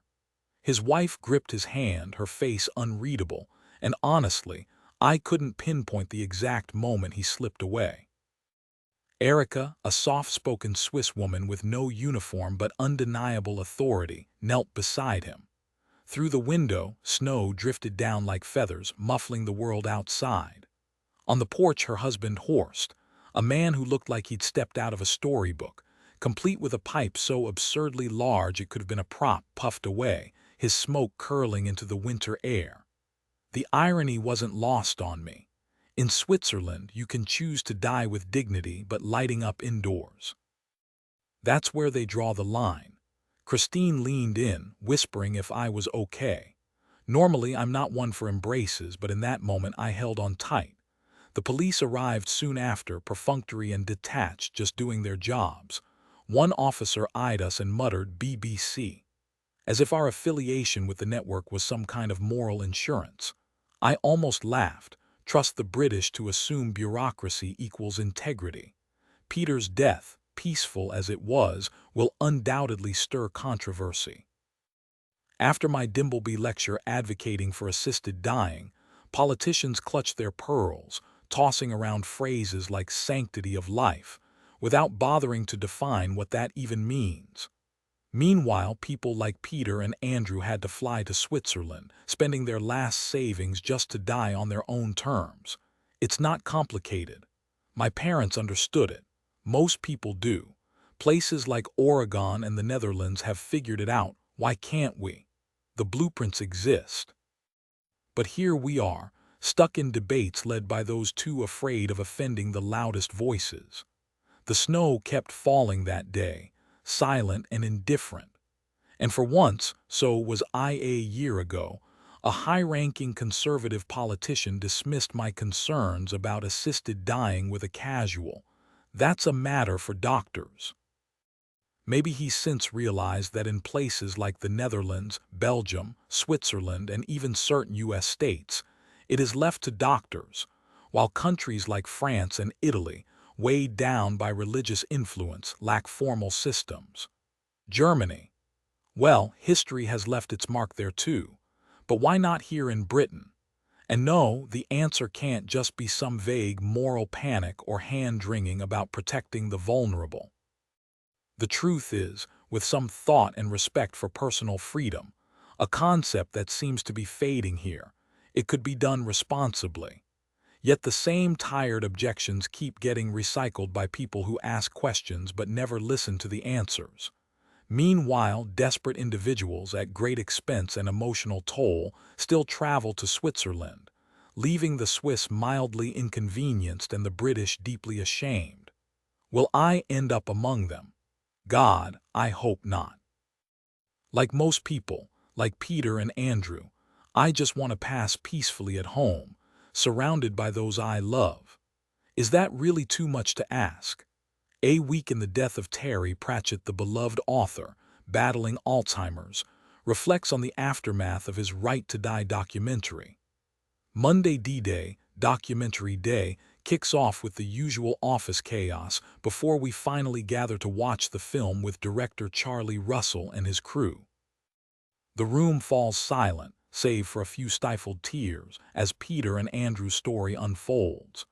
The post-screening discussion is necessary, even cathartic. Later, Newsnight hosts a fiery debate with Jeremy Paxman, activists, and a surprisingly open-minded bishop, a rare breed.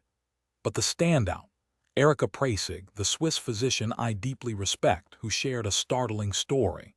A Catholic priest who, after initially hesitating, ultimately chose an assisted death at Dignitas. That's conviction. Tuesday, the documentary wasn't made to push an agenda, just to make people see, and it worked. The conversations it sparked, exactly what I'd hoped for, though let's be honest, some reactions have been predictably dense. Pro tip, if your counterargument starts with, "but what if," maybe sit this one out. Still, progress is slow, messy, and frustrating. But at least it's happening. The discussion unfolded smoothly under Jeremy Paxman's skilled moderation, with opinions exchanged in a surprisingly civil manner. Exhausted but relieved, my assistant Rob and I raced through the city to snatch whatever sleep we could, though I barely managed 2 hours before dragging myself to the BBC breakfast studio couch. Rob, slumped beside me in the taxi, was glued to his phone, tracking tweets flooding in at over 1 per second. The response was overwhelmingly positive, with a 99.9% approval rate, though a few critics took issue with Rob's flashy Russian naval hat, which he stubbornly insists looks sharp. Some people just have no sense of style. The online chatter mostly supported the broader conversation, with debates focusing more on Dignita's operations than the ethics of assisted dying itself. Let me be clear, I'm not here to promote Dignitas, but the harsh reality is, for Brits seeking an assisted death, it's the only option. Since filming wrapped, 5 more UK citizens have quietly traveled there. After a blur of back-to-back interviews, the director dropped another bombshell. The BBC had received 1,219 complaints and 301 supportive calls, landing the documentary in their top 10 most discussed programs this year. No surprise there.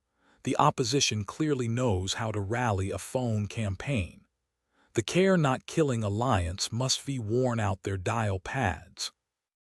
Back home, sleep-deprived and drained, I found a message from Michael Nazirali, the former Bishop of Rochester, lecturing me that real life isn't science fiction.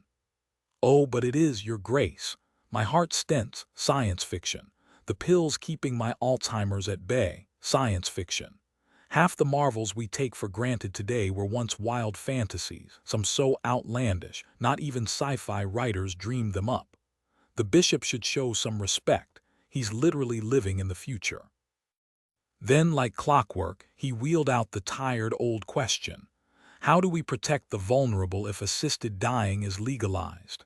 It's the go-to scare tactic, as if no one's thought of it before. Meanwhile, 4 European countries already have safeguards in place, and Switzerland just reaffirmed its support, even for death tourism, helping desperate souls like Brits who have nowhere else to turn. Doesn't exactly sound like a dystopian free-for-all, does it? Wednesday, sifting through the endless flood of emails that piled up overnight, we noticed how deeply Viral Witt's story resonated with viewers.